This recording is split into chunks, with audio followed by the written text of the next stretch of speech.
ನಮಸ್ಕಾರ ಸ್ನೇಹಿತರೆ. ರಾಜ್ಗೋಪಾಲ್ ರೀ ಸುಧಾಕರ್, ಎಲ್ಲ ಸಿದ್ಧ ಆಯ್ತೇನ್ರಿ?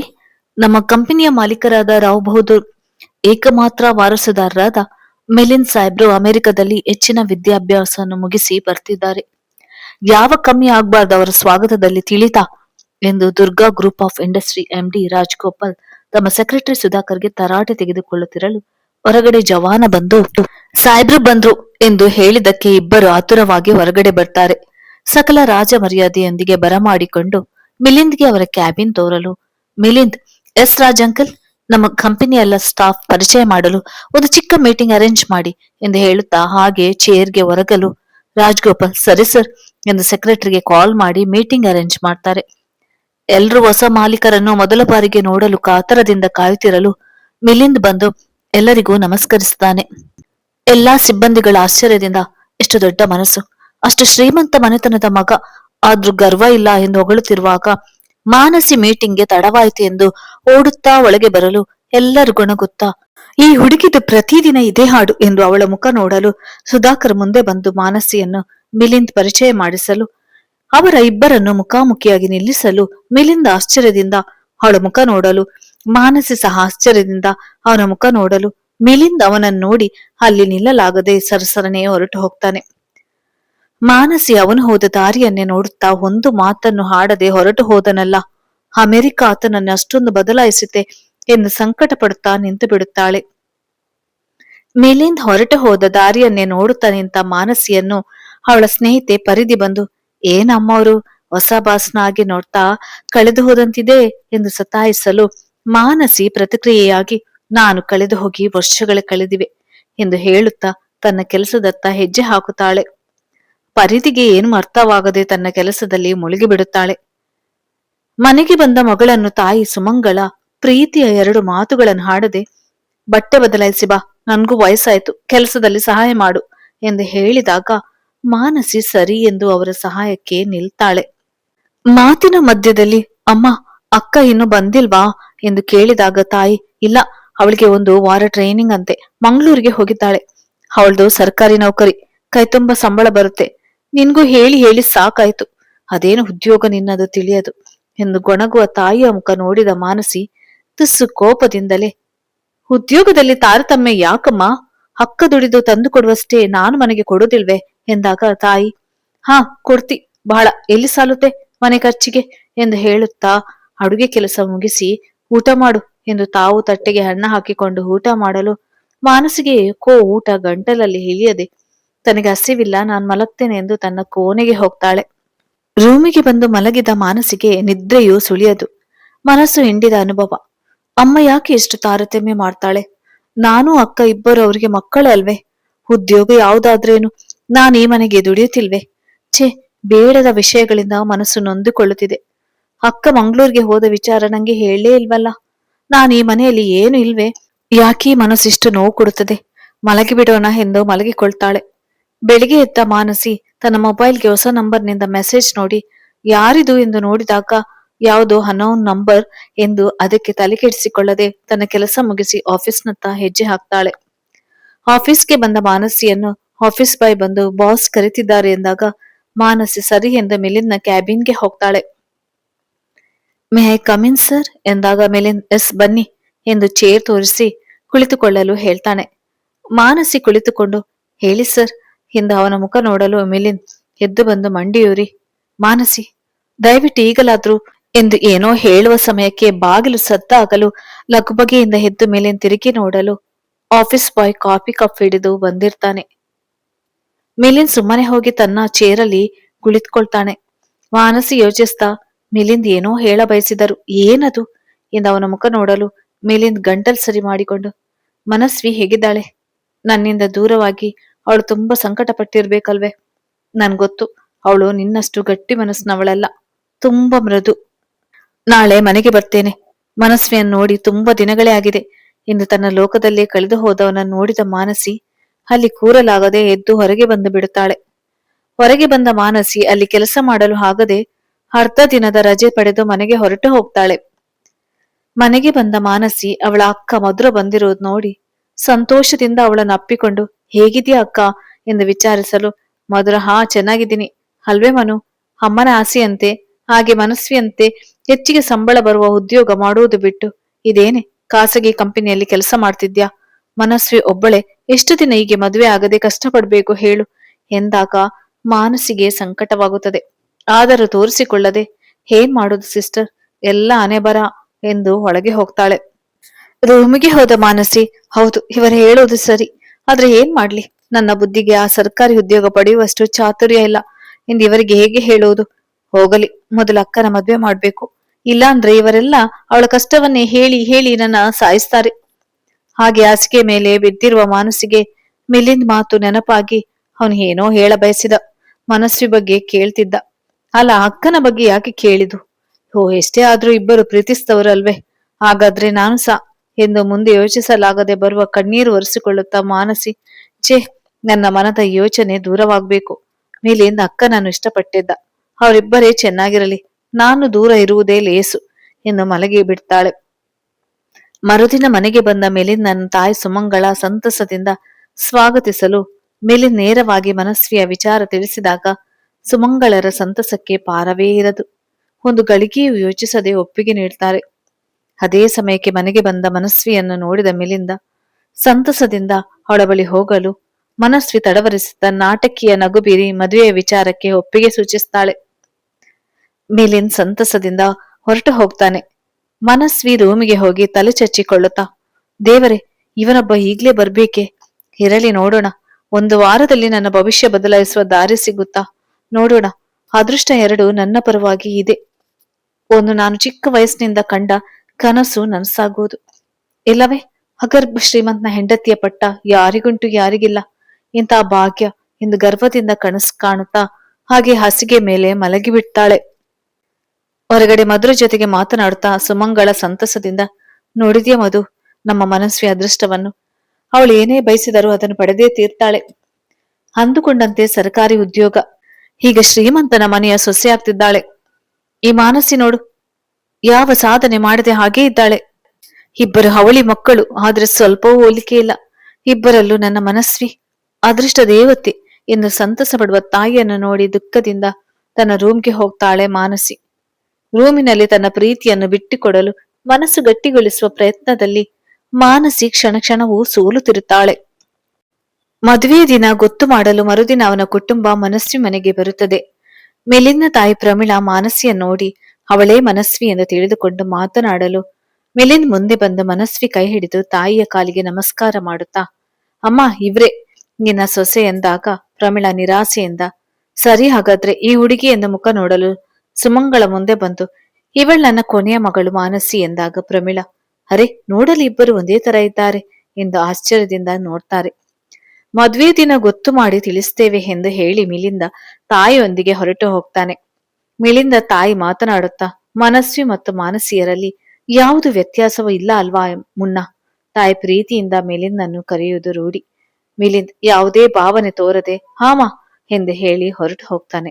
ಮದುವೆ ದಿನ ಗೊತ್ತು ಮಾಡಿ ಸುಮಂಗಳ ಅವರಿಗೆ ತಿಳಿಸಲು ಅವರು ಸಹ ಸಂತೋಷದಿಂದ ಮದುವೆಯ ಕಾರ್ಯಕ್ರಮಗಳ ತಯಾರಿಯಲ್ಲಿ ನಿರತರಾಗುತ್ತಾರೆ. ಮದುವೆಯ ಹಿಂದಿನ ದಿನ ಎಲ್ಲಾ ಶಾಸ್ತ್ರಗಳು ಅಚ್ಚುಕಟ್ಟಾಗಿ ನೆರವೇರಿಸಿ ಎಲ್ಲರೂ ರಾತ್ರಿ ನಿದ್ರೆಗೆ ಜಾರುತ್ತಾರೆ. ಆಗ ಮನಸ್ವಿ ಮೊಬೈಲ್ ರಿಂಗ್ ಆಗುವುದು. ಮನಸ್ವಿ, ಹಲೋ ಹೇಳು. ಎಸ್ ತನ್ಮಯ್, ನಿನ್ನ ಕನಸು ನನಸಾಗಿದೆ. ಹೌದು, ನೀನ್ ಈ ಕೂಡ್ಲೆ ಹೊರಟು ಬರ್ಬೇಕು. ಮನಸ್ವಿ, ರಿಯಲಿ, ಹೋ ಮೈ ಗಾಡ್, ಹಾ ನಾನು ಈಗ್ಲೇ ಬರ್ತೀನಿ ಎಂದವಳು ಒಮ್ಮೆಲೆ, ಸಾರಿ ತನ್ಮಯ್, ಐ ಕಾಂಟ್, ನಾಳೆ ನನ್ನ ಮದುವೆ ಎಂದು ರಾಗ ಎಳೆಯುತ್ತಾಳೆ. ತನ್ಮಯ್, ನೋಡು ಮನಸ್ವಿ, ನಿನ್ನ ಕನಸು ನನಸು ಮಾಡಲು ನಾನೆಷ್ಟು ಕಷ್ಟಪಟ್ಟಿದ್ದೀನಿ ನಂಗೆ ಗೊತ್ತು. ನೋ ಮೋರ್ ರಿಜೆಕ್ಷನ್, ನೀ ಬರ್ತೀಯ ಅಷ್ಟೇ. ನೋಡು ಡಿಯರ್, ಮದುವೆ ಮಾಡಿಕೊಳ್ಳೋದು ಇದ್ದದೆ, ಆದ್ರೆ ಜೀವನ ಗುರಿ ಇದು ಕೂಡ ಮುಖ್ಯ ಅಷ್ಟೇ. ಮುಖ್ಯ ತಿಳಿತಾ, ಸೊ ಬೇಗ ಬಾ ಎಂದು ಫೋನ್ ಕಟ್ ಮಾಡ್ತಾನೆ. ಮನಸ್ವಿ ಯೋಚಿಸಿ, ಸರಿ ಐ ವಿಲ್ ಎಂದು ತನ್ನ ರೂಮ್ಗೆ ಹೋಗ್ತಾಳೆ. ತನ್ನ ಬ್ಯಾಗ್ ಪ್ಯಾಕ್ ಮಾಡಿಕೊಂಡು ಯಾರಿಗೂ ಹೇಳದೆ ಮನೆಯಿಂದ ಹೊರಟು ಹೋಗ್ತಾಳೆ. ರೂಮ್ಗೆ ಬಂದು ನೋಡಿದಾಗ ಮನಸ್ವಿ ಇಲ್ಲದಿರುವುದು ನೋಡಿ ಗಾಬರಿಕೊಂಡು ವಿಷಯವನ್ನು ಅವರ ಅಳಿಯ ಮಗಳಿಗೆ ತಿಳಿಸಲು ಮಧುರ ಹಾಗೂ ಅವಳ ಪತಿ ಸಹ ಚಿಂತೆಯಿಂದ ದಿಕ್ಕೇ ತೋಚದೆ ಪ್ರಮಿಳ ಬಳಿ ಹೇಳಲು, ಅವರು ಮದುವೆಯ ನಿಂತರೆ ನಮ್ಮ ಮನೆತನದ ಮರ್ಯಾದೆ ಹೋಗ್ತದೆ. ನಿಮ್ಮ ಮಾನಸಿಯನ್ನು ಒಪ್ಪಿಸಿ ಏಕಾದ್ರೂ ಆಗ್ಲಿ ಈ ಮದುವೆ ನಿಲ್ಬಾರ್ದು ಎಂದಾಗ ಸುಮಂಗಲ ಸಹ ಅವರ ಯೋಜನೆ ಸರಿ ಎಂದು ಮಾನಸಿಯನ್ನು ಮದುವೆಗೆ ಒಪ್ಪಿಸಲು ಅವಳು ತಾಯಿಯ ಕಣ್ಣೀರಿಗೆ ಕರಗಿ ಮದುವೆಗೆ ಒಪ್ಪಿಕೊಳ್ತಾಳೆ. ಮದುವೆಯ ಮಂಟಪದಲ್ಲಿ ತನ್ನ ಪಕ್ಕ ಕುಳಿತ ವಧು ಮನಸ್ವಿ ಅಲ್ಲ ಮಾನಸಿ ಎಂದು ಅರಿಯದೆ ಅವಳ ಕೊರಳಿಗೆ ತಾಳಿ ಕಟ್ತಾನೆ ಮಿಲಿಂದ್. ಅಷ್ಟರಲ್ಲಿ ಓಡ್ತಾ ಬಂದ ಮನಸ್ವಿ ನಿಲ್ಲಿಸಿ ಎಂದು ಕೂಗುವ ಹೊತ್ತಿಗೆ ತಾಳಿ ಕಟ್ಟಾಗಿರ್ತದೆ. ಎಲ್ಲರೂ ಶಾಕ್ ಆಗಿ ನೋಡಲು ಮನಸ್ವಿ ಅಳುತ್ತಾ, ಮಿಲಿಂದ್ ಎಲ್ಲರೂ ಸೇರಿ ನಿಮ್ಗೆ ಮೋಸ ಮಾಡ್ತಿದ್ದಾರೆ. ನನ್ನನ್ನು ನಿನ್ನೆ ರಾತ್ರಿಯಲ್ಲಿ ಯಾರೋ ಅಪಹರಣ ಮಾಡಿದ್ರು. ನಾನು ಹೇಗೋ ಕಷ್ಟಪಟ್ಟು ಅಲ್ಲಿಂದ ತಪ್ಪಿಸಿಕೊಂಡು ಬಂದೆ. ಆದ್ರೆ ನೀನ್ ಇವಳನ್ನು ಮದುವೆಯಾಗಿ ಬಿಟ್ಟೆ ಎಂದು ನಾಟಕ ಮಾಡಲು ಮಿಲಿಂದ್ ಸಹ ಶಾಕ್ ನಿಂದ ಎಲ್ಲರನ್ನು ನೋಡಲು ಪ್ರಮೀಳಾ ಬಂದು, ಮನಸ್ವಿ ಹಾಗಿದ್ದು ಆಯ್ತಮ್ಮ, ಈಗ ಹತ್ತು ಏನು ಪ್ರಯೋಜನ? ಮಾನಸಿ ಹಾಗೂ ಮಿಲಿಂದ್ ಸತಿಪತಿಯಾಗಿದ್ದಾರೆ, ಸಮಾಧಾನ ಮಾಡಿಕೊ ಎಂದು ಸಮಾಧಾನಿಸಲು ಮನಸ್ವಿ ಕೋಪದಿಂದ, ನೋ, ಇದು ಸಾಧ್ಯವಿಲ್ಲ. ಮಿಲಿಂದ್ ನನ್ನವನು, ನಂಗೆ ಮಾತ್ರ ಸೇರಬೇಕಾದವನು. ಮಿಲಿಂದ್, ನಾನು ಈ ಮದುವೆ ಒಪ್ಪೋದಿಲ್ಲ. ನೀವು ಈ ಮದುವೆಗೆ ಸಮ್ಮತಿಸ್ಬೇಡ. ನಾವಿಬ್ಬರು 5 ವರ್ಷದಿಂದ ಪ್ರೀತಿ ಮಾಡಿದ್ದೇವೆ. ನಮ್ಮ ಪ್ರೀತಿ ಎಲ್ಲವನ್ನು ಮೀರಿದ್ದು. ಬನ್ನಿ ನಾವೆಲ್ಲರಿಂದ ದೂರ ಹೋಗೋಣ ಎಂದು ಹೊರಟವಳು ಏನೋ ಹೊಳೆದಂತಾಗಿ, ಕೊನೆಗೂ ನೀನು ಅಂದುಕೊಂಡಂತೆ ನನ್ನ ಮಿಲಿಂದ್ನ ಕೈಯಿಂದ ತಾಳಿ ಕಟ್ಟಿಸಿಕೊಂಡು ಬಿಟ್ಟೆಯಲ್ಲ ಎಂದು ಮಾನಸಿಯ ಕೆನ್ನೆಗೆ ಹೊಡೆಯಲು ಮಾನಸಿ ದುಃಖದಿಂದ, ಇಲ್ಲ ಕಣೆ ಅಕ್ಕ, ಇವರೆಲ್ಲರ ಬಲವಂತ ಮನೆಯ ಮರ್ಯಾದೆ ಎಂದು ಒಪ್ಪಿಕೊಂಡೆ ಎಂದು ಕಣ್ಣೀರು ಹಾಕ್ತಾಳೆ. ಮನಸ್ವಿ ಅಳುತ್ತಾ, ಸಾಕು ಮಾಡೆ ನಿನ್ನ ನಾಟಕವ. ನಂಗೆ ಗೊತ್ತಿಲ್ಲ ಎಂದು ತಿಳಿದಿರ್ವಿಯಾ? ನೀನು ಮಿಲಿಂದ್ ಪ್ರೀತಿ ಮಾಡುತ್ತಿರುವುದು. ಚೀ ಪಾಪಿ, ನನ್ನ ಪ್ರೀತಿಯನ್ನೇ ಕಸಿದುಕೊಂಡ ನಿಂಗೆ ಒಳ್ಳೇದಾಗೋದಿಲ್ಲ ತಿಳಿದುಕೋ ಎಂದು ಶಾಪ ಹಾಕಲು ಮಾನಸಿ ಅಳುತ್ತಾ, ಇಲ್ಲ ಅಕ್ಕ, ನಾನು ನಿನಗಾಗಿ ನನ್ನ ಪ್ರೀತಿಯನ್ನೇ ತ್ಯಾಗ ಮಾಡಿದ್ದೆ. ಆದ್ರೆ ಮಧ್ಯದಲ್ಲಿ ಮಾತನಾಡಿದ ಮನಸ್ವಿ, ಆದ್ರೆ ಏನು? ಓ ಶ್ರೀಮಂತ ಹುಡುಗನನ್ನು ನೋಡಿ ಸ್ವಾರ್ಥಿ ಆದೆ ಅಲ್ವಾ ಎಂದು ಹೇಳಲು ಮಾನಸಿ, ಇಲ್ಲ ಕಣೆ, ನನ್ನ ನಂಬು ಪ್ಲೀಸ್ ಎಂದು ಕೈ ಮುಗಿಯಲು ಮಿಲಿಂದ್ ಕೋಪದಿಂದ, ಜಸ್ಟ್ ಸ್ಟಾಪ್ ಇಟ್ ಮಾನಸಿ. ಎಲ್ಲರೂ ಸೇರಿ ನಂಗೆ ಮೋಸ ಮಾಡಿದ್ರಿ ಅಲ್ವಾ? ಲುಕ್, ನಾನು ಯಾವತ್ತಿದ್ರೂ ಮನಸ್ವಿಯನ್ನೇ ಪ್ರೀತಿಸೋದು. ನಿಂಗೆ ತಾಳಿ ಕಟ್ಟಿದ ಮಾತ್ರಕ್ಕೆ ನಿಂಗೆ ಎಲ್ಲಾ ಅಧಿಕಾರ ಸಿಕ್ಕಿತ್ತು ಎಂದುಕೊಂಡ್ರೆ ಅದು ಕೇವಲ ನಿನ್ನ ಭ್ರಮೆ, ತಿಳಿದುಕೋ ಎನ್ನುತ್ತಿರುವಾಗ ಪ್ರಮೀಳಾ ಮುಂದೆ ಬಂದು ಮಿಲಿಂದ್ನ ಕೆನ್ನೆಗೆ ಬಾರಿಸಲು ಅಮ್ಮ ಎಂದು ನೋಡಿದ ಮಗನನ್ನು ತಾಯಿ ಕೋಪದಿಂದ ನೋಡುತ್ತಾ, ಮಾನಸಿ ರಾವ್ ಬಹದ್ದೂರ್ ಮನೆತನದ ಸೊಸೆ ಅಷ್ಟೇ, ಇನ್ನು ಹೆಚ್ಚಿಗೆ ಏನು ಚರ್ಚೆ ಮಾಡೋದು ವ್ಯರ್ಥ. ಈಗಾಗ್ಲೇ ನಮ್ಮ ಮರ್ಯಾದೆ ಹೋಗಿದೆ, ಇನ್ನು ಹೋಗೋದು ಬೇಡ. ನಡೀರಿ ಹೊರಡೋಣ ಎಂದು ಕಾರಿನತ್ತ ಹೆಜ್ಜೆ ಹಾಕ್ತಾರೆ. ಆದ್ರೆ ಮಿಲಿಂದ್ ಮಾನಸಿ ಕೈ ಬಿಟ್ಟು ಮನಸ್ವಿ ಕೈ ಹಿಡಿದುಕೊಂಡು ಕಾರಿನಲ್ಲಿ ಹೊರಟು ಹೋಗ್ತಾನೆ. ಮಾನಸಿ ದಿಕ್ಕು ತೋಚದೆ ಹಾಗೇ ನಿಂತು ಬಿಡ್ತಾಳೆ. ಆಗ ಸುಮಂಗಳ ಬಂದು ಅವಳಿಗೆ ಸಮಾಧಾನ ಮಾಡುತ್ತಾ, ನಡಿಯಮ್ಮ ಹೋಗೋಣ ಎಂದು ಕರೆದುಕೊಂಡು ಹೋಗ್ತಾರೆ. ರಾವ್ ಬಹದ್ದೂರ್ ಮನೆಗೆ ಸೊಸೆಯನ್ನು ಮನೆ ತುಂಬಿಸಿಕೊಳ್ಳಲು ಎಲ್ಲರೂ ಕಾತುರದಿಂದ ಕಾಯುತ್ತಿರಲು ಮಿಲಿಂದ್ ಕೋಪದಿಂದ ಒಳಗೆ ಬಂದಾಗ ಅವನ ಅಜ್ಜಿ ಪದ್ಮಾವತಿ ಅವರು ನಡೆದ ವಿಚಾರ ತಿಳಿದು ಪ್ರಮೀಳಾರಿಗೆ ಸಮಾಧಾನದಿಂದ ಇರಲು ಹೇಳ್ತಾರೆ. ಅವತ್ತೇ ರಾತ್ರಿ ಮಾನಸಿ ಮೊದಲ ರಾತ್ರಿ. ಆದ್ರೆ ಯಾರ ಮುಖದಲ್ಲೂ ಸಂತಸವಿಲ್ಲ. ಮಾನಸಿ ಭಯದಿಂದಲೇ ಗಂಡನ ರೂಮಿಗೆ ಬಂದು ಮಿಲಿಂದ್ ಕೋಪದಿಂದ ಜಸ್ಟ್ ಗೆಟ್ ಲಾಸ್ಟ್ ಎಂದು ಹಬ್ಬರಿಸಲು ಮಾನಸಿ ಅಳುತ್ತಾ ಹೊರಗೆ ಬರಲು ಮನಸ್ವಿ ಹೊರಗೆ ನಗುತ್ತಾ, ನಿಂಗೆ ಬೇಕಿತ್ತ ಇದೆಲ್ಲ ಎಂದು ಅವಳನ್ನು ವ್ಯಂಗ್ಯವಾಗಿ ನೋಡಿ ಮಿಲಿಂದ್ನ ರೂಮ್ಗೆ ಹೋಗ್ತಾಳೆ. ಪ್ರಮೀಳಾ, ಮಾನಸಿ ಅಳ್ಬೇಡ, ಎಲ್ಲ ಸರಿ ಹೋಗುತ್ತೆ ಬಾ ಎಂದು ತಮ್ಮ ಕೋಣೆಗೆ ಕರೆದುಕೊಂಡು ಹೋಗ್ತಾರೆ.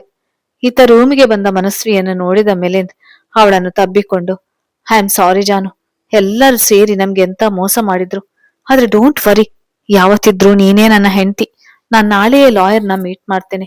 ಈ ಮದುವೆ ಮೋಸದಿಂದ ದೂರವಾಗಲು ದಾರಿ ಸಿಕ್ಕೇ ಸಿಗುತ್ತೆ ಎಂದು ಮನಸ್ವಿಯನ್ನು ಸಮಾಧಾನಿಸಲು ಮನಸ್ವಿ ನಾಟಕೀಯವಾಗಿ ಕಣ್ಣೀರು ಹಾಕ್ತಾಳೆ. ಹಾಗೆ ಯೋಚಿಸ್ತಾ, ಗಾಡ್, ಆ ಅವಿವೇಕಿ ತನ್ಮಯ್ ಮಾತ್ ನಂಬಿ ನಾನು ಎಂತ ಚಾನ್ಸ್ ಮಿಸ್ ಮಾಡಿಕೊಳ್ಳುತ್ತಿದ್ದೆ. ಲಾಸ್ಟ್ ಮಿನಿಟ್ ನಲ್ಲಿ ವಿಕಾಸ್ ಕಾಲ್ ಮಾಡಿದಕ್ಕೆ ಸರಿ ಹೋಯ್ತು. ಆದ್ರೆ ಮಿಲಿಂದ್ ಅವಳ ಕೊರಳಿಗೆ ತಾಳಿ ಕಟ್ಟಿದ್ದಾನೆ. ಆದರೇನು, ಅವನು ಪ್ರೀತಿಸುವುದು ನನ್ನ ಮಾತ್ರ ಎಂದು ಜಂಬದಿಂದ ಅವನನ್ನು ಮತ್ತಷ್ಟು ಗಟ್ಟಿಯಾಗಿ ತಬ್ಬಿಕೊಳ್ತಾಳೆ ಮನಸ್ವಿ. ಮಿಲಿಂದ್, ಜಾನು, ನಿನ್ನ ಕಿಡ್ನಾಪ್ ಯಾರು ಮಾಡಿದ್ರು? ಅವರ ಮುಖ ನೆನಪಿದ್ಯಾ ನಿಂಗೆ ಎಂದಾಗ ಮನಸ್ವಿ ತಬ್ಬಿಬ್ಬಾಗುತ್ತಾ, ಅದು ನಂಗೆ ಗೊತ್ತಿಲ್ಲ, ನನಗೆ ತುಂಬಾ ಭಯವಾಗಿತ್ತು, ನಾನು ಸರಿಯಾಗಿ ನೋಡ್ಲಿಲ್ಲ ಎಂದು ಕಣ್ಣೀರು ಸುರಿಸಲು ಮಿಲಿಂದ್, ಡೋಂಟ್ ವರಿ ಬೇಬಿ, ನಾನೆಲ್ಲ ನೋಡಿಕೊಳ್ತೇನೆ ಎಂದು ಸಮಾಧಾನ ಮಾಡ್ತಾನೆ. ಮರುದಿನ ಬೆಳಿಗ್ಗೆ ಮನೆಗೆ ಬಂದ ಲಾಯರ್ ಅನ್ನು ನೋಡಿದ ಪ್ರಮೀಳಾ ಆಶ್ಚರ್ಯದಿಂದ, ಗೋಪಾಲ್ ನೀವು ಎಂದು ಮುಖ ನೋಡಲು ಗೋಪಾಲ್ ನಮಸ್ತೆ ಮೇಡಮ್ ಎಂದು ಕೈ ಜೋಡಿಸಲು ಪ್ರಮೀಳಾ ಸಹ ನಮಸ್ಕರಿಸುತ್ತಾ, ಹಾ ಹೇಳಿ, ಏನ್ ವಿಷಯ? ಗೋಪಾಲ್, ಮೇಡಮ್ ಅದು ಮಿಲಿಂದ್ ಸರ್ ಬರಲು ಹೇಳಿದ್ರು, ಅವರೆಲ್ಲಿ ಎಂದು ಮನೆಯ ಸುತ್ತ ನೋಡಲು ಪ್ರಮೀಳಾ, ಮುನ್ನಾ ಲಾಯರ್ ಗೋಪಾಲ್ ಬಂದಿದ್ದಾರೆ ನೋಡಿ ಎಂದಾಗ ಹೊರಗೆ ಬಂದ ಮಿಲಿಂದ್, ಎಸ್ ಸರ್ ಎಂದು ಅವರ ಮುಂದೆ ಬಂದು ಕುಳಿತುಕೊಳ್ಳುತ್ತಾ, ನಾನು ಹೇಳಿದ ಎಲ್ಲ ಪೇಪರ್ಸ್ ರೆಡಿ ಮಾಡಿದ್ರಾ?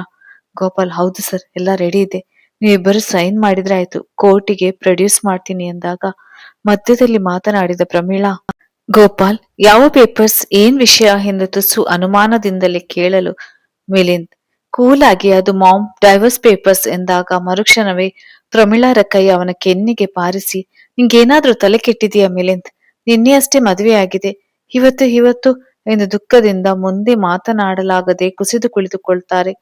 ಮಿಲಿಂದ್ ಮುಂದೆ ಬಂದು, ಮಾಮ್, ನಾನಿಷ್ಟಪಟ್ಟಿದ್ದು ಮನಸ್ವಿಯನ್ನು. ಅವಳೇ ನನ್ನ ಪ್ರೀತಿ. ಅವಳನ್ನು ಬಿಟ್ಟು ಬೇರೆ ಯಾರಿಗೂ ನನ್ನ ಪತ್ನಿಯಾಗುವ ಅರ್ಹತೆ ಇಲ್ಲ. ಅದು ಅಲ್ಲದೆ ಇದು ಮೋಸದ ಮದುವೆ. ಸೊ ನಾನು ಇದರಿಂದ ಹೊರಬಂದು ಮನಸ್ವಿ ಜೊತೆಗೆ ಜೀವನ ಕಳಿಬೇಕು ಎಂದು ನಿರ್ಧಾರಿತ ಧ್ವನಿಯಲ್ಲಿ ಹೇಳುವ ಮಗನ ಮಾತುಗಳು ತಾಯಿಯ ಮನಸ್ಸನ್ನು ಛಿದ್ರಗೊಳಿಸುತ್ತವೆ. ಮೇಲೆ ನಿಂತು ಇದನ್ನೆಲ್ಲ ಕೇಳಿಸಿಕೊಳ್ಳುತ್ತಿದ್ದ ಮಾನಸಿ ನೇರವಾಗಿ ಕೆಳಗೆ ಬಂದು, ಲಾಯರ್ ಸರ್, ಪೇಪರ್ಸ್ ಕೊಡಿ ಎಂದು ಕೈ ಚಾಚಿದಾಗ ಎಲ್ಲರೂ ಬೆಚ್ಚಿ ಬೀಳುತ್ತಾರೆ. ಪ್ರಮಿಳಾ, ಮಾನಸಿ ಎಂದು ಮುಂದೆ ಮಾತನಾಡದೆ ಅವಳ ಮುಖ ನೋಡಲು ಮಾನಸಿ ನಿರ್ಧರಿತ ಧ್ವನಿಯಲ್ಲಿ, ಕ್ಷಮಿಸಿ ಮೇಡಮ್, ನನಗೆ ನಿಮ್ಮ ಮಗನ ಹೆಂಡತಿಯಾಗುವ ಯಾವುದೇ ಅರ್ಹತೆ ಇಲ್ಲ. ಇವರಿಗೆ ಮದುವೆಯ ಹಿಂದಿನ ದಿನ ಮೋಸ ಮಾಡಿ ಹೊರಟು ಹೋದ ಇಂಥ ಮೋಸಗಾತಿಯ ಪ್ರೀತಿಯ ಅವಶ್ಯಕತೆ ತುಂಬಾ ಇದೆ ಎಂದಾಗ ಮಿಲಿಂದ್ ಕೋಪದಿಂದ, ಮಾನಸಿ ಎಂದರಚಲು ಮಾನಸಿ ಸಹ ಅಷ್ಟೇ ಕೋಪದಿಂದ, just shut off mister Milind Rao Mahodar. ಮನೆತನದ ಮರ್ಯಾದೆ ಲೆಕ್ಕಿಸದೆ ಅಷ್ಟೇ ಯಾಕೆ ನಿಮ್ಮ ಪ್ರೀತಿಯನ್ನು ಸಣ್ಣ ಸ್ವಾರ್ಥಕ್ಕಾಗಿ ಬಳಸಿಕೊಂಡು ಎಲ್ಲರಿಗೂ ಮೋಸ ಮಾಡಿ ತನ್ನ ಭವಿಷ್ಯ ಮಾತ್ರ ತನಗೆ ಮುಖ್ಯ ಎಂದು ಹೋಗಿದ್ದ ಇವಳು ಈಗ ಬಂದು ತನ್ನ ಕಿಡ್ನಾಪ್ ಆಗಿತ್ತು ಎಂಬ ಕಟ್ಟುಕತೆ ಹೇಳಿದ ತಕ್ಷಣವೇ ನಂಬುವ ನಿಮ್ಮಂತ ಮೂಢರಿಗೆ ಯಾರು ಬೇಕಾದ್ರೂ ಈಸಿಯಾಗಿ ಯಾಮಾರಿಸಬಹುದು. ಮಾತಿನ ಮಧ್ಯದಲ್ಲಿ ಮನಸ್ವಿ ಅಳುತ್ತಾ, ನೋಡಿದ್ರ ಮಿಲಿಂದ್, ಇವಳ ಮಾತನ್ನು, ನನ್ನ ತಂಗಿಯಾಗಿ ನಂಗೆ ಮೋಸ ಮಾಡಿದ್ದು ಅಲ್ಲದೆ ಈಗ ನಾನೇ ನಿಮ್ಗೆ ಮೋಸ ಮಾಡಿದೆ ಎಂದು ಅಪಾದನೆ ಮಾಡುತ್ತಿದ್ದಾಳೆ ಎಂದು ಅಳಲು ಮಿಲಿಂದ್, ಮನಸ್ವಿ, ನೀನ್ಯಾಕೆ ಇವಳ ಮಾತಿಗೆ ಬೇಜಾರಾಗ್ತಿ? ಇವಳು ಮತ್ತು ನನ್ನ ಸಂಬಂಧ ಇವತ್ತೇ ಅಂತ್ಯ. ನೀನು ಮಾತ್ರ ನಂಗೆ ಮುಖ್ಯ ಎಂದವಳಿಗೆ ಸಮಾಧಾನ ಮಾಡುವ ಮಿಲಿಂದ ಮುಖ ನೋಡಿ ಮಾನಸಿ ನಿರ್ಭಾವದಿಂದ ಡೈವರ್ಸ್ ಪೇಪರ್ಗೆ ಸೈನ್ ಮಾಡಿ, ಸರ್, ನಮ್ಗೆ ಡೈವರ್ಸ್ ಯಾವಾಗ ಸಿಗುತ್ತೆ? ಲಾಯರ್, ಮೇಡಮ್, ಇದು ಕೇವಲ ಅರ್ಜಿ ಸಲ್ಲಿಸಿದ್ದು ಕೋರ್ಟಿಗೆ ಪ್ರೊಡ್ಯೂಸ್ ಮಾಡಿದ ಮೇಲೆ ಇಬ್ಬರ ವಿಚಾರಣೆ, ಆಮೇಲೆ ಡೈವರ್ಸ್. ಅವಸರ ಬೇಡ. ಸರಿ ಮೇಡಮ್, ನಾನಿನ್ನು ಬರ್ತೇನೆ ಎಂದು ಹೊರಟು ಹೋಗ್ತಾರೆ. ಪ್ರಮಿಳಾ, ಮಾನಸಿ, ಕೇಸ್ ಮುಗಿಯೋವರೆಗೂ ನೀನು ಈ ಮನೆಯಲ್ಲಿ ಇರ್ಬೇಕು. ಇದು ನನ್ನ ಆರ್ಡರ್ ಎಂದು ಹೇಳಿ ಹೋದ ಅವರನ್ನು ನೋಡುತ್ತಾ ಮಾನಸಿ, ಈ ಮನೆಯಲ್ಲಿ ಇರಲು ನನ್ಗೆ ಯಾವ ಹಕ್ಕು ಇಲ್ಲಮ್ಮ, ಆದ್ರೂ ನಿಮಗಾಗಿ ಇರ್ತೇನೆ ಎಂದು ತನ್ನ ರೂಮ್ಗೆ ಹೋಗ್ತಾಳೆ.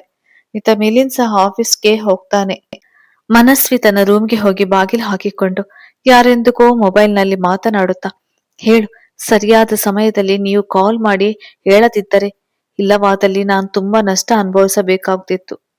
ಥ್ಯಾಂಕ್ಸ್. ಓ, ಅವನೊಬ್ಬ ಹುಚ್ಚ, ಏನೇ ಹೇಳಿದ್ರು ನಂಬ್ತಾನೆ, ಅಷ್ಟು ಪ್ರೀತಿ ನನ್ ಮೇಲೆ ಎಂದು ವ್ಯಂಗ್ಯವಾಗಿ ನಗುತ್ತಾ, ಸರಿ ಸರಿ, ಯಾರೋ ಬಂದರು ಅನಿಸುತ್ತೆ, ಬಾಯ್ ಎಂದು ಕಾಲ್ ಕಟ್ ಮಾಡಿ ಬೆಡ್ ಮೇಲೆ ಮಲಗುತ್ತಾ, ಪುವರ್ ಮಿಲಿಂದ್ ನನ್ನ ತುಂಬಾ ಮುಗ್ಧ ಎಂದುಕೊಂಡಿದ್ದಾನೆ, ಆದ್ರೆ ನಾನು ಮರಳಿ ಬಂದದ್ದೇ ಅವನ ಸರ್ವನಾಶಕ್ಕಾಗಿ ಎಂದು ನಗುತ್ತಾ ಹಾಗೆ ಮಲಗಿ ಬಿಡ್ತಾಳೆ. ರಾತ್ರಿ ಮಾನಸಿ ತನ್ನ ರೂಮಿನಲ್ಲಿ ಯೋಚಿಸ್ತಾ ಕುಳಿತಿರುವಾಗ ಮನೆ ಹಾಳು ಗಿರಿಜಾ ಬಂದು, ಅಮ್ಮ, ಊಟಕ್ಕೆ ಬನ್ನಿ, ಎಲ್ಲರೂ ಕಾಯ್ತಿದ್ದಾರೆಂದಾಗ ಮಾನಸಿ ನಂಗೆ ಹಸಿವಿಲ್ಲ ಎಂದು ಸುಮ್ಮನೆ ಮಲಗಿ ಬಿಡ್ತಾಳೆ. ಮರುದಿನ ಬೆಳಿಗ್ಗೆ ಪ್ರಮಿಳ ಬಂದು ಮಾನಸಿ ಎಂದು ಕರೆಯಲು, ಹಾ ಹೇಳಿ ಮೇಡಮ್ ಎಂದು ಅವರ ಮುಖ ನೋಡಲು ಅವರು ಸಂಕಟ ಪಡುತ್ತಾ, ನನ್ನ ಅತ್ತೆ ಎಂದು ಕರಿಬೇಕು, ಆದ್ರೆ ನೀನು ಮೇಡಮ್ ಹೆಂಡ್ತಿಯಾ ಎಂದು ಅವಳ ಮುಖ ನೋಡಲು ಮಾನಸಿ ಹೆತ್ತಲೋ ನೋಡುತ್ತಾ, ಹಾಗೆ ಕರೆಯಲು ನನ್ಗೆ ಯಾವ ಅಧಿಕಾರವೂ ಇಲ್ಲ ಮೇಡಮ್ ಎಂದು ಕಣ್ಣೀರು ಒರೆಸಿಕೊಳ್ಳಲು ಪ್ರಮೀಳ ಸಂಕಟ ಪಡುತ್ತಾ, ಅತ್ತೆ ಎನ್ನುವ ಅಧಿಕಾರ ಇಲ್ಲ, ಆದ್ರೆ ಅಮ್ಮ ಅನ್ಬಹುದಲ್ವಾ ಎಂದು ಮಾನಸಿ ಮುಖ ನೋಡಲು ಮಾನಸಿ ಸಂತಸದಿಂದ ಅಮ್ಮ ಎಂದು ಅವರನ್ನು ಅಪ್ಪಿಕೊಂಡು ಕಣ್ಣೀರು ಹಾಕಲು ಪ್ರಮೀಳ ಸಮಾಧಾನ ಮಾಡುತ್ತಾ, ಮಾನಸಿ, ನಿಂಗೆ ಏನೋ ಹೇಳುವುದಿದೆ ಆದ್ರೆ ಎಂದು ರಾಗ ಎಳೆಯಲು ಮಾನಸಿ, ಹೇಳಿಮಾ, ಏನದು? ಪ್ರಮೀಳ, ಈಗ ಬೇಡ, ಮೊದಲು ತಿಂಡಿ ತಿನ್ನುವ ಬಾ, ರಾತ್ರಿಯೂ ನೀನು ಏನೂ ತಿಂದಿಲ್ಲ ಎಂದು ಬಲವಂತದಿಂದ ಕರೆದುಕೊಂಡು ಹೋಗ್ತಾರೆ. ಡೈನಿಂಗ್ ಟೇಬಲ್ ಅಲ್ಲಿ ಬಂದ ಇಬ್ಬರನ್ನು ನೋಡಿದ ಮಿಲಿಂದ್ ಅರ್ಧದಲ್ಲಿ ತಿಂಡಿ ಬಿಟ್ಟು ಹೇಳಲು ಪ್ರಮಿಳಾ, ಮಿಲಿಂದ್, ಪೂರ್ತಿ ಮಾಡು ತಿಂಡಿ, ಹಾಗೆಲ್ಲ ಅರ್ಧದಲ್ಲಿ ಬಿಡ್ಬಾರ್ದು ತಿಳಿತಾ? ಮಿಲಿಂದ್ ಅಹಂಕಾರದಿಂದ, ನಂಗೆ ಹಸಿವಿಲ್ಲ, ನಮ್ಮ ಮನೆಗೆ ಹೊಸದಾಗಿ ಬಂದಿರುವ ಇವರಿಗೆ ಹಾಕಿ ಪಾಪ, ಅವರ ಮನೆಯಲ್ಲಿ ಗತಿ ಇಲ್ಲದೆ ಎಂದು ಮುಂದೆ ಮಾತನಾಡುವ ಕೆನ್ನೆಗೆ ಬಾರಿಸಿದ ಪ್ರಮಿಳ ಕೋಪದಿಂದ, ನೀನು ನಾನು ಹೆತ್ತ ಸಾಕಿದ ಮಗನೇ, ಯಾಕೋ ಇಷ್ಟೊಂದು ಕಲ್ಲು ಮನಸ್ಸು ನಿನ್ನದು, ಅವಳಿನ ಹೆಂಡತಿ ಅಂತ ನೋಡುವುದು ಬಿಡು, ಒಂದು ಮನುಷ್ಯ ಅಂತಾದ್ರೂ ಕನಿಕರ ಬೇಡವೆ? ಛೀ ಎಂದು ಮುಖ ತಿರುವಲು ಮಿಲಿಂದ್, ಹೌದು, ಆ ರೀತಿ ಕನಿಕರ ಪಡಲು ಯೋಗ್ಯತೆ ಕೇಳಿಕೊಂಡು ಬಂದಿರಬೇಕು ಎಂದು ಹೊರಟು ಹೋಗ್ತಾನೆ. ಮನಸ್ವಿ ನಗುತ್ತಾ ಮುಂದೆ ಬಂದು, ಎಷ್ಟಾದ್ರೂ ನಿನಗೆ ನಾಚಿಕೆ ಇಲ್ವೇ? ಇನ್ನು ಇದೇ ಮನೆಯಲ್ಲಿ ಬಿದ್ದಿದ್ಯಾ? ಇದೇನಾ ನಿನ್ನ ಸ್ವಾಭಿಮಾನ ಪ್ರತಿಷ್ಠೆ? ಛೀ, ನನಗೆ ಸಿಗಬೇಕಾದ ಅಧಿಕಾರ ಕಿತ್ತುಕೊಂಡರು. ಮೇಲಿನ ನನ್ ಮೇಲೆ ಇಟ್ಟಿದ್ದ ಪ್ರೀತಿ ನನ್ನನ್ನು ಈ ಮನೆಯಲ್ಲಿ ಇರುವಂತೆ ಮಾಡಿತ್ತು. ನೀನು ಅದ್ಯಾವ ಆಸೆಯಿಂದ ಇನ್ನೂ ಇದೇ ಮನೆಯಲ್ಲಿ ಇದ್ಯಾ ತಿಳಿತಾ ಇಲ್ಲ ಎಂದು ಮಾನಸ್ಸಿಗೆ ನೋವಾಗುವಂತೆ ಮಾತನಾಡುತ್ತಿರುವಾಗ ಪ್ರಮೀಳ ಮನಸ್ವಿಯ ಕೆನ್ನೆಗೆ ಬಾರಿಸಿದ. ನೀನು ಒಬ್ಬ ಹೆಣ್ಣು, ಛೀ, ಅವಳು ನಿನ್ನ ತಂಗಿ ಅನ್ನುವ ಕಾಳಜಿಯೂ ಇರದ ನೀನು ಒಬ್ಬ ಅಕ್ಕನ. ನೋಡಮ್ಮ ಮನಸ್ವಿ, ಇದು ಮಾನಸಿಯ ಮನೆ. ನೀನು ಇಲ್ಲಿ ಕೇವಲ 2 ದಿನದ ಅತಿಥಿಯಷ್ಟೇ. ತಂಗಿಯ ಮನೆ ಎಂದು 2 ದಿನ ಇದ್ದು ಹೋದ್ರೆ ನಿಂಗೂ ಮರ್ಯಾದೆ ನಮ್ಗೂ. ಸೊ ನೀನಿನ್ನು ಹೋಗ್ಬೋದು ಎಂದು ಬಾಗಿಲ ಕಡೆ ಕೈ ತೋರಲು ಮನಸ್ವಿ ಅವಮಾನ ಆದಂತೆ ಅಳುತ್ತಾ ತನ್ನ ರೂಮಿಗೆ ಹೋಗಿ ಬ್ಯಾಗ್ ತಂದು ಹೋಗುವಾಗ ಮಾನಸಿ ಕಿವಿಯಲ್ಲಿ, ಈಗ ಹೋಗ್ತೀನಿ, ಆದ್ರೆ ಸಂಜೆ ಹೊತ್ತಿಗೆ ನಿನ್ನ ಗಂಡನನ್ನ ಮತ್ತೆ ಕರ್ತರ್ತಾರ ನೋಡ್ತಾ ಇರು ಎಂದು ವ್ಯಂಗ್ಯವಾಗಿ ನಗುತ್ತಾ ಹೊರಟು ಹೋಗ್ತಾಳೆ. ಸಾಯಂಕಾಲ ಮನೆಗೆ ಬಂದ ಮೇಲೆ ಕೋಪದಿಂದ ಮಾನಸಿ ಮಾನಸಿ ಎಂದು ಅರಚಲು ಹೊರಬಂದ ಮಾನಸಿಗೆ, ನಡೀರಿ ಮೊದಲು ನನ್ ಜೊತೆಗೆ ಎಂದು ಅವಸರಿಸಲು ಮಾನಸಿ ಏನೂ ಅರ್ಥವಾಗದೆ ಅವನ ಮುಖ ನೋಡಲು, ನಡೀರಿ, ಮನಸ್ವಿಯನ್ನು ಎಷ್ಟೇ ಕರೆದ್ರೂ ಬರುತ್ತಿಲ್ಲ. ನಿಮ್ಗೆ ಗೊತ್ತಿದೆ ಅವಳೇ ನನ್ನ ಪ್ರಾಣ. ಈಗ ನೀವು ಬಂದು ಕರೆದ್ರೆ ಮಾತ್ರ ಬರ್ತೇನೆ ಎಂದು ಹಠ ಮಾಡ್ತಿದ್ದಾಳೆ ಎಂದು ತನ್ನ ಪಾಡಿಗೆ ಸ್ವಾರ್ಥಿ ಎಂಬಂತೆ ಮಾತನಾಡುತ್ತಿರುವ ಅವನ ಮುಖ ನೋಡಿ ಮಾನಸಿಗೆ ಹೃದಯ ಹಿಂಡಿದ ಅನುಭವ. ಆಗ ಮಧ್ಯದಲ್ಲಿ ಮಾತನಾಡಿದ ಪ್ರಮೀಳ, ಸರಿ, ಹಾಗಾದ್ರೆ ಅವಳು ಈ ಮನೆಗೆ ಬರ್ಬೇಕು ಅಂದ್ರೆ ನೀನು ಮಾನಸಿಗೆ ನಿನ್ನ ರೂಮಿನಲ್ಲಿ ಇರುವ ಹಕ್ಕು ಕೊಡ್ಬೇಕು. ಮಾನಸಿ, ಅಮ್ಮ, ಏನ್ ಹೇಳ್ತಿದ್ದೀರಾ ನೀವು? ಪ್ರಮೀಳ, ಮಾನಸಿ, 1 ನಿಮಿಷ ಎಂದು ಕೈ ಸನ್ನೆ ಮಾಡುತ್ತಾ, ಹೇಳು ಮುನ್ನ, ಈ ಕಂಡೀಷನ್ ಓಕೆನಾ? ಹಾಗಾದ್ರೆ ಮಾತ್ರ ಮಾನಸಿ ನಿನ್ನೊಟ್ಟಿಗೆ ಬರ್ತಾಳೆ. ಮಿಲಿಂದ್, ಸರಿ, ನನ್ಗೆ ನನ್ನ ಮನಸ್ವಿ ಮುಖ್ಯ. ಅವಳಿಗಾಗಿ ಇವರಿಗೆ ನನ್ನ ರೂಮಿನಲ್ಲಿ ಇರಲು ಅವಕಾಶವನ್ನು ಕೊಡ್ತೇನೆ. ನಮ್ಮ ಡೈವರ್ಸ್ ಆಗುವವರೆಗೆ ಮಾತ್ರ ಎಂದು ಮಾನಸಿ ಬಾ ಎಂದು ಅವಳ ಕೈ ಹಿಡಿದು ಹೊರಟು ಮನಸ್ವಿ ಮನೆಗೆ ಬರ್ತಾನೆ. ಮನೆಗೆ ಬಂದ ಮಗಳು ಅಳಿಯನನ್ನು ನೋಡಿದ ಸುಮಂಗಳ ಸಂತಸದಿಂದ ಬರಮಾಡಿಕೊಳ್ಳಲು, ಮಿಲಿಂದ್, ಮನಸ್ವಿ ಎಲ್ಲಿ ಎಂದು ಕೇಳಿದಾಗ ಸುಮಂಗಳ ತುಸು ಕೋಪದಿಂದಲೇ, ಅವಳು ಬೆಳಿಗ್ಗೆ ನೀವು ಬಂದು ಹೋದ ಮೇಲೆ ಯಾವುದೋ ಫೋನ್ ಬಂತು, ನಂತರ ಕೋಪದಿಂದ ಬ್ಯಾಗ್ ಹಿಡಿದು ಹೊರಟು ಹೋದಳು. ವಯಸ್ಸಾದ ನಾನು ಎಷ್ಟೇ ಕೇಳಿದ್ರು ನಂಗೆ ಯಾವುದೇ ಉತ್ತರ ಕೊಡದೆ ಹೋದ್ಲು ಎಂದು ಕಣ್ಣೀರು ಒರೆಸಿಕೊಳ್ಳುತ್ತಾ, ಮಾನಸಿ, ಬಾಮ, ನಿನ್ನ ಗಂಡನಿಗೆ ಕಾಫಿ ತಿಂಡಿ ಮಾಡೋಣ. ನಂಗೆ ವಯಸ್ಸಾಯ್ತು, ಕೆಲಸ ಮಾಡಲು ಆಗದು. ನಿಮ್ಮ ಅಕ್ಕ ಆಸರೆ ಆಗ್ತಾಳೆಂದ್ರೆ ಅವಳಿಗೆ ಅವಳ ಸ್ವಾರ್ಥವೇ ಮುಖ್ಯ ಎಂದು ಮುಂದೆ ಹೇಳಲು ಹೊರಟವರು ಮಾನಸಿಯ ಮುಖದ ಸನ್ನೆಯಿಂದ ಮಾತು ಬದಲಾಯಿಸಿ ಬಾ ಎಂದು ಅಡಿಗೆ ಮನೆಗೆ ಹೋಗ್ತಾರೆ. ಮಿಲಿಂದ್ ಮನಸ್ವಿ ಇಲ್ಲ ಎಂಬ ಸತ್ಯ ನೆನೆದು ತಲೆ ಹಿಡಿದು ಕುಳಿತುಕೊಳ್ತಾನೆ. ಅಡಿಗೆ ಮನೆಗೆ ಬಂದ ಮಾನಸಿ, ಅಮ್ಮ, ಅಕ್ಕ ಎಲ್ಲಿ ಹೋದ್ಲು ಎಂದು ಕೇಳ್ತಾಳೆ. ಸುಮಂಗಳ ಮನಸ್ವಿಯ ಬಗ್ಗೆ ಎಲ್ಲಾ ವಿಚಾರ ತಿಳಿಸಿದಾಗ ಮಾನಸಿ ನಂಬಲು ಸಾಧ್ಯವಾಗದೆ, ಏನಮ್ಮ ಹೀಗಾಯ್ತು, ಮುಂದೆ ಏನ್ ಮಾಡುವುದು ಎಂದು ತಲೆ ಹಿಡಿದುಕೊಂಡು ನಿಂತ ಮಾನಸಿಯ ಮನಸ್ಸಿನ ನೋವು ತಿಳಿಯದ ಸುಮಂಗಳ, ನೀನ್ಯಾಕೆ ಚಿಂತೆ ಮಾಡ್ತಾ ನಿಂತೆ? ಅವಳಿಗೆ ಸ್ವಾರ್ಥವೇ ಮುಖ್ಯ ಬಿಡು. ನಿನ್ನ ಗಂಡನೊಂದಿಗೆ ನೆಮ್ಮದಿಯಿಂದ ಇರು ತಿಳಿತಾ. ತೆಗೆದುಕೊಂಡು ಹೋಗು, ತಿಂಡಿ ಕೊಡು ಅಳಿಯಂದಿರಿಗೆ ಎಂದು ತಟ್ಟೆ ನೀಡಲು ಮಾನಸಿ ಮನಸ್ಸಲ್ಲೇ ನೊಂದುಕೊಳ್ಳುತ್ತಾ, ಅಮ್ಮ, ನಿಮ್ಗೆ ಹೇಗೆ ಹೇಳಿ, ನಾನು ಇನ್ ಕೆಲವೇ ದಿನಗಳ ಅತಿಥಿ ಆ ಮನೆಗೆ ಎಂದು ಸಂಕಟ ಪಡುತ್ತಾ ಹೊರಗೆ ಬಂದು ನೋಡಲು ಅಲ್ಲಿ ಮಿಲಿಂದ್ ಇರುವುದಿಲ್ಲ. ಅವಳ ಹಿಂದೆಯೇ ಬಂದ ಸುಮಂಗಳ ಮಿಲಿಂದ್ ಇಲ್ಲದಿರುವುದು ನೋಡಿ ಮಾನಸಿಯ ಮುಖ ನೋಡಲು ಮಾನಸಿ ಸಹ ಗೊಂದಲದಿಂದ ಎಲ್ಲಿ ಹೋದ್ರು ಎಂದು ಯೋಚಿಸ್ತಾ ನಿಂತು ಬಿಡ್ತಾಳೆ.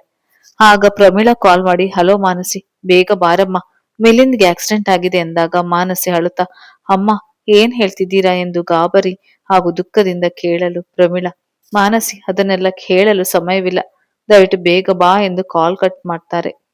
ಮಾನಸಿ ತಾಯಿಗೆ ವಿಚಾರ ತಿಳಿಸಲು ಅವರು ಸಹ ಅವಳೊಂದಿಗೆ ಹಾಸ್ಪಿಟ್ಲಿಗೆ ಹೋಗ್ತಾರೆ. ಆಸ್ಪತ್ರೆಯಲ್ಲಿ ಐಸಿಯುನಲ್ಲಿ ಮಿಲಿಂದ್ನನ್ನು ನೋಡಿ ಮಾನಸಿ ಅಳುತ್ತಾ ಪ್ರಮೀಳಾಗೆ ಹೇಗಾಯ್ತು ಎಂದು ಕೇಳಲು, ಅವ್ರು ಗೊತ್ತಿಲ್ಲ, ನಮ್ಮ ಮ್ಯಾನೇಜರ್ ಕಾಲ್ ಮಾಡಿ ಹೇಳಿದ್ರು ಎಂದು ಅಳ್ತಾರೆ. ಡಾಕ್ಟರ್ ಹೊರ ಬಂದು ಕಂಡೀಷನ್ ಕ್ರಿಟಿಕಲ್, ಅವ್ರಿಗೆ ಯಾವಾಗ ಪ್ರಜ್ಞೆ ಬರುತ್ತೆ ಅಂತ ಹೇಳಲಾಗದು, ನೋಡೋಣ, ದೇವರ ಮೇಲೆ ನಂಬಿಕೆ ಇಡಿ ಎಂದು ಹೇಳಿ ಹೊರಟು ಹೋಗ್ತಾರೆ. ಮಾನಸಿ ದಿಕ್ಕು ತೋಚದೆ ಕುಸಿದು ಕುಳಿದು ಬಿಡ್ತಾಳೆ. ಆಗ ಪ್ರಮೀಳಾ ಮುಂದೆ ಬಂದು ಸಮಾಧಾನ ಮಾಡಿಕೊ ಮಾನಸಿ ಎಂದು ಹೇಳಿ ದೇವರಲ್ಲಿ ಪ್ರಾರ್ಥಿಸ್ತಾರೆ. 2 ದಿನಗಳ ನಂತರ ಪ್ರಜ್ಞೆ ಬಂದ ಮಿಲಿಂದ್ ಮುಂದೆ ನಿಂತ ಮಾನಸಿಯ ಮುಖ ನೋಡಿದ ಮಿಲಿಂದ್ ಕೋಪದಿಂದ, ನೀನು ಇಲ್ಲೇನೆ ಮಾಡ್ತಿದ್ಯಾ? ನಿನ್ನ ಮುಖ ನೋಡಲು ಸಹ ನನಗೆ ಅಸಹ್ಯ ಆಗ್ತಿದೆ. ನನ್ನ ಕಣ್ಣ ಮುಂದೆ ಇರಬೇಡ, ಹೊರಟು ಹೋಗು ಎಂದು ಕೂಗಲು ಪ್ರಮೀಳಾ ಗಾಬರಿಗೊಂಡು ಒಳಗೆ ಬಂದು, ಮುನ್ನ, ಯಾಕೋ, ಏನಾಯ್ತು? ಸಮಾಧಾನ ಮಾಡಿಕೊ ಎಂದು ಸಮಾಧಾನ ಮಾಡಲು ಮಿಲಿಂದ್, ಅಮ್ಮ, ಮೊದಲು ಇವಳನ್ನು ಹೊರಗೆ ಕಳಿಸಿ, ನಂಗೆ ಇವಳ ಮುಖ ಸಹ ನೋಡಲು ಇಷ್ಟ ಇಲ್ಲ. ನನ್ನ ಮನು ನನ್ನಿಂದ ದೂರ ಮಾಡಿದ ಪಾಪಿ ಇವಳು ಸಾಮಾನ್ಯವಾದ ಹೆಣ್ಣಲ್ಲಮ್ಮ ಎಂದು ರೋಷದಿಂದ ಮಾತನಾಡುತ್ತಿರುವಾಗ ಡಾಕ್ಟರ್ ಹೊಳಬಂದು, ಎಲ್ಲರೂ ಯಾಕೆ ಪೇಷಂಟ್ಗೆ ಡಿಸ್ಟರ್ಬ್ ಮಾಡ್ತಿದ್ದೀರಾ, ಹೊರಗೆ ಹೋಗಿ ಎಲ್ಲ ಎಂದು ಎಲ್ಲರನ್ನು ಹೊರಗೆ ಕಳಿಸ್ತಾರೆ. ಹೊರಗೆ ಬಂದ ಮಾನಸಿ ಮಿಲಿಂದ್ನ ಮಾತುಗಳನ್ನೆಂದು ದುಃಖ ಪಡಲು ಪ್ರಮೀಳಾ ಹಾಗೂ ಸುಮಂಗಳಿಗೆ ತೋಚದೆ ನಿಂತೆ ಬಿಡ್ತಾರೆ. ಒಂದು ವಾರದ ನಂತರ ಮನೆಗೆ ಬಂದ ಮಗನನ್ನು ತಾಯಿ ಆರತಿ ಮಾಡಿ ಒಳಗೆ ಕರೆದುಕೊಂಡು ಹೋಗಿ ಅವನ ರೂಮಿನಲ್ಲಿ ಮಲಗಿಸಿ, ಮುನ್ನ ರೆಸ್ಟ್ ಮಾಡು ಎಂದು ಕೆಳಗೆ ಬರಲು ಮಾನಸಿ ಹಾಲಿನ ಲೋಟ ಹಿಡಿದು, ಅಮ್ಮ ಅವ್ರಿಗೆ ಕೊಡಿ ಎಂದು ಪ್ರಮಿಳಾರ ಕಡೆಗೆ ನೀಡಲು, ಪ್ರಮಿಳಾ, ಮಾನಸಿ ನೀನೇ ಹೋಗಿ ಕೊಡು, ಈ ರೀತಿಯಾದ್ರೂ ನೀವಿಬ್ಬರು ಹೊಂದಾಗ್ಬೇಕು, ಹೋಗು ಎಂದು ಒತ್ತಾಯಿಸಲು ಮಾನಸಿ, ಅಮ್ಮ ಬೇಡ, ನಮ್ಮ ಸಂಬಂಧ ಇನ್ನು ಎಷ್ಟು ದಿನ ಅಂತಾನೆ ಗೊತ್ತಿಲ್ಲ, ಈ ನಾವಿಬ್ಬರು ಹೊಂದಾಗುವ ಕನಸೇಕೆ ಎಂದು ಅವರ ಮುಖ ನೋಡಲು ಪ್ರಮಿಳಾ, ಬಿಡ್ತು ಅನ್ನೆ ತಾಯಿ, ಈ ಸಮಯದಲ್ಲಿ ಆ ಮಾತೇಕೆ, ಬಿಡು, ಮೊದಲು ಹೋಗು, ಅವನಿಗೆ ಏನ್ ಬೇಕೋ ನೋಡು ಎಂದು ಒತ್ತಾಯಿಸಲು ಮಾನಸಿ ಸರಿ ಎಂದು ಹೋಗ್ತಾಳೆ. ಮಿಲಿಂದ್ ಕಣ್ಮುಚ್ಚಿ ಮಲಗಿರುವುದು ನೋಡಿದ ಮಾನಸಿ ಅವನ ಪಕ್ಕದ ಟೇಬಲ್ ಮೇಲೆ ಹಾಲಿನ ಲೋಟ ಇಡಲು ಹೋಗಿ ಅವಳ ಕೈ ನೀರಿನ ಹೂಜಿಗೆ ತಾಗಿ ಅದು ಕೆಳಗೆ ಬಿದ್ದ ಸದ್ದಿಗೆ ಎಚ್ಚರವಾದ ಮಿಲಿಂದ್ ಅವಳನ್ನು ಕೋಪದಿಂದ ನೋಡಿ, ನಿಂಗೆ ಒಂದು ಸರಿ ಹೇಳಿದ್ರೆ ಅರ್ಥ ಆಗುದಿಲ್ವಾ ಏನು? ನಿನ್ನ ನೆರಳು ಕಂಡ್ರೆ ನಂಗೆ ಆಗುದಿಲ್ಲ, ಮತ್ತೆ ಯಾಕೆ ಪದೇ ಪದೇ ನನ್ನ ಕಣ್ಮುಂದೆ ಬಂದು ತೊಂದರೆ ನೀಡುತ್ತಿ? ನನ್ನ ಮನಸ್ವಿಯನ್ನು ಹುಡುಕ್ತೇನೆ, ಆಮೇಲೆ ಒಂದು ಕ್ಷಣವೂ ನಿಂಗೆ ಈ ಮನೆಯಲ್ಲಿ ಸ್ಥಳವಿಲ್ಲ, ನೆನಪಿರಲಿ ಎಂದು ಹೇಳುತ್ತಾ ಎದ್ದು ನಿಲ್ಲಲು ಹೋದ ಮಿಲಿಂದ್ ಕಾಲ್ ನೋವಿನಿಂದ ಅಮ್ಮ ಎಂದು ಜೋರಾಗಿ ಕೂಗ್ತಾನೆ. ಮಾನಸಿ ಓಡುತ್ತಾ ಅವನ ಪಕ್ಕಕ್ಕೆ ಹೋಗಿ ಅವನು ಹಿಡಿದು ಕುಲಿಸಲು ಮಿಲಿಂದ್ ಹೊರಟಾಗಿ ಅವಳ ಕೈ ನೂಕಲು ಮಾನಸಿ ದುಃಖದಿಂದ ಅಲ್ಲಿ ನಿಲ್ಲಲಾಗದೆ ಹೊರಗೆ ಬರ್ತಾಳೆ. ಮಿಲಿಂದ್ ತನ್ನ ಮೊಬೈಲ್ ತೆಗೆದು ಮನಸ್ವಿ ನಂಬರ್ಗೆ ಎಷ್ಟೇ ಡಯಲ್ ಮಾಡಿದ್ರು ಆ ಕಡೆಯಿಂದ ಸ್ವಿಚ್ ಆಫ್ ಎಂಬ ಉತ್ತರ ಕೇಳಿ ಕೋಪದಿಂದ ಮೊಬೈಲ್ ಎಸೆದು ಬಿಡ್ತಾನೆ. ಇತ್ತ ಆಫೀಸ್ನಲ್ಲಿ ಮಿಲಿಂದ್ ಇಲ್ಲದೆ ಎಲ್ಲಾ ಕೆಲಸಗಳು ಪೆಂಡಿಂಗ್ ಇರುವ ಕಾರಣಕ್ಕಾಗಿ ಪ್ರಮೀಳಾ ಮೇಲಿನ ಪೂರ್ಣ ಜವಾಬ್ದಾರಿಯನ್ನು ಮಾನಸಿಗೆ ವಹಿಸಿ ತಾವು ಆಫೀಸ್ನ ಜವಾಬ್ದಾರಿಯನ್ನು ತಮ್ಮ ಹೆಗಲಿಗೇರಿಸಿಕೊಳ್ಳುತ್ತಾರೆ. ದಿನಗಳು ಯಾಂತ್ರಿಕವಾಗಿ ಓಡುತ್ತಿರುತ್ತವೆ. ಮಿಲಿಂದ್ನ ಕಟು ನುಡಿ ನಿರ್ಲಕ್ಷ್ಯದಿಂದ ಮನನೊಂದ ಮಾನಸಿ ಯಾವುದೇ ಅವನ ಮಾತಿಗೆ ಮರು ಮಾತನಾಡದೆ ಮೌನದಿಂದ ಇರುತ್ತಿರುತ್ತಾಳೆ. ಅಂದು ಬೆಳಿಗ್ಗೆ ಎಂದಿನಂತೆ ಮಿಲಿಂದ್ನ ರೂಮ್ಗೆ ಹೋದ ಮಾನಸಿಗೆ ಮತ್ತೆ ಅವನು ಮನನೋಯಿಸುವ ಮಾತಿನಿಂದ ಅವಳ ತಾಳ್ಮೆಯ ಕಟ್ಟೆ ಹೊಡೆದು ಕೋಪದಿಂದ, ನಿಮ್ಗೆ ಏನು ಬೇಕು ಹೇಳಿ, ನಾನು ಈ ಮನೆ ಬಿಟ್ಟು ಹೋದ್ರೆ ನೀವು ಸಂತೋಷದಿಂದ ಇರ್ತೀರಾ ಎಂದಾಗ ಮಿಲಿಂದ್ ಎಂದಿನ ತನ್ನ ದಾಟಿಯಿಂದ, ಹೌದು, ನೀನು ನನ್ನ ಕಣ್ಣ ಮುಂದೆ ಇರ್ಬೇಡ, ಐ ಜಸ್ಟ್ ಹೇಟ್ ಯು ಎಂದು ಜೋರಾಗಿ ಕೂಗಲು ಮಾನಸಿಯ ಮನಸ್ಸು ಹೊಡೆದು ಹೋಗ್ತದೆ. ಹಿಂದೆ ಹಿಂದೆ ಸರಿಯುತ್ತಾ ಮಾನಸಿ ಬರುವ ಕಣ್ಣೀರನ್ನು ಒರೆಸಿಕೊಳ್ಳುತ್ತಾ, ಸರಿ, ನಾನು ಹೊರಟು ಹೋಗ್ತೇನೆ, ಮತ್ತೆ ಯಾವತ್ತಿಗೂ ನಿಮ್ಮ ಕಣ್ಮುಂದೆ ಬರುವುದಿಲ್ಲ ಎಂದು ಹೇಳಿ ಅಳುತ್ತಾ ಓಡಿ ಹೋಗ್ತಾಳೆ. ಮನೆಯಿಂದ ಹೊರಟ ಮಾನಸಿ ಪ್ರಮಿಳಾಲಿಗೆ ಕಾಲ್ ಮಾಡಿ ಲಾಯರ್ ನಂಬರ್ ಕೇಳಿದಾಗ ಪ್ರಮಿಳಾ ಗೊಂದಲದಿಂದ ಅವರ ನಂಬರ್ ಯಾಕಮ್ಮ ಎಂದು ಕೇಳಲು ಮಾನಸಿ ನಗುತ್ತಾ, ನಮ್ಮ ಡ್ರೈವರ್ಸ್ ಕ್ಯಾನ್ಸಲ್ ಮಾಡೋಕೆ ಎಂದು ಸುಳ್ಳು ಹೇಳ್ತಾಳೆ. ಆಗ ಪ್ರಮಿಳಾರ ಸಂತಸಕ್ಕೆ ಪಾರವೇ ಇರದು. ದೇವರೇ, ಅಂತೂ ಅವರಿಬ್ಬರು ಹೊಂದಾದರಲ್ಲ ಎಂದು ಸಂತಸದಿಂದ, ಸರಿ ಪುಟ್ಟ, ನಂಬರ್ ಕಳಿಸ್ತೇನೆ, ನಾನು ಸಾಯಂಕಾಲ ಬೇಗ ಬರ್ತೇನೆ, ಭಟ್ಟರಿಗೆ ಹೇಳಿ ಸಿಹಿ ಮಾಡಿಸು, ಈ ದಿನವನ್ನು ನಾವು ಸೆಲೆಬ್ರೇಟ್ ಮಾಡಬೇಕು ಎಂದು ಸಂತಸದಿಂದ ಮಾತನಾಡುತ್ತಿರುವವರ ಧ್ವನಿ ಕೇಳಿ ಮಾನಸಿ ಬಾಯಿಗೆ ಕೈ ಹಿಡಿದ ಹೊತ್ತರಿಸಿ ಬರುವ ದುಃಖವನ್ನು ತಡಿತಾ ಸರಿ ಅಮ್ಮ ಎಂದು ಕರೆ ತುಂಡರಿಸ್ತಾಳೆ. ಸಾಯಂಕಾಲ ಮನೆಗೆ ಬಂದ ಪ್ರಮೀಳರ ಮುಂದೆ ಓಡುತ್ತಾ ಬಂದ ಗಿರಿಜಾ ಅಳುತ್ತಾ, ಮೇಡಮ್ ಮೇಡಮ್, ಮಾನಸಿ ಅಮ್ಮ ಎಷ್ಟು ಹೇಳಿದ್ರು ಕೇಳದೆ ಮನೆ ಬಿಟ್ಟು ಹೊರಟು ಹೋದ್ರು, ಹೋಗೋ ಮುಂಚೆ ಈ ಕವರ್ ಕೊಟ್ಟು ಹೋದ್ರು ಎಂದಾಗ ಪ್ರಮೀಳಾ ಶಾಕ್ನಿಂದ, ಎಲ್ಲಿಗೆ ಹೋದ್ಲು?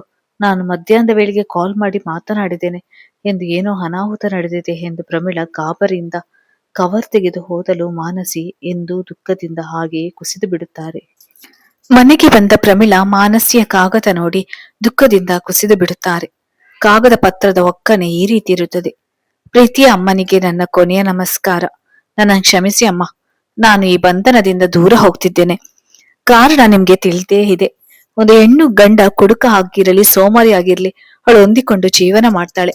ಆದ್ರೆ ತನ್ನ ಗಂಡನಾದವನು ತನ್ನನ್ನು ದ್ವೇಷಿಸ್ತಾನೆ. ಯಾವ ಸ್ಥಳದಲ್ಲಿ ಪ್ರೀತಿ ಇರ್ಬೇಕೋ ಅಲ್ಲಿ ದ್ವೇಷವೇ ತುಂಬಿದೆ. ನಾನು ಹೇಗೆ ಆ ಮನೆಯಲ್ಲಿ ಇರಲಿ ಹೇಳಮ್ಮ? ನನ್ಗೆ ಗೊತ್ತು ನಿಮ್ಗೆ ನೋವಾಗ್ತಿದೆ, ಆದ್ರೆ ನಾನು ಸೋತಿದ್ದೇನೆ. ನನ್ನ ದಯವಿಟ್ಟು ಹುಡುಕುವ ಪ್ರಯತ್ನವನ್ನು ಮಾಡ್ಬೇಡಿ ಅಮ್ಮ. ಈ ನಿರ್ಭಾಗ್ಯಳ ಕೊನೆಯ ಆಸೆಯಂತೆ ಹೇಗಾದ್ರೂ ಮಾಡಿ ಮನಸ್ವಿಯನ್ನು ಹುಡುಕಿ ಮಿಲಿಂದ್ ಜೊತೆಗೆ ಮದುವೆ ಮಾಡಿಸಿ ಪ್ಲೀಸ್. ಪ್ರೀತಿ ಕಳೆದುಕೊಂಡವರ ದುಃಖ ಏನೆಂದು ನಂಗೆ ಗೊತ್ತು. ಏಕೆಂದು ಪ್ರೀತಿ ಕಳೆದುಕೊಂಡವರಲ್ಲಿ ನಾನು ಒಬ್ಬಳು ಅಮ್ಮ. ಕೊನೆಯದಾಗಿ ಒಂದು ಮಾತು, ಲಾಯರ್ ಸರ್ ಹತ್ತಿರ ಮಾತನಾಡಿದ್ದೇನೆ. ನನ್ನ ಹಾಗೂ ಮಿಲಿಂದ್ ಡೈವರ್ಸ್ ವಿಚಾರಕ್ಕೆ ನನಗೆ ಸಂಪೂರ್ಣ ಒಪ್ಪಿಗೆ ಇದೆ. ಅವರಾದ್ರೂ ಅವರ ಪ್ರೀತಿಯ ಜೊತೆಗೆ ಸಂತೋಷವಾಗಿರ್ಲಿ. ನಿಮ್ಮ ಆರೋಗ್ಯ ಚೆನ್ನಾಗಿ ನೋಡ್ಕೊಳ್ಳಿ. ನನ್ನ ಕ್ಷಮಿಸಿ ಅಮ್ಮ. ಪತ್ರವನ್ನು ಓದಿದ ಪ್ರಮೀಳಾ ಮಾನಸಿ ಎಂದು ಎದೆ ಹಿಡಿದು ಕುಸಿದು ಬಿಡುತ್ತಾರೆ. ಮನೆ ಕೆಲಸದವರೆಲ್ಲ ಓಡಿ ಬಂದು ಅವರನ್ನು ಮಲಗಿಸಿ ಮಿಲಿಂದ್ಗೆ ವಿಷಯ ತಿಳಿಸಿ ಆಸ್ಪತ್ರೆ ಸೇರಿಸರು. ಪ್ರಮೀಳಾಲನ್ನು ಚೆಕ್ ಮಾಡಿ ಡಾಕ್ಟರ್ ಹೊರಬಂದು, ಕೇಸ್ ತುಂಬಾ ಕ್ರಿಟಿಕಲ್ ಆಗಿದೆ, ಅವರು ಮಾನಸಿ ಮಾನಸಿ ಅಂತ ಪದೇ ಪದೇ ಕನವರಿಸ್ತಿದ್ದಾರೆ. ಮಾನಸಿ ಅವರನ್ನು ಆದಷ್ಟು ಬೇಗ ಕರೆಸಿ, ಯಾಕೆಂದ್ರೆ ಮೇಡಮ್ ಅವರ ಮುಖ ನೋಡದ ಹೊರತು ಚೇತರಿಸಿಕೊಳ್ಳಲು ಸಾಧ್ಯವಿಲ್ಲ ಎಂದು ಹೇಳಿದ ಡಾಕ್ಟರ್ ಮಾತಿಗೆ ಮಿಲಿಂದ್ ಹಲ್ಲು ಕಡಿಯುತ್ತಾ ಮನದಲ್ಲಿ ಹೆತ್ತ ಮಗನಿಗಿಂತ ನಿನ್ನೆ ಮೊನ್ನೆ ಬಂದ ಆ ಮೋಸಗಾತಿಯವರಿಗೆ ಇಷ್ಟು ಹತ್ತಿರ ಆದ್ಲ. ಇರಲಿ, ನನಗೆ ನನ್ನ ಅಮ್ಮನ ಜೀವನ ಮುಖ್ಯ ಎಂದು ಕೆಲಸದ ಗಿರಿಜಾಳ ಬಳಿ ಬಂದು ಆ ಮಾನಸಿಯನ್ನು ಕರೆದುಕೊಂಡು ಬಾ ಎಂದು ಹೇಳುತ್ತಾನೆ. ಗಿರಿಜಾ ಅಳುತ್ತಾ, ಇನ್ನೆಲ್ಲಿ ಮಾನಸಿ ಯಜಮಾನ್ರೆ, ಆ ತಾಯಿ ಹೊರಟು ಹೋಗಿ ಗಂಟೆಗಳೇ ಕಳೆದಿವೆ. ಮೇಲಿಂದ, ವಾಟ್, ಎಲ್ಲಿ ಹೋದ್ಲು? ಗಿರಿಜಾ ಮಾನಸಿ ಬರೆದ ಪತ್ರವನ್ನು ಅವನ ಕೈಗೆ ಇಟ್ಟು, ಇದನ್ನು ಓದಿ ಯಜಮಾನ್ರೆ, ಮಾನಸಿ ಅಮ್ಮ ಯಾರು, ಅವರನ್ನು ಹುಡುಕ್ಬಾರ್ದು ಎಂದು ಹೇಳಿದ್ದಾರೆ. ಮೇಲಿಂದ ಚಿಂತೆಗೀಡಾಗಿ, ಗಾಡ್, ಈಗ ಏನ್ ಮಾಡ್ಲಿ ಎಂದು ಯೋಚಿಸ್ತಾ ಏನೋ ಹೊಳೆದಂತಾಗಿ, ಗಿರಿಜಾ ಅಮ್ಮನ ಜೊತೆಗಿರು, ನಾನು ಈಗ ಬರ್ತೇನೆ ಎಂದು ಹೊರಟು ಹೋಗ್ತಾನೆ. ಮಿಲಿಂದ್ ಅವನ ಸ್ನೇಹಿತ ಅರವಿಂದ್ನ ಸಹಾಯದಿಂದ ಮಾನಸಿಯನ್ನು ಹುಡುಕಿಸುವ ಪ್ರಯತ್ನವನ್ನು ಮಾಡ್ತಾನೆ. ಆದ್ರೆ ಮಾನಸಿಯ ಸುಳಿವು ಸಿಗೋದಿಲ್ಲ. ಆಗ ಮನಸ್ವಿಯ ಕಾಲ್ ಬರ್ತದೆ. ಅದನ್ನ ನೋಡಿ ಮಿಲಿಂದ್ ಸಂತಸದಿಂದ ಕುಣಿದಾಡಿ ಬಿಡ್ತಾನೆ. ಆ ಮೋಸಗಾತಿಗಿಂತ ಕಷ್ಟದ ಸಮಯದಲ್ಲಿ ನನ್ನ ಜೊತೆಗಿರುವ ನನ್ನ ಮನಸ್ವಿ ಗ್ರೇಟ್ ಎಂದು ಖುಷಿಯಿಂದ ಅವಳ ಕರೆ ಸ್ವೀಕರಿಸಿ, ಹಲೋ ಜಾನು, ಎಲ್ಲಿದ್ಯಾ? ಅಮ್ಮನಿಗೆ ಹುಷಾರಿಲ್ಲ ಎಂದು ಒಂದೇ ಉಸಿರಿನಲ್ಲಿ ವರದಿ ಒಬ್ಬಿಸಲು ಮನಸ್ವಿ ತಾನಿರುವ ಸ್ಥಳದ ಬಗ್ಗೆ ಹೇಳ್ತಾಳೆ. ಮಿಲಿಂದ್ ಅವಳನ್ನು ಭೇಟಿ ಮಾಡಿ ಮನೆಗೆ ಕರೆದುಕೊಂಡು ಬರ್ತಾನೆ. ಮನೆಗೆ ಬಂದ ಮನಸ್ವಿ ಮಾನಸಿ ಮನೆ ಬಿಟ್ಟು ಹೋಗಿದ್ದನ್ನು ತಿಳಿದು ಮನಸ್ಸಿನೊಳಗೆ ಸಂತಸ ಪಡುತ್ತಾ ಮೇಲೆ ನಾಟಕದ ಮಾತುಗಳಿಂದ ಅವನಿಗೆ ಹತ್ತಿರವಾಗ್ತಾಳೆ. ಪ್ರಮೀಳಾ ಹುಷಾರಾಗಿ ಮನೆಗೆ ಬಂದ ಮೇಲೆ ಪೊಲೀಸ್ ಆಫೀಸರ್ ವಿವೇಕ್ ಬಂದು, ರಂಗನ ಬೆಟ್ಟದ ಹತ್ತಿರ ಒಬ್ಬ ಹೆಣ್ಣು ಮಗಳ ಡೆಡ್ ಬಾಡಿ ಸಿಕ್ಕಿದೆ, ನೋಡಲು ಎಲ್ಲ ನಿಮ್ಮ ಸೊಸೆ ಮಾನಸಿಯಂತೆ ಇದ್ದಾರೆ ಎಂದಾಗ ಪ್ರಮೀಳಾ, ನೋ, ಇದು ಸಾಧ್ಯವಿಲ್ಲ ಎಂದು ದುಃಖದಿಂದ ಜೋರಾಗಿ ಕೂಗಾಡುವ ಧ್ವನಿ ಕೇಳಿ ಕೆಳಗೆ ಬಂದ ಮಿಲಿಂದ್ ಹಾಗೂ ಮನಸ್ವಿ ಸಹ ಶಾಕ್ ಆಗ್ತಾರೆ. ಆಗ ಪ್ರಮೀಳಾ, ಈಗ ಸಮಾಧಾನ ಆಯ್ತಾ ನಿಂಗೆ? ಅನ್ಯಾಯವಾಗಿ ಆ ಹುಡುಗಿಯನ್ನು ಕೊಂದು ಬಿಟ್ರಲ್ಲ, ನಿಮ್ಗೆ ಒಳ್ಳೆಯದಾಗುದಿಲ್ಲ, ಒಳ್ಳೆಯದಾಗುದಿಲ್ಲ ಎಂದು ಅಳುತ್ತಾ, ಮಾನಸಿ, ನೀನ್ ಹೋಗ್ಬಾರ್ದಿತ್ತು, ಈ ಅಮ್ಮನಿಂದ ದೂರ ಆಗ್ಬಾರ್ದಿತ್ತು ಎಂದು ಕುಸಿದು ಬಿಡ್ತಾರೆ. ಆಗ ಸುಮಂಗಳ ಸಹ ದುಃಖದಿಂದ ಮನದಲ್ಲೇ ಏನೋ ನಿರ್ಧರಿಸಿದಂತೆ ಮನಸ್ವಿ ಮನೆಗೆ ಬಂದು ನಿಂತು ಬಿಡ್ತಾರೆ. ಮಾನಸಿ ಇಲ್ಲ ಎಂಬ ಕೊರಗು ಪ್ರಮೀಳರನ್ನು ಬಾಧಿಸುತ್ತದೆ. ಅವರ ಆರೋಗ್ಯ ಸುಧಾರಿಸಿದರೂ ಮಾನಸಿಕ ನೋವಿನಿಂದ ಆ ಮನೆಯಲ್ಲಿ ಇರಲಾರದೆ ತಮ್ಮ ವಯಸ್ಸಾದ ಅತ್ತೆ ಪದ್ಮಾವತಿಯರನ್ನು ಕರೆದುಕೊಂಡು ದೂರದ ಅಸ್ಸಾಂಗೆ ತಮ್ಮ ಮತ್ತೊಂದು ಕಂಪನಿ ನೋಡಿಕೊಳ್ಳಲು ಹೊರಟು ಹೋಗ್ತಾರೆ. ಇತ್ತ ಮಾನಸಿ ಮಿಲಿಂದ್ ಮದ್ವೆಯನ್ನು ನ್ಯಾಯಾಲಯ ರದ್ದು ಮಾಡಿದ ಮೇಲೆ ಮನಸ್ವಿ ಮಿಲಿಂದ್ ಇಬ್ಬರು ಮದ್ವೆಯಾಗ್ತಾರೆ. ಆದ್ರೆ ಸುಮಂಗಳ ತಮ್ಮ ಜೀವನದ ಕೊನೆಯ ಆಸರೆ ಎಂದು ಮನಸ್ವಿಯ ಮನೆಗೆ ಬರಲು ಮನಸ್ವಿ ಅವರಿಗೆ ಆಶ್ರಯ ನೀಡ್ತಾಳೆ. 2 ವರ್ಷದ ನಂತರ. ವೀಣಾ, ವೀಣಾ, ಎಲ್ಲ ಸಿದ್ಧ ಆಯ್ತೇನಮ್ಮ? ಗೆಸ್ಟ್ಗಳು ಬರುವ ಟೈಮ್ ಆಯ್ತು. ಆಯ್ತು ಮಾಜಿ, ಎಲ್ಲಾ ರೆಡಿ ಮಾಡಿದ್ದೀನಿ. ಬೇಬಿಗೆ ಸ್ನಾನ ಅಷ್ಟೇ ಮಾಡಿಸ್ಬೇಕು ಎಂದು ಹೇಳುವಷ್ಟರಲ್ಲಿ ಹೊರಗಡೆ ಯಾರೋ ಹೋಗ್ತಾರೆ. ನಿರ್ಮಲಾದೇವಿ, ನಿರ್ಮಲಾದೇವಿ, ಹರೇ ಕೌನ್? ವೀಣಾ, ನೀನು ಬೇಬಿಗೆ ಸ್ನಾನ ಮಾಡಿಸಿ ರೆಡಿ ಮಾಡಿಕೊಂಡು ಬೇಗ ಬಾ, ನಾನು ಹೊರಗೆ ಯಾರು ಬಂದ್ರು ನೋಡ್ತೇನೆ ಎಂದು 50ರ ಆಸುಪಾಸಿನ ನಿರ್ಮಲಾದೇವಿ ಹೊರ ಬರ್ತಾರೆ. ಬಾಗಿಲ ಮುಂದೆ ನಿಂತ ಮಾಲಿನಿಯನ್ನು ನೋಡಿದ ನಿರ್ಮಲಾ, ಮಾಲಿನಿ ಮೆಹನ್, ಅಂದರಾವು, ಮಾಲಿನಿ ಅಕ್ಕ ಒಳಗೆ ಬನ್ನಿ ಎಂದು ಪ್ರೀತಿಯಿಂದ ಸ್ವಾಗತಿಸಲು ಅವರು ಹೊಳಬರುತ್ತಾ, ಎಲ್ಲಿ ನನ್ನ ಮೊಮ್ಮಗಳು ಮಿಥಿಲಿ ಎಂದು ದುಃಖದಿಂದ ಕೇಳಲು ನಿರ್ಮಲಾ ಒಳಗೆ ಹೋಗಿ ಅವಳ ರೂಮಿನಲ್ಲಿ ರೆಡಿ ಆಗ್ತಿದ್ದಾಳೆ. ನೇರ ರೂಮಿಗೆ ಬಂದು ಬಾಗಿಲು ತೆರೆದು ನೋಡಿದ ಮಾಲಿನಿ ಆಶ್ಚರ್ಯದಿಂದ ನೋಡುತ್ತಾ ನಿಂತು ಬಿಡ್ತಾರೆ. ಆಗ ಬಂದ ಆರ್ಯ, ಮಮ್ಮಿ ಹೇಗಿದ್ದೀರಿ ಎಂದು ಅವರ ಕಾಲಿಗೆ ನಮಸ್ಕಾರ ಮಾಡ್ತಾನೆ. ಮಾಲಿನಿ, ಹರರೆ ಖುಷ್ ರಹೋ ದಾಮಾಜ್ಜಿ ಎಂದು ಕಣ್ಣೀರು ಹಾಕಲು ಅಷ್ಟರಲ್ಲಿ ರೆಡಿಯಾಗಿ ಹೊರಬಂದ ಪುಟ್ಟ ಕಂದ ಮಿಥಿಲಿ, ದಾದಿ ದೇಖೋ ಎಂದು ತನ್ನ ಹೊಸ ಬಟ್ಟೆ ತೋರಿಸಲು ಮಾಲಿನಿ ದುಃಖದಿಂದ ಬಹಳ ಚೆನ್ನಾಗಿದೆ ಬಂಗಾರ ಎಂದು ಮುದ್ದು ಮಾಡುತ್ತಿದ್ದಾಗ ಅವರ ಕಾಲಿಗೆ ನಮಸ್ಕಾರ ಮಾಡಿದ ವೀಣಾಳನ್ನು ನೋಡಿದ ಮಾಲಿನಿ ಅವಳಿಗೆ ಆಶೀರ್ವಾದ ಮಾಡದೆ ಹೊರ ನಡೆದು ಬಿಡ್ತಾರೆ. ಆಗ ವೀಣಾ ಮುಖ ಸಪ್ಪೆ ಮಾಡಿ, ಆರ್ಯ, ಮಾಜಿ ಮುಸ್ಸೆ ನಾರಾಜ್ ಹೇ ನಾ ಅಭಿ ತಕ್ ಎಂದು ಚಿಕ್ಕ ಮಕ್ಕಳ ರೀತಿ ಕಣ್ಣೀರು ಹಾಕಲು, ಆರ್ಯ, ಐಸಾ ಕುಚ್ ನಹಿ ಹೈ, ಅಬ್ ಜಲ್ದಿ ತಯಾರ್ ಹೋಕೆ ನೀಚೆ ಆ ಜಾओ ಎಂದಷ್ಟೇ ಹೇಳಿ ಕೆಳಗೆ ಹೊರಟು ಹೋಗ್ತಾನೆ. ನಿರ್ಮಲಾ ದೇವಿಯ ಮೊಮ್ಮಗಳ ಹುಟ್ಟು ಹಬ್ಬ ಎಂದು ಅವರ ಎಲ್ಲಾ ಸಂಬಂಧಿಕರು ಸ್ನೇಹಿತರು ಎಲ್ಲರೂ ಸಂತಸದಿಂದ ಬಂದು ಮಗುವಿಗೆ ಶುಭಾಶಯ ಕೋರುತ್ತಿರುವಾಗ ಒಬ್ಬ ವ್ಯಕ್ತಿ ಬಂದು ವೀಣಾಳನ್ನು ನೋಡಿ ಶಾಕ್ ಆಗ್ತಾರೆ. ನಿರ್ಮಲಾ ದೇವಿಯ ಮೊಮ್ಮಗಳು ಮಿಥಿಲಿ ಹುಟ್ಟುಹಬ್ಬಕ್ಕೆ ತಮ್ಮೆಲ್ಲ ಆತ್ಮೀಯ ಬಂಧು ಬಳಗ ಹಾಗೂ ಸ್ನೇಹಿತರಿಗೆಲ್ಲ ಆಹ್ವಾನ ನೀಡಿರುತ್ತಾರೆ. ಎಲ್ಲರೂ ಬಂದು ಮಗುವಿಗೆ ಆಶೀರ್ವಾದ ಮಾಡಿ ಹೋಗ್ತಿರ್ಬೇಕಾದ್ರೆ ಪ್ರಮೀಳ ಸಹ ಆರ್ಯನ ಆಹ್ವಾನದ ಮೇರೆಗೆ ಬಂದು ಮಗುವಿನಿಗೆ ಶುಭಾಶಯ ಹೇಳುತ್ತಿರುವ ಸಮಯದಲ್ಲಿ ವೀಣಾಳನ್ನು ನೋಡಿ ಶಾಕ್ ಆಗ್ತಾರೆ. ಅವಳನ್ನು ಮಾನಸಿ ಎಂದು ಕರೆದಾಗ ವೀಣಾ ಗೊಂದಲದಿಂದ ಅವರ ಮುಖ ನೋಡಲು ನಿರ್ಮಲಾ ದೇವಿ ಮುಂದೆ ಬಂದು, ಇವಳು ಮಾನಸಿ ಅಲ್ಲ, ವೀಣಾ, ನಮ್ ಸೊಸೆ, ನಮ್ಮ ಆರ್ಯನ ಹೆಂಡತಿ. ಅಂದಾಗಿ ನೀವ್ ಯಾರು ಅಂತ ಗೊತ್ತಾಗ್ತಿಲ್ಲ, ಕ್ಷಮಿಸಿ ಎಂದು ಅವರ ಮುಖ ನೋಡಲು ಅಲ್ಲಿಗೆ ಬಂದ ಆರ್ಯ, ಮಾಜಿ, ಇವರು ಪ್ರಮೀಳಾ ಬಹದ್ದೂರ್, ಬ್ಯಾಂಗ್ಳೂರ್ನಲ್ಲಿರುವ ದುರ್ಗಾ ಗ್ರೂಪ್ ಆಫ್ ಕಂಪನೀಸ್ ನ ಮಾಲೀಕರು. ಹಾಗೆ ನಮ್ಮ ಆಫೀಸ್ ಜೊತೆಗೆ ಹೊಸದಾಗಿ ಟೈ ಅಪ್ ಮಾಡಿಕೊಂಡ ಇಲ್ಲಿನ ಪದ್ಮಾವತಿ ಟೀ ಕಂಪನಿಯ ಮಾಲೀಕರು ಇವರು ಎಂದು ಹೇಳುತ್ತಿರುವ ಮಗನನ್ನು ನೋಡಿದ ನಿರ್ಮಲಾ, ಹೋ ಹೌದಾ, ಒಳ್ಳೆಯದು ಎಂದು ಪ್ರಮೀಳಾ ಮುಂದೆ ಬಂದು, ಹಮ್ಮೆ ಮಾಫ್ ಕರ್ದು ಬೆಹನ್, ನಂಗೆ ಗೊತ್ತಾಗ್ಲಿಲ್ಲ ಎಂದು ಕೈ ಜೋಡಿಸಲು ಪ್ರಮೀಳಾ ದುಃಖದಿಂದ, ಪರವಾಗಿಲ್ಲಮ್ಮ, ಅದು ಎಂದು ಏನೋ ಹೇಳಲು ಬಾಯಿ ತೆರೆದವರು ಹಾಗೆ ಸುಮ್ಮನಾಗುತ್ತಾ, ಸರಿ ಆರ್ಯ, ನಾನಿನ್ ಬರ್ತೇನೆ ಎಂದು ಹೊರಟು ಬಿಡ್ತಾರೆ. ಎಲ್ಲಾ ಕೆಲ್ಸ ಮುಗಿಸಿ ರೂಮ್ಗೆ ಬಂದ ವೀಣಾಳನ್ನು ನೋಡಿದ ಆರ್ಯ ಅಕ್ಕರೆಯಿಂದ, ಊಟ ಮಾಡಿದ್ಯಾ, ಹಾಗೆ ಟ್ಯಾಬ್ಲೆಟ್ ತೆಗೆದುಕೊಂಡ್ರಾ ಎಂದು ಪ್ರೀತಿಯಿಂದ ಕೇಳುವುದು ನೋಡಿದ ವೀಣಾ, ಸ್ಟಾಪ್ ಇಟ್ ಆರ್ಯ, ಸಾಕು ಇನ್ನು, ಎಷ್ಟು ದಿನಗಳವರೆಗೆ ಈ ನಾಟಕದ ಬದುಕು. ಈಗಾಗ್ಲೇ ನಿಮ್ಮ ಮನೆಯವರಿಗೆ ನಾನು ವೀಣಾ ಎಂದು ಮೋಸ ಮಾಡಿದ್ದೇನೆ. ಆದ್ರೆ ಇವತ್ತು ಪ್ರಮೀಳಾ ಅಮ್ಮನಿಗೂ ನಾನು ಮಾನಸಿ ಅಲ್ಲ ವೀಣಾ ಅಂತ ಹೇಳಿ ಮೋಸ ಮಾಡಿದೆ. ನನ್ನಿಂದ ಈ ನಾಟಕದ ಬದುಕು ಸಾಕಾಗಿದೆ. ಸ್ವಾಭಿಮಾನಕ್ಕಾಗಿ ಮಿಲಿಂದ್ ನನ್ನು ಬಿಟ್ಟು ಸಾಯಲು ಹೊರಟಿದ್ದವಳು ನಾನು. ಆದ್ರೆ ಎಂದು ಮುಖ ಮುಚ್ಚಿಕೊಂಡು ಅಳುವ ಮಾನಸಿಯ ಮುಖವನ್ನು ಬೊಗಸೆಯಲ್ಲಿಡಿದ ಆರ್ಯ ಕಣ್ಣೀರು ಹೊರಿಸಿ, ಐ ಆಮ್ ಸಾರಿ ಮಾನಸಿ, ನನ್ನಿಂದಾಗಿ ನನ್ನ ಮಗು ಮಿಥುಲಿ ಕಾರಣಕ್ಕಾಗಿ ನಿನ್ನ ಮೀನನಂತೆ ನಟಿಸ್ತಿದ್ದಿ. ಆದ್ರೆ ನಾನು ಹೆಲ್ಪ್ಲೆಸ್. ನನಗೆ ನನ್ನ ತಾಯಿ ಹಾಗೆ ನನ್ನ ಮಗು ಇಬ್ಬರು ಮುಖ್ಯ. ನನ್ನ ಕ್ಷಮಿಸು ಎಂದು ಕೈಮುಗಿದು ಹೊರ ನಡೆದನು ಆರ್ಯ. ಅವನು ಹೊರಟ ಮೇಲೆ ಮಾನಸಿ, ನಾನೇನು ಮಾಡಿದೆ, ನಂಗೆ ಏನ್ ಆಗ್ತಿದೆ, ಹಾಗಾದ್ರೆ ಇವರ್ಯಾರು, ನಾನ್ಯಾಕೆ ಮೇಲಿಂದ ಎಂದುಕೊಂಡೆ. ದೇವರೇ, ನನ್ನ ಬುದ್ಧಿ ಒಂದು ಹೇಳಿದರೆ ಮನಸ್ಸು ಒಂದು ರೀತಿ ಯೋಚಿಸುತ್ತೆ. ಕೆಲವೊಮ್ಮೆ ಮಾನಸಿ ಎಂದು ಇವರೊಂದಿಗೆ ಜಗಳವಾಡಿದ್ರೆ ಮತ್ತೊಂದು ಕ್ಷಣ ವೀಣಾಳಂತೆ ವರ್ತಿಸ್ತೇನೆ. ದೇವರೇ, ತಲೆನೋವು ಎಂದು ಹಾಗೆ ಕುಸಿದು ಬಿಡ್ತಾಳೆ ಮಾನಸಿ.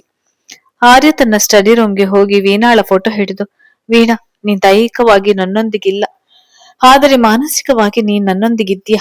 ನಿನ್ನ ದೊಡ್ಡ ಗುಣದ ಪರಿಣಾಮ ಈ ಹುಡುಗಿ ಇವತ್ತು ಬದುಕಿ ನನ್ನೊಂದಿಗೆ ಇದ್ದರೂ ನನ್ನ ಮಗಳಿಗೆ ತಾಯಿಯಾಗಿ, ಅಮ್ಮನಾಗಿ, ಸೊಸೆಯಾಗಿ ನಿನ್ನಷ್ಟೇ ಶ್ರದ್ಧೆಯಿಂದ ತನ್ನ ಕರ್ತವ್ಯ ನಿಭಾಯಿಸ್ತಿದ್ದಾಳೆ. ಆದ್ರೆ ಅವಳು ನನ್ನ ಹೆಂಡತಿ ಆಗಲು ಸಾಧ್ಯವಿಲ್ಲ. ಈ ಮನಸ್ಸಿನಲ್ಲಿ ನಿನಗಲ್ಲದೆ ಮತ್ತೆ ಯಾರಿಗೂ ಸ್ಥಾನವಿಲ್ಲ. ವೀಣಾ ಎಂದು ಫೋಟೋ ಎದೆಗೆ ಹೊತ್ತಿಕೊಂಡು ಮನಸ್ಸೋ ಇಚ್ಛೆ ಹತ್ತು ಬಿಡ್ತಾನೆ ಆರ್ಯ ಮಿಥುಲಿಯನ್ನು ತನ್ನ ರೂಮ್ಗೆ ಕರೆತರಲು ಮಾನಸಿಯ ರೂಮ್ಗೆ ಹೋದಾಗ ಮಾನಸಿ ಚಿಕ್ಕ ಮಗುವಿನಂತೆ ಮಲಗಿರುವುದು ನೋಡಿ ಆರ್ಯ ಕನಿಕರದಿಂದ ತಲೆ ಸವರುತ್ತಾ, ಕ್ಷಮಿಸಿ ಮಾನಸಿ, ನನ್ನಿಂದ ದೊಡ್ಡ ತಪ್ಪಾಗಿದೆ. ಆದರೆ ಪರಿಣಾಮವನ್ನು ನೀವು ಅನುಭವಿಸುವಂತಾಗಿದೆ. ನಾನು ಮಾಡಿದ ತಪ್ಪೋ ಸರಿನಾ ಎಂಬ ಗೊಂದಲದಿಂದ ನಾನು ಪ್ರತಿ ಕ್ಷಣವೂ ಕೊರಗ್ತಿದ್ದೇನೆ. ಆದ್ರೆ ಸಮಯ ಬಂದಾಗ ನಿಮ್ಗೆ ಸತ್ಯ ತಿಳಿಸಿ ನಿಮ್ಮ ಕುಟುಂಬಕ್ಕೆ ನಿಮ್ಮನ್ನು ಸೇರಿಸುವ ಹೊಣೆ ನನ್ನದು ಎಂದು ಅಲ್ಲಿಂದ ಹೊರಟು ಹೋಗ್ತಾನೆ. ಬೆಳಿಗ್ಗೆ ಎದ್ದ ಮಾನಸಿ ಹೊರಬಂದು ತಮ್ಮ ಎಸ್ಟೇಟ್ ನಲ್ಲಿ ನಡೆದಾಡುತ್ತಾ ಹಾಗೆ ಏನು ಯೋಚಿಸ್ತಾ ಹೋಗುತ್ತಾ ಪ್ರಮಿಳವಿದ್ದ ಗೆಸ್ಟ್ ಹೌಸ್ ಹತ್ತಿರ ಗೊತ್ತಿಲ್ಲದೆ ಬರ್ತಾಳೆ. ಅದೇ ಸಮಯಕ್ಕೆ ಹೊರಬಂದ ಪ್ರಮಿಳ ಸಂತಸದಿಂದ ಅವಳ ಬಳಿ ಬಂದು, ಮಾನಸಿ, ಹೇಗಿದ್ಯಾ ಮಗಳೇ ಎಂದು ಮುದ್ದು ಮಾಡಲು ಮಾನಸಿ, ನಾನು ಮಾನಸಿ ಅಲ್ಲ, ಇಲ್ಲ ನಾನು ವೀಣಾ. ಹೌದು, ಆರ್ಯ ಹೇಳಿದ್ದಾರೆ ನಾನು ವೀಣಾ ಎಂದು. ತನ್ನ ಮೇಲೆ ತನಗೆ ಅರಿವಿಲ್ಲದಂತೆ ಮಾತನಾಡುತ್ತಿರುವ ಅವಳನ್ನು ನೋಡಿದ ಪ್ರಮೀಳ ಗಾಬರಿಂದ, ಮಾನಸಿ, ಏಕೆ, ಏನಾಗ್ತಿದೆ ಎಂದು ಕೇಳುತ್ತಿದ್ದಂತೆ ಮಾನಸಿ ತಲೆ ಹಿಡಿದು ಬಿದ್ದು ಬಿಡ್ತಾಳೆ. ಪ್ರಮೀಳ ಗಾಬರಿಗೊಂಡು ಮನೆ ಕೆಲಸದಾಕಿ ದೇವಕಿಯನ್ನು ಹಾಗೆ ಚಂದ್ರಶೇಖರ್ನನ್ನು ಕರೆದು ಕೂಡಲೇ ಆಸ್ಪತ್ರೆಗೆ ಸೇರಿಸ್ತಾರೆ. ಇತ ರೂಮ್ನಲ್ಲಿ ತಂದೆಯನ್ನು ಹೆಬ್ಬಿಸಿದ ಮಿಥಿಲಿ, ಪಪ್ಪ ಹೇಳಿ ಬೇಗ, ಮಾ ಇಲ್ಲ ಮಾಮಾ ಎಂದು ಅಳುವ 4 ವರ್ಷದ ಕಂದ ಮಿಥಿಲಿಯ ಸದ್ದಿಗೆ ಎಚ್ಚೆತ್ತ ಆರ್ಯ, ಏನಾಯ್ತು ಬೇಬಿ, ಯಾಕೆ ಬೆಳಿಗ್ಗೆ ಅಳ್ತಾ ಇದ್ಯಾ. ವೀಣಾ ಎಂದು ಮಿಥಿಲಿಯನ್ನು ಎತ್ತಿಕೊಂಡು ಆಚೆ ಬರಲು ನಿರ್ಮಲದೇವಿ ಸಹ ತುಸು ಗಾಬರಿಗೊಂಡು, ಬೇಟಾ, ವೀಣಾ ಸೊಸೆ ಕಾಣ್ತಾ ಇಲ್ಲ, ನನಗೆ ಕಾಫಿ ಕೊಡದೆ ಎಲ್ಲಿಗೂ ಹೋಗದೆ ಇರೋವಳು ಎಲ್ಲಿಗೆ ಹೋದಳು ಎಂದು ಚಡಪಡಿಸುವ ತಾಯಿಯ ಮುಖ ನೋಡಿದ ಆರ್ಯ, ಇರೋ ಅಮ್ಮ, ನಾನ್ ನೋಡಿಕೊಂಡು ಬರ್ತೇನೆ ಎಂದು ಮನೆಯಿಂದ ಹೊರಗೆ ಬರ್ತಾನೆ. ಆಚೆ ಓಡುತ್ತಾ ಬಂದು ಚಂದ್ರಶೇಖರ್ ಸಾಹೇಬ್ರೆ, ಬೇಗ ಬನ್ನಿ, ಮೇಡಮ್ಗೆ ನಮ್ಮ ಯಜಮಾನಿ ಆಸ್ಪತ್ರೆಗೆ ಸೇರಿಸಿದ್ದಾರೆ ಎಂದು ಎದುರಿಸಿರು ಬಿಡುತ್ತಾ ಹೇಳಿದ ಮಾತಿಗೆ ಆರ್ಯ ಆತಂಕದಿಂದ, ತೋ ಚಲ್ ಚಂದ್ರು ಎಂದು ತನ್ನ ಕಾರಿನಲ್ಲಿ ಆಸ್ಪತ್ರೆಗೆ ದೌಡಾಯಿಸುತ್ತಾನೆ. ಆಸ್ಪತ್ರೆಗೆ ಬಂದ ಆರ್ಯ ನೇರವಾಗಿ ಡಾಕ್ಟರ್ ಬಳಿ ಹೋಗಲು ಅಲ್ಲಿ ಪ್ರಮೀಳ ಕುಳಿತಿದ್ದ ನೋಡಿ ಆರ್ಯ, ಹಲೋ ಡಾಕ್ಟರ್, ವೀಣಾ ಹೇಗಿದ್ದಾಳೆ, ಈಗ ಎಲ್ಲಿದ್ದಾಳೆ ಎಂದು ಆತಂಕದಿಂದ ಕೇಳುತ್ತಿರುವವನ ಮುಖ ನೋಡಿದ ಪ್ರಮೀಳ ಎದ್ದು ನಿಂತು, ನಮಸ್ತೆ ಆರ್ಯನ್, ನಾನ್ ನಿಮ್ಗೆ ಗೊತ್ತಿರ್ಬೇಕಲ್ವಾ ಎಂದು ಅವನ ಮುಖ ನೋಡಲು ಆರ್ಯ, ಹರೇ ಮೇಡಮ್, ಎಂತ ಮಾತು, ಗೊತ್ತಿದ್ದೀರಿ, ಆದ್ರೆ ವೀಣಾ ಎಲ್ಲಿ, ಏನಾಗಿದೆ ಅವಳಿಗೆ ಎಂದು ತನ್ನದೇ ಧ್ಯಾನದಲ್ಲಿ ಮಾತನಾಡುತ್ತಿರುವ ಆರ್ಯನ ಮುಖ ನೋಡಿದ ಪ್ರಮೀಳ, ಈ ವ್ಯಕ್ತಿ ತನ್ನ ಹೆಂಡತಿಯನ್ನು ಎಷ್ಟು ಪ್ರೀತಿಸ್ತಾನೆ. ಮರುಕ್ಷಣವೇ ಅವಳು ಮಾನಸಿಯಾಗಿದ್ದರೆ ಈತನ ಪ್ರೀತಿ ಹೇಗೆ ಎಂದು ಮುಂದೆ ಯೋಚಿಸಲಾಗದೆ ನಡುಗಿ ಬಿಡ್ತಾರೆ ಪ್ರಮೀಳಾ. ಡಾಕ್ಟರ್ ಆರ್ಯ, ರಿಲ್ಯಾಕ್ಸ್. ಯಾಕಿಷ್ಟು ಎಕ್ಸೈಟ್ ಆಗಿದ್ದೀರಾ? ಕೂಲ್. ನಿಮ್ಮ ವೈಫ್ ಹುಷಾರಾಗೇ ಇದ್ದಾರೆ. ಆದ್ರೆ ನಾನು ಕಳೆದ ಬಾರಿ ಬಂದಾಗ ಹೇಳಿದಂತೆ ಅವರದ್ದು ಒಂದು MRI ಸ್ಕ್ಯಾನ್ ಮಾಡಿಬಿಡೋಣ. ನಮ್ಮ ಡೌಟ್ ಕ್ಲಿಯರ್ ಆಗುತ್ತೆ, ಸರಿನಾ? ಆರ್ಯ, ಸರಿ ಡಾಕ್ಟರ್, ಹಾಗೆ ಮಾಡಿ ಎಂದು ಹೇಳಿ, ಈಗ ವೀಣಾ ಹೇಗಿದ್ದಾಳೆ? ಹಾಗೆ ಎಲ್ಲಿದ್ದಾಳೆ? ನಾನು ಈಗ್ಲೇ ಅವಳನ್ನು ನೋಡ್ಬೇಕು. ಡಾಕ್ಟರ್, ಸರಿ ಬನ್ನಿ. ವಾರ್ಡ್ಗೆ ಬಂದು ವೀಣಾಳನ್ನು ನೋಡಿದ ಆರ್ಯ, ವೀಣಾ ವೀಣಾ, ಕಣ್ಣು ಬಿಡು ಜಾನ್. ನನಗೆ ಹೇಳದೆ ಹೊರಗೆ ಹೋಗ್ಬೇಡ ಅಂತ ಎಷ್ಟು ಬಾರಿ ಹೇಳಿದ್ದೇನೆ. ನನ್ನ ಮಾತನ್ನು ಕೇಳೋದೇ ಇಲ್ಲ ಎಂದು ತನ್ನ ಭಾವನೆಗಳ ಮೇಲೆ ನಿಯಂತ್ರಣ ಇಲ್ಲದೆ ಮಾನಸಿಯನ್ನು ತನ್ನ ವೀಣಾ ಎಂಬಂತೆ ತಿಳಿದ ಆರ್ಯ ಮರುಕ್ಷಣವೇ ವಾಸ್ತವ ನೆನೆದು ನಡುಗಿ ಬಿಡ್ತಾನೆ. ತಕ್ಷಣವೇ ಅವಳಿಂದ ದೂರ ಸರಿದು ನಿಂತು ಕಣ್ಣೀರು ಒರೆಸಿಕೊಳ್ಳುತ್ತಾ, ಡಾಕ್ಟರ್, ನಾನಿವರನ್ನು ಮನೆಗೆ ಕರೆದುಕೊಂಡು ಹೋಗ್ಲಾ? ಡಾಕ್ಟರ್, ಸ್ವಲ್ಪ ಇರಿ ಆರ್ಯ, ಸ್ಕ್ಯಾನ್ ಮಾಡಿಸಿ ಕರೆದುಕೊಂಡು ಹೋಗಿ, ಸರಿನಾ ಎಂದು ಡಾಕ್ಟರ್ ಹೊರ ನಡೆಯುತ್ತಾರೆ. ವೀಣಾ ಹಾಲಿಯಸ್ ಮಾನಸಿಯ ಸ್ಕ್ಯಾನ್ ಮಾಡಿಸಿ ರಿಪೋರ್ಟ್ ನಾಳೆ ಬರುತ್ತೆ ಎಂದಾಗ ಆರ್ಯ ಸರಿ ಎಂದು ಮನೆಗೆ ಕರೆದುಕೊಂಡು ಹೋಗ್ತಾನೆ.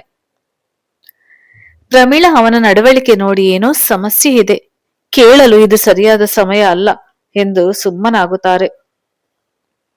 ರಾತ್ರಿ ಮಲಗಿರುವ ಆರ್ಯ ಕನವರಿಸ್ತಾ, ನನ್ನ ಬಿಟ್ಟು ಹೋಗ್ಬೇಡ ವೀಣಾ, ನಿನ್ನನ್ನು ಬಿಟ್ಟು ನಾನು ಬದುಕಿಲಾರೆ ಎಂದು ಅಳುತ್ತಾ, ವೀಣಾ, ನಿನ್ನ ರೂಪದ ಮಾನಸಿಯನ್ನು ಉಳಿಸಿಕೊಂಡು ನಿಂಗೆ ಕೊಟ್ಟ ಮಾತನ್ನು ನೆರವೇರಿಸಲು ನಾನು ದಿನವೂ ಸತ್ತು ಬದುಕುತ್ತಿದ್ದೇನೆ ಎಂದು ಹೇಳುತ್ತಾ ಹಾಗೆ ಕನವರಿಸುತ್ತಾ ಮಾನಸಿಯನ್ನು ಯಾರೋ ಕರೆದುಕೊಂಡು ಹೋಗುತ್ತಿರುವ ಹಾಗೆ ಕನಸು ಮುಂದುವರಿಯಲು ಆರ್ಯ, ಬೇಡ ಮಾನಸಿ, ನನ್ನಿಂದ ದೂರ ಹೋಗ್ಬೇಡ.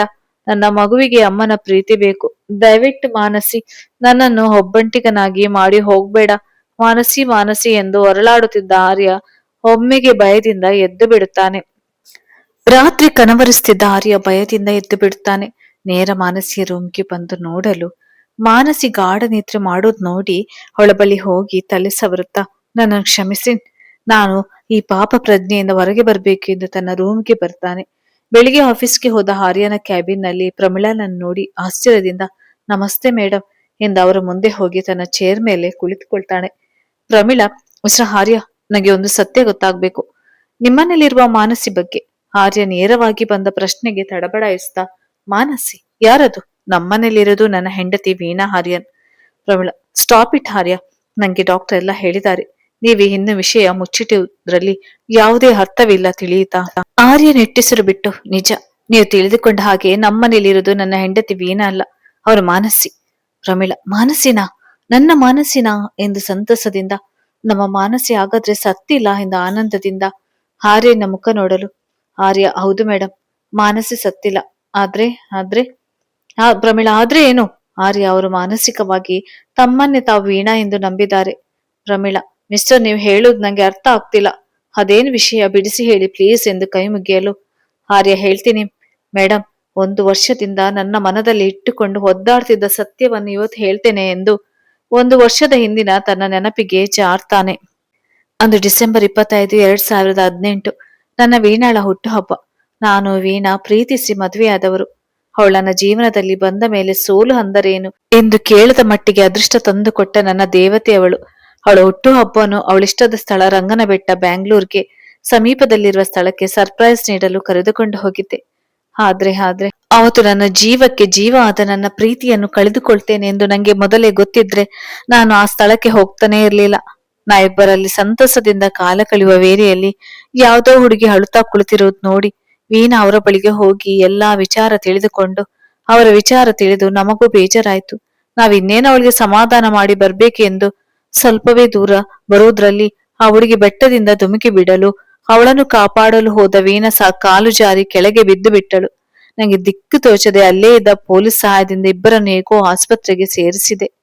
ಇಬ್ಬರ ಸ್ಥಿತಿಯು ಚಿಂತಾಜನಕವಾಗಿತ್ತು. ಆಗ ಹೊರಬಂದ ಡಾಕ್ಟರ್ ಹೇಳಿದ ವಿಚಾರ ಕೇಳಿ ನಂಗೆ ನಿಂತ ಸ್ಥಳವೇ ಕುಸಿದಂತಾಯ್ತು. ನನ್ನ ವೀಣಾಳ ಕಂಡೀಷನ್ ಕ್ರಿಟಿಕಲ್ ಆಗ್ತಿದೆ, ಅವಳು ಬದುಕುವ ಚಾನ್ಸ್ ಇಲ್ಲ. ಇನ್ನೊಬ್ಬರ ಬ್ರೈನ್ ಡ್ಯಾಮೇಜ್ ಆದ ಕಾರಣ ಅರ್ಜೆಂಟ್ ಆಗಿ ಆಪರೇಷನ್ ಮಾಡಿ ಬ್ರೈನ್ ಟ್ರಾನ್ಸ್ಲೇಷನ್ ಮಾಡ್ಬೇಕು. ಸೊ ಇಬ್ಬರಲ್ಲಿ ಒಬ್ಬರು ಮಾತ್ರ ಉಳಿಯುತ್ತಾರೆ. ಆರ್ಯ ಕುಸಿದು ಬಿಡುತ್ತಾನೆ. ಸಾವರಿಸಿಕೊಂಡು, ಸರ್, ನನ್ನ ವೀಣಾ ಬದುಕುತ್ತಿಲ್ವೇ ಹಾಗಾದ್ರೆ? ಡಾಕ್ಟರ್, ಕ್ಷಮಿಸಿ ಆರ್ಯ, ಅವರ ಬಾಡಿ ರೆಸ್ಪಾನ್ಸ್ ಮಾಡ್ತಿಲ್ಲ. ನಾವು ಅವರಿಗೆ ಆಪರೇಷನ್ ಮಾಡಿದ್ರು ಅವರ ಜೀವ ಪೂರ್ತಿ ಶವದಂತೆ ಇರಬೇಕಾಗುತ್ತದೆ. ಆದ್ರೆ ಒಬ್ಬರನ್ನು ಕಳೆದುಕೊಳ್ಳುವುದಕ್ಕಿಂತ ಒಬ್ಬರನ್ನು ಉಳಿಸಿಕೊಳ್ಳುವುದು ಜಾಣತನ. ಆ ಹುಡುಗಿ ಹೆಲ್ತ್ ಕಂಡೀಷನ್ ಇಂಪ್ರೂವ್ ಆಗ್ತಿದೆ. ಬ್ರೈನ್ ಕಸಿ ಮಾಡಿದ್ರೆ ಅವರು ನಾರ್ಮಲ್ ಕಂಡೀಷನ್ಗೆ ಬರ್ತಾರೆ. ಆರ್ಯ ಆ ಕ್ಷಣಕ್ಕೆ ಆ ಹುಡುಗಿ ಆದ್ರೂ ಬದುಕಲಿ ಎಂದು ಆಪರೇಷನ್ಗೆ ಒಪ್ಪಿಗೆ ಸೂಚಿಸಿ ವೀಣಾಳ ಬ್ರೈನ್ ಮಾನಸಿಗೆ ವರ್ಗಾಯಿಸಲು ಆರ್ಯ ಒಪ್ಪಿಗೆ ನೀಡುತ್ತಾನೆ. ಡಾಕ್ಟರ್ ಎಲ್ಲಾ ಫಾರ್ಮ್ಗಳ ಮೇಲೆ ಆರ್ಯನ ಸಹಿ ತೆಗೆದುಕೊಂಡು ಆಪರೇಷನ್ ಹೋಗ್ತಾರೆ. ಸತತ 4 ಗಂಟೆಗಳ ಬಳಿಕ ಹೊರಬಂದ ಡಾಕ್ಟರ್, ಆಪರೇಷನ್ ಸಕ್ಸೆಸ್. ನಾವು 1 ನಿಮಿಷ ತಡ ಮಾಡಿದ್ರು ಇಬ್ಬರನ್ನು ಕಳೆದುಕೊಳ್ತಿದ್ದೆವು. ಮಿಸ್ಟರ್ ಆರ್ಯ, ನಿಮ್ಮ ದೊಡ್ಡ ಕಣ್ಣ ಇವತ್ತು ಒಬ್ಬ ಹುಡುಗಿಯ ಜೀವ ಉಳಿಸಿದೆ. ದೇವರು ಎಲ್ಲ ಒಳ್ಳೆಯದು ಮಾಡ್ಲಿ ಎಂದು ಹೊರಟು ಹೋಗ್ತಾರೆ. ಆರ್ಯ ಅಳುತ್ತಾ ವೀಣಾಳ ಬಳಿ ಹೋಗ್ತಾನೆ. ಅವಳ ದೇಹದ ಮುಂದೆ ಕುಳಿತು ಮನಸ್ಸೋ ಇಚ್ಛೆ ಹತ್ತು ಬಿಡ್ತಾನೆ. ವೀಣಾ ದೇಹದೊಂದಿಗೆ ಅಸ್ಸಾಂಗೆ ಹೋಗುವ ಮುನ್ನ ಡಾಕ್ಟರ್ ಆದೇಶದ ಮೇರೆಗೆ ಮಾನಸಿಯನ್ನು ತನ್ನ ಸ್ನೇಹಿತ ಭೂಷಣ್ಗೆ ಅವಳ ಜವಾಬ್ದಾರಿಯನ್ನು ವಹಿಸಿ ಹೊರಟು ಹೋಗ್ತಾನೆ. 1 ವಾರದ ನಂತರ ಬಂದ ಆರ್ಯನಿಗೆ ಶಾಕ್ ಆದಿರುತ್ತದೆ. ಅವನ ಬಳಿ ಬಂದ ಭೂಷಣ್, ಆರ್ಯ, ಮಾನಸಿ ನಡವಳಿಕೆ ಮಾತು ಎಲ್ಲ ವೀಣಳಂತೆ ಆಗಿದೆ ಕಣೋ. ನನಗೆ ಏನು ಮಾಡಲು ತೋಚದೆ ನಿಂಗೆ ಕಾಲ್ ಮಾಡಿ ಕರೆಸಿದೆ. ಆರ್ಯ ಓಡುತ್ತಾ ಮಾನಸಿದ್ದ ವಾರ್ಡ್ಗೆ ನೋಡಲು ಮಾನಸಿ ಮಲಗಿರ್ತಾಳೆ. ಅವಳ ಬಳಿ ಹೋಗಿ ಆರ್ಯ, ಮಾನಸಿ ಎಂದು ಕರೆಯಲು ಕಣ್ಬಿಟ್ಟ ಮಾನಸಿ ಅಳುತ್ತಾ, ಆರ್ಯ, ನನ್ನನ್ನು ಮನೆಗೆ ಕರೆದುಕೊಂಡು ಹೋಗಿ. ನಂಗೆ ಇಲ್ಲಿ ಇರಲು ಇಷ್ಟ ಇಲ್ಲ. ನಾನು ಪಾಪುನ ನೋಡ್ಬೇಕು. ಮತ್ತೆ ಮಾಜಿ ಹೇಗಿದ್ದಾರೆ ಎಂದು ಕೇಳಿದ ಮಾನಸಿಯನ್ನು ಆಶ್ಚರ್ಯದಿಂದ ಆರ್ಯನ ಬಳಿ ಬಂದ ಭೂಷಣ್ ಸಮಾಧಾನ ಮಾಡಿ ಅವನನ್ನು ಡಾಕ್ಟರ್ ಬಳಿ ಕರೆದುಕೊಂಡು ಹೋಗ್ತಾನೆ. ಡಾಕ್ಟರ್, ಬನ್ನಿ ಆರ್ಯ, ನಿಮ್ಮ ಶಾಕ್ ಏನೆಂದು ನಂಗೆ ಗೊತ್ತು. ಆಪರೇಷನ್ ಆಗಿ 1 ವರ್ಷದವರೆಗೆ ಅವರ ನೆನಪುಗಳು ಎಲ್ಲ ವೀಣಾ ಅವರದೇ ಇರ್ತದೆ. ಅವರಿಗೆ 1 ವರ್ಷದವರೆಗೆ ಯಾವುದೇ ಒತ್ತಡ ಇರದೆ ಮಾನಸಿಯ ನೆನಪುಗಳನ್ನು ನೆನಪಿಸಲು ಪ್ರಯತ್ನಿಸಿ. ವರ್ಷದ ನಂತರ ಅವರ ಮೆದುಳು ಸಹಿಸಿಕೊಳ್ಳುವ ಸಾಮರ್ಥ್ಯವನ್ನು ಹೊಂದುತ್ತದೆ. ಅಲ್ಲಿಯವರೆಗೆ ಅವರನ್ನು ಹುಷಾರಾಗಿ ನೋಡಿಕೊಳ್ಳಿ, ಸರಿನಾ? ಆರ್ಯ ತಲೆ ಮೇಲೆ ಕೈ ಹೊತ್ತು ಕುಳಿತುಕೊಳ್ತಾನೆ. ಆಗ ಭೂಷಣ್ ಸಮಾಧಾನ ಮಾಡಿ, ಈಗ ಅವರನ್ನು ನಿಮ್ಮ ಊರಿಗೆ ಕರೆದುಕೊಂಡು ಹೋಗು. ನಾನು ಇಲ್ಲಿ ಅವರ ಬಗ್ಗೆ ವಿಚಾರಿಸಿ ನಿಂಗೆ ತಿಳಿಸ್ತೇನೆ, ಸರಿನಾ? ಆರ್ಯ ಸರಿ ಎಂದು ಮಾನಸಿಯನ್ನು ಕರೆದುಕೊಂಡು ಆಸಾಂಗೆ ಹೊರಟು ಹೋಗ್ತಾನೆ. ಮರುದಿನ ಭೂಷಣ್ ತನ್ನ ಸ್ನೇಹಿತ ಇನ್ಸ್ಪೆಕ್ಟರ್ ವಿವೇಕ್ಗೆ ವಿಷಯ ತಿಳಿಸಲು, ವಿವೇಕ್ ಮಾನಸಿಯ ಬಗ್ಗೆ ಗೊತ್ತಿರುವುದರಿಂದ ಮೇಲಿಂದೇ ಹೇಳ್ಬೇಕು ಎಂದು ಅವರ ಮನೆಗೆ ಬರುವಾಗ ಮನಸ್ವಿ ಫೋನಿನಲ್ಲಿ ಯಾರೊಂದಿಗೋ ಮಾನಸಿಯ ಬಗ್ಗೆ ಮಾತನಾಡುತ್ತಿರುವುದನ್ನು ಕೇಳಿ ಮರೆಯಲ್ಲಿ ನಿಂತು ಅವಳ ಮಾತನ್ನು ಆಲಿಸ್ತಾನೆ. ಮನಸ್ವಿ, ನೋಡು, ಫೋಟೋ ಕಳಿಸಿದ್ದೇನೆ. ಅವಳನ್ನು ಹುಡುಕಿ, ಆದ್ರೆ ಅವಳು ಜೀವಂತವಾಗಿ ಉಳಿಸಬಾರ್ದು. ಮಿಲಿಂದ್ ಪೂರ್ಣ ಆಸ್ತಿ ನಂಗೆ ಸೇರ್ಬೇಕು ಎಂದು ನಾನು ಅವನ ಹೆಂಡತಿ ಆಗ್ಬೇಕು. ಹಾಗೆ ಆಗ್ಬೇಕು ಅಂದ್ರೆ ಮಾನಸಿ ಮರಳಿ ಮತ್ತೆ ಯಾವತ್ತಿಗೂ ಈ ಮನೆಗೆ ಬರಬಾರ್ದು ಎಂದು ಹೇಳಿದವಳ ಮಾತು ಕೇಳಿದ ವಿವೇಕ್ ಶಾಕ್ ಆಗ್ತಾನೆ. ಈಗ ಮಾನಸಿ ಬದುಕಿರುವ ವಿಷಯ ತಿಳಿದರೆ ಅವಳ ಜೀವಕ್ಕೆ ಅಪಾಯ ಖಂಡಿತ ಇದೆ. ಈಗ ಏನ್ ಮಾಡುವುದು ಎಂದು ಮರಳಿ ತಮ್ಮ ಸ್ಟೇಷನ್ಗೆ ಹೊರಟು ಹೋಗ್ತಾನೆ ವಿವೇಕ್. ಮರುದಿನ ರಂಗನ ಬೆಟ್ಟದಲ್ಲಿ ಒಂದು ಡೆಡ್ ಬಾಡಿ ಸಿಕ್ಕಿದೆ. ಮುಖ ಗುರುತಿಸಲಾಗದಷ್ಟು ಜಜ್ಜಿ ಹೋಗಿದೆ ಎಂದು ಪ್ರಮೀಳಾರ ಮುಂದೆ ಹೇಳಿದಾಗ ಮೊದಲೇ ದುಃಖದಲ್ಲಿದ್ದ ಪ್ರಮೀಳಾ ಅನಾರೋಗ್ಯ ಹಾಗೂ ಮಾನಸಿ ತನ್ನನ್ನು ಹುಡುಕಬೇಡಿ ಎಂದು ಬರೆದಿರುವ ಕಾಗದ ಎಲ್ಲವನ್ನು ಒಟ್ಟಿಗೆ ಹಾಕಿ ವಿವೇಕ್ ಹೇಳಿದ ಮಾತನ್ನು ಹೆಚ್ಚಿಗೆ ವಿಮರ್ಶಿಸದೆ ಮನೆ ಮಂದಿ ಒಪ್ಪಿಕೊಂಡು ಬಿಡ್ತಾರೆ. ಇತ್ತ ಆಸಾಂಗೆ ಬಂದ ಮಾನಸಿಯನ್ನು ನಿರ್ಮಲ ದೇವಿ ತಮ್ಮ ಸೊಸೆ ವೀಣಾ ಎಂದೇ ನಡೆಸಿಕೊಳ್ಳುತ್ತಾರೆ. ಕಾರಣ, ಪುಟ್ಟ ಕಂದ ಮಿಥಿಲಿಗೆ ಮಾನಸಿ ಮೀನಾಳಂತೆ ವರ್ತಿಸಿ ಪ್ರೀತಿ ತೋರಿಸುವುದನ್ನು ನೋಡಿದ ನಿರ್ಮಲ ಅವಳನ್ನು ಮಗಳಂತೆ ನೋಡಿಕೊಳ್ಳುತ್ತಾರೆ. ದಿನಗಳು ಉರುಳಿದಂತೆ ಆರ್ಯ ಮಾನಸಿಯ ಹಳೆಯ ನೆನಪುಗಳನ್ನು ನೆನಪಿಸುವ ಪ್ರಯತ್ನವನ್ನು ಪಟ್ಟರು ಮಾನಸಿಯ ಮನಸ್ಥಿತಿ ವೀಣಾಳ ವ್ಯಕ್ತಿತ್ವವನ್ನು ಮೈಗೂಡಿಸಿಕೊಂಡಿರುತ್ತಾಳೆ. ಒಮ್ಮೊಮ್ಮೆ ವಿಪರೀತ ಎನ್ನುವಂತೆ ತಲೆನೋವು ಬಂದಾಗ, ನಾನು ವೀಣಾಳ ಮಾನಸಿ, ನನ್ನ ಗಂಡ ಮಿಲಿಂದ್ ಎಂಬ ಸತ್ಯ ನೆನೆದರು ಮರುಗಳಿಗೆ ತಾನು ಮಾನಸಿ ಅಲ್ಲ, ವೀಣಾ ಒಂದು ಮಗುವಿನ ತಾರಿ, ಆರ್ಯನ ಹೆಂಡತಿ ಎಂದೇ ಅವಳ ಬುದ್ಧಿ ನಂಬುವಂತೆ ಮಾಡುತ್ತದೆ. ಎಲ್ಲಾ ವಿಚಾರವನ್ನು ಪ್ರಮೀಳಾ ಮುಂದೆ ಹೇಳಿದ ಆರ್ಯ ನೆಮ್ಮದಿ ನೆಟ್ಟಿಸಿರು ಬಿಟ್ಟು ಅವರ ಬಳಿ ಬಂದು ಕೈ ಮುಗಿಯುತ್ತಾ, ಮೇಡಮ್, ನನ್ನನ್ನು ಕ್ಷಮಿಸಿ.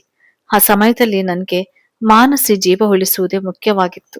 ಅದರಲ್ಲೂ ಭೂಷಣ್ ಹೇಳಿದಂತೆ ಅವರ ಪ್ರಾಣಕ್ಕೆ ಅಪಾಯ ಇದೆ ಎಂದಾಗ ನಾನು ಅವರ ಪ್ರಾಣ ಉಳಿಸಲು ಈ ರೀತಿ ಎಲ್ಲರಿಂದಲೂ ಸತ್ಯವನ್ನು ಮುಚ್ಚಿಟ್ಟಿದ್ದೇನೆ.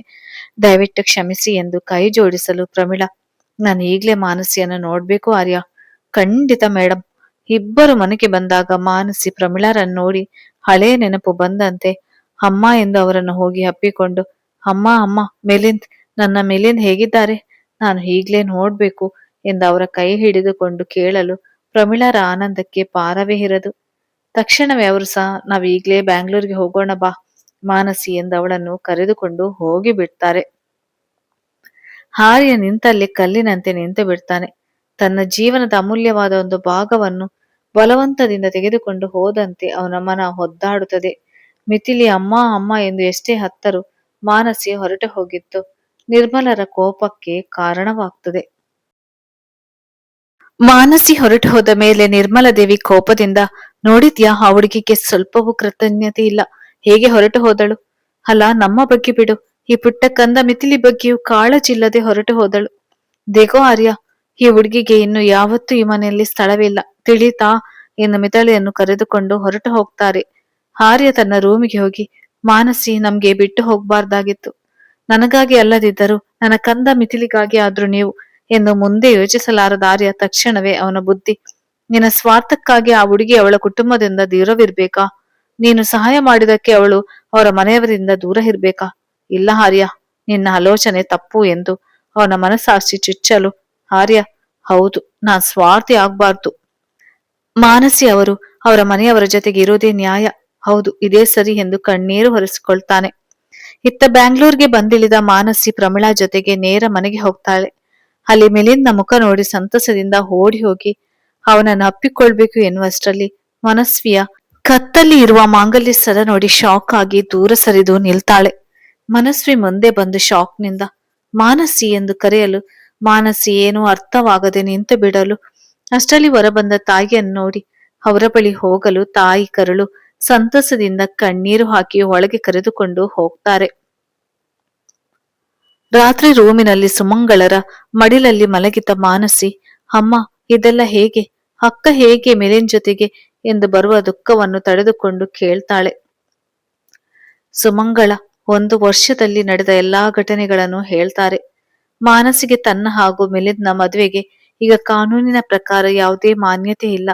ಕೋರ್ಟ್ ಅವರ ಸಂಬಂಧಕ್ಕೆ ವಿಚ್ಛೇದನ ಎಂಬ ಆದೇಶ ಕೊಟ್ಟಿದ್ದು ನೆನಪು ಮಾನಸಿ ಬಿಕ್ಕಿ ಬಿಕ್ಕಿ ಅಳ್ತಾಳೆ. ಸುಮಂಗಳ, ಸಮಾಧಾನ ಮಾಡಿಕೊ ಮಗಳೇ, ನಮ್ಮ ಕೈಯಲ್ಲಿ ಏನೂ ಇಲ್ಲ ಎಂದು ಹೇಳಿ ನೀನು ಮಲಗು, ನಾಳೆ ಮಾತಾಡೋಣ ಎಂದು ತಮ್ಮ ರೂಮಿಗೆ ಹೊರಟು ಹೋಗ್ತಾರೆ. ಮಾನಸಿ ಮನಸ್ಸೋ ಹೆಚ್ಚೆ ಹತ್ತು ಬಿಡ್ತಾಳೆ. ಆಗ ರೂಮ್ಗೆ ಬಂದ ಮನಸ್ವಿ, ಮಾನಸಿ ಎಂದು ಕರೆದಾಗ ಮಾನಸಿ ಕಣ್ಣೀರು ಒರೆಸಿಕೊಳ್ಳುತ್ತಾಳೆ. ಹೇಳಕ್ಕ ಎಂದು ಅವಳ ಮುಖ ನೋಡಲು ಮನಸ್ವಿ ಒಮ್ಮೆಗೆ ಮಾನಸಿ ಕಾಲನ್ನು ಹಿಡಿದುಕೊಳ್ಳಲು ಭಯಗೊಂಡ ಮಾನಸಿ, ಅಕ್ಕ ಬಿಡು, ಏನ್ ಮಾಡ್ತಿದ್ಯಾ ಎಂದು ದೂರ ಸರಿದು ನಿಲ್ಲಲು ಮನಸ್ವಿ, ಮಾನಸಿ, ನನ್ನ ಮಿಲಿಂದ್ನನ್ನು ದೂರ ಮಾಡ್ಬೇಡ ದಯವಿಟ್ಟು, ನಂಗೆ ಗೊತ್ತು ನೀನು ಅವರನ್ನು ಎಷ್ಟು ಪ್ರೀತಿಸ್ತಿದ್ದೆ ಎಂದು, ಆದ್ರೆ ಈಗ ಕಾಲ ಮಿಂಚಿ ಹೋಗಿದೆ. ನನ್ನ ಮಿಲಿಂದ್ನ ಪ್ರೀತಿಯ ಕುರುಹು ನನ್ನ ಹೊಟ್ಟೆಯಲ್ಲಿ ಬೆಳೆತಿದೆ ಎಂದು ತನ್ನ ಹೊಟ್ಟೆಯ ಮೇಲೆ ಕೈ ಹಿಡಿದು ತೋರಿಸಲು ಮನಸ್ವಿ ಮಾತೇ ಬಾರದ ಮೂಕಳಂತೆ ನಿಂತಿರುವುದನ್ನು ನೋಡಿದ ಮಾನಸಿ, ನನಗೆ ಗೊತ್ತು ನಿನಗೆ ನೋವಾಗುತ್ತಿದೆ, ಆದ್ರೆ ಮಿಲಿಂದ್ ನಿನ್ನ ಪ್ರೀತಿ ಮಾಡುದಿಲ್ಲ ಕಣೆ, ಅರ್ಥ ಮಾಡಿಕೊ, ನಿಂಗೆ ಇನ್ನೂ ವಯಸ್ಸಿದೆ, ಬೇರೆಯ ಒಳ್ಳೆಯ ಹುಡುಗ ಸಿಗ್ತಾನೆ, ಬೇಕಾದ್ರೆ ನಾನೇ ಹುಡುಕಿ ಮದುವೆ ಮಾಡಿಸ್ತೇನೆ, ಸರಿನಾ? ಮಾನಸಿ, ಅಕ್ಕ ದಯವಿಟ್ಟು ನನ್ನ ಒಂಟಿಯಾಗಿರಲು ಬಿಡ್ತೀಯಾ ಎಂದು ಕೈ ಮುಗಿಯಲು ಮನಸ್ವಿ ತುಸು ಅನುಮಾನದಿಂದ, ಮಾನಸಿ, ಹಾಗಾದ್ರೆ ನೀನು ಎಂದು ರಾಗ ಎಳೆಯಲು ಮಾನಸಿ ನಿರ್ಧರಿತ ಧ್ವನಿಯಿಂದ, ನಿನ್ನ ಜೀವನದಲ್ಲಿ ಮುಳ್ಳಾಗಿ ಬರೋದಿಲ್ಲ, ನೀನು ಮಿಲಿಂದ್ ಚೆನ್ನಾಗಿರಿ, ನಾನು ನಾಳೆನೆ ಈ ಮನೆಯಿಂದ ಹೊರಟು ಹೋಗ್ತೇನೆ.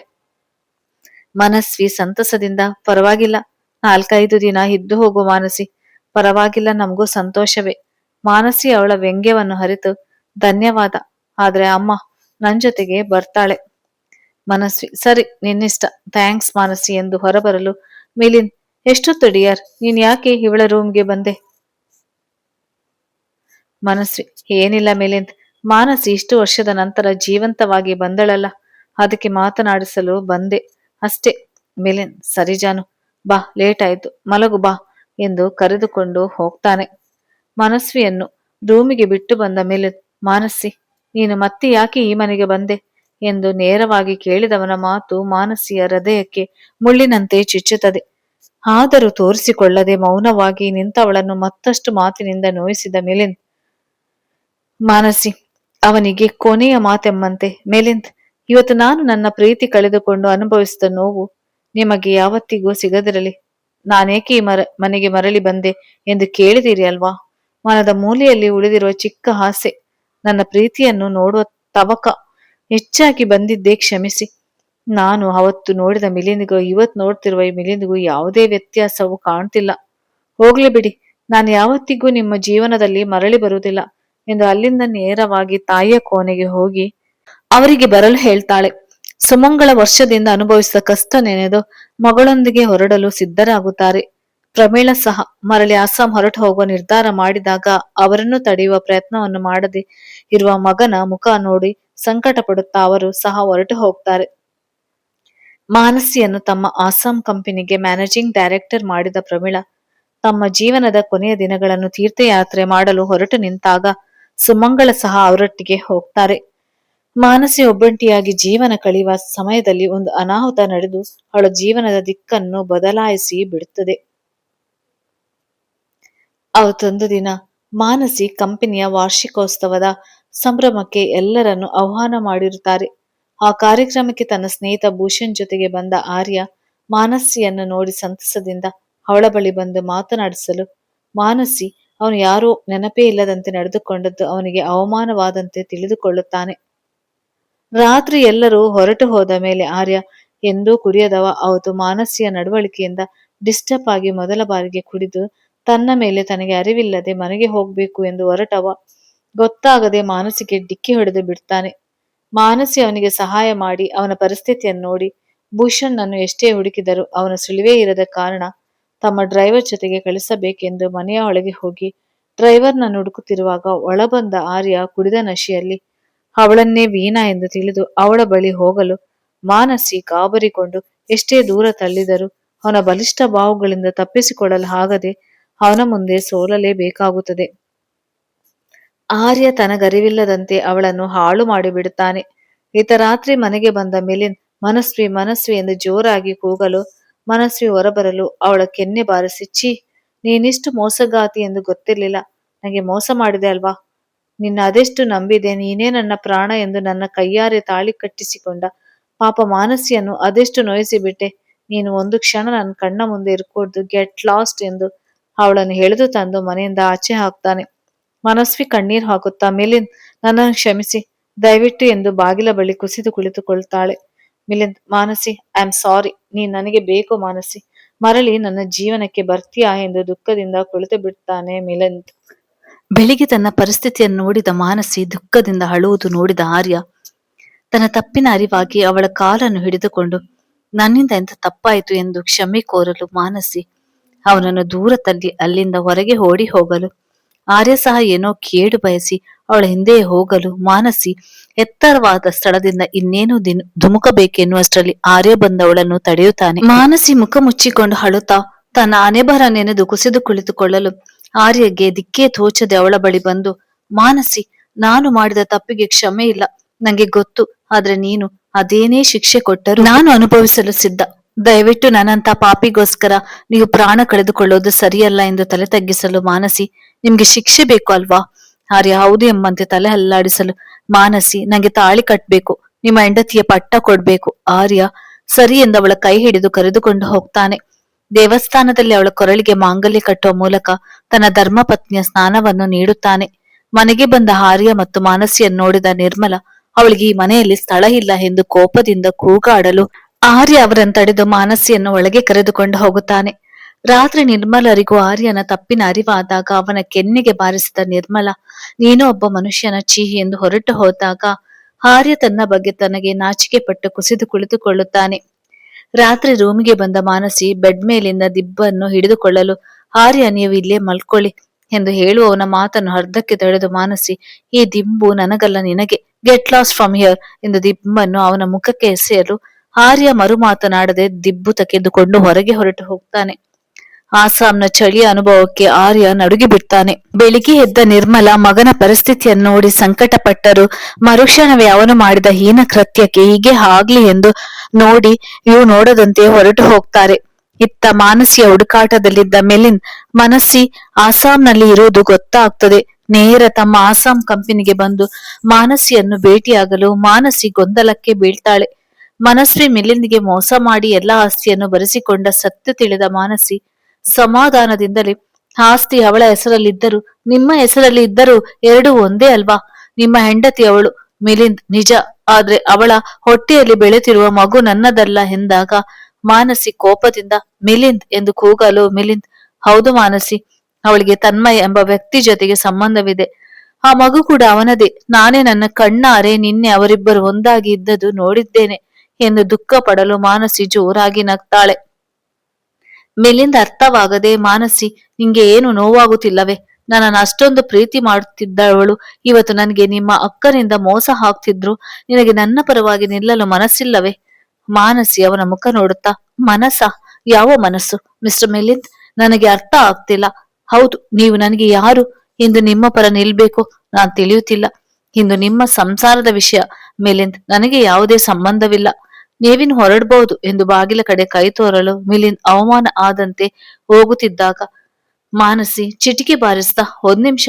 ಮಿಲಿಂದ್ ಏನು ಎಂಬಂತೆ ನೋಡಲು ಮಾನಸಿ, ನೀವು ಅಷ್ಟೊಂದು ಪ್ರೀತಿ ಮಾಡಿದವರು ನಿಮ್ಗೆ ಮೋಸ ಮಾಡ್ತಾರಾ ಎಂದು ಒಂದು ಕ್ಷಣ ಯೋಚಿಸಿ ಮುಂದೆ ಹೆಜ್ಜೆ ಹಿಡಿಯುವುದು ಒಳ್ಳೆಯದು. ಹಾಗೆ ಅವತ್ತು ನನ್ನ ಪ್ರೀತಿ ಕಾಲ ಕಸದಂತೆ ಕಂಡಿದ್ದು ನಿಮ್ಮ ಕಣ್ಣಿಗೆ ಇವತ್ತು ನಿಮ್ಮ ಪ್ರೀತಿ ಮೋಸ ಮಾಡಿದ್ದು ನೋಡಿ ಮರಳಿ ನನ್ನ ಬಳಿ ಬರುವುದು ಸರಿಯಲ್ಲ.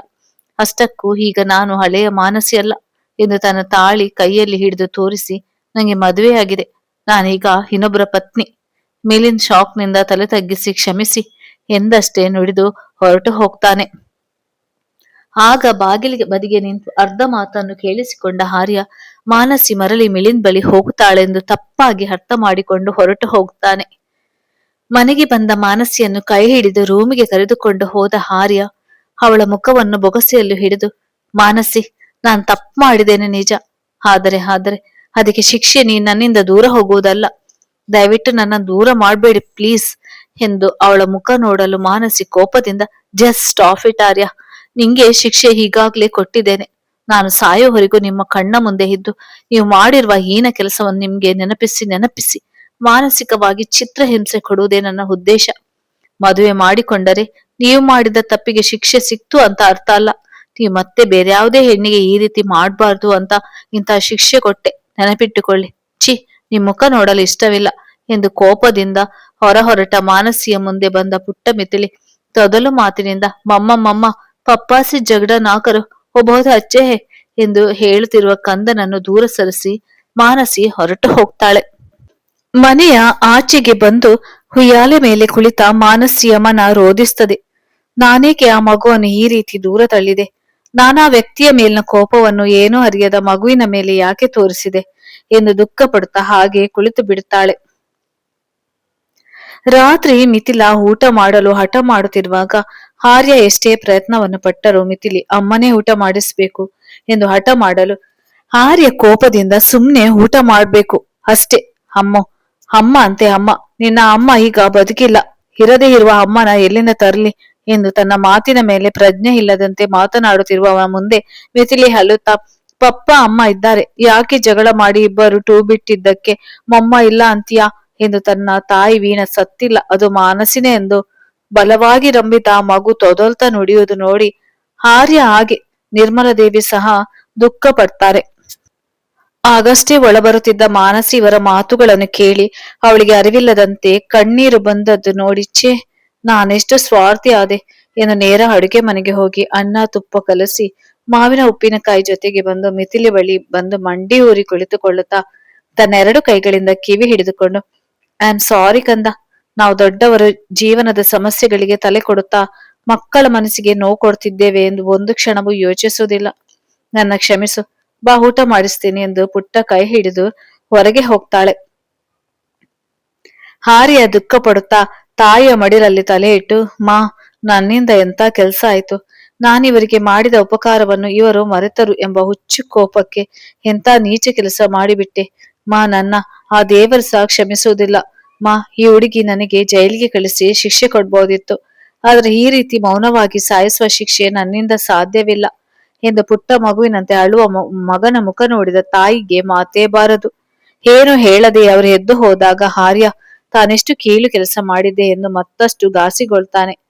ಹೊರಗೆ ಬಂದು ಮಗುವಿಗೆ ಚಂದಿರನನ್ನು ತೋರಿಸ್ತಾ ತುತ್ತು ನೀಡುತ್ತಿರುವ ಮಾನಸಿಯೇ ತನ್ನ ನಿಜವಾದ ತಾಯಿ ಎಂದು ನಂಬಿದ್ದ ಆ ಪುಟ್ಟ ಕಂದ, ಅಮ್ಮ, ನೀವು ಬಹಳ ಬದಲಾಗಿದ್ದೀರಿ, ಮೊದಲು ಎಷ್ಟು ಪ್ರೀತಿಯಿಂದ ಊಟ ಮಾಡಿಸ್ತಿದ್ರಿ, ಆದ್ರೆ ಈಗ ಇಲ್ಲ. ಈ ಮಾತು ಮಾನಸಿಯನ್ನು ಚಿಂತೆಗೆ ತಳ್ಳುತ್ತದೆ. ಮಾನಸಿ, ಪುಟ್ಟ, ನಾನು ಯಾವಾಗ ನಿಂಗೆ ಊಟ ಮಾಡಿಸಿದ್ದೆ? ನಾನು ನಿಮ್ಮ ಮನೆಗೆ ಬಂದಿರೋದು ಇದೇ ಮೊದ್ಲು ಅಲ್ವೇ? ಎಂದು ವರ್ಷದಿಂದ ಇದ್ದ ಆ ಮನೆಯ ನೆನಪು ಸಂಪೂರ್ಣ ಅಳಿಸಿ ಹೋಗಿರುವಂತೆ ಮಾತನಾಡುತ್ತಿರುವ ಮಾನಸಿಯ ಮುಖ ನೋಡಿದ ಮಿಥಿಲಿ ಏನೂ ಅರ್ಥವಾಗದೆ ಅವಳ ಬಳಿಯಿಂದ ಒಳಗೆ ಓಡಿ ಹೋಗ್ತಾಳೆ. ಮಾನಸಿ ಮಿಥಿಲಿಯ ಮಾತುಗಳನ್ನೇ ನೆನಪು ಮಾಡಿಕೊಳ್ಳುತ್ತಾ, ಹಾಗಾದ್ರೆ ನಾನು ಈ ಮೊದಲು ಈ ಮನೆಗೆ ಬಂದಿದ್ನಾ? ಈ ಹುಡುಗಿ ಏನ್ ಹೇಳಿತು? ದೇವರೇ ಎಂದು ತಲೆ ಹಿಡಿದುಕೊಂಡು ಒಳಗೆ ಹೊರಟು ಹೋಗ್ತಾಳೆ.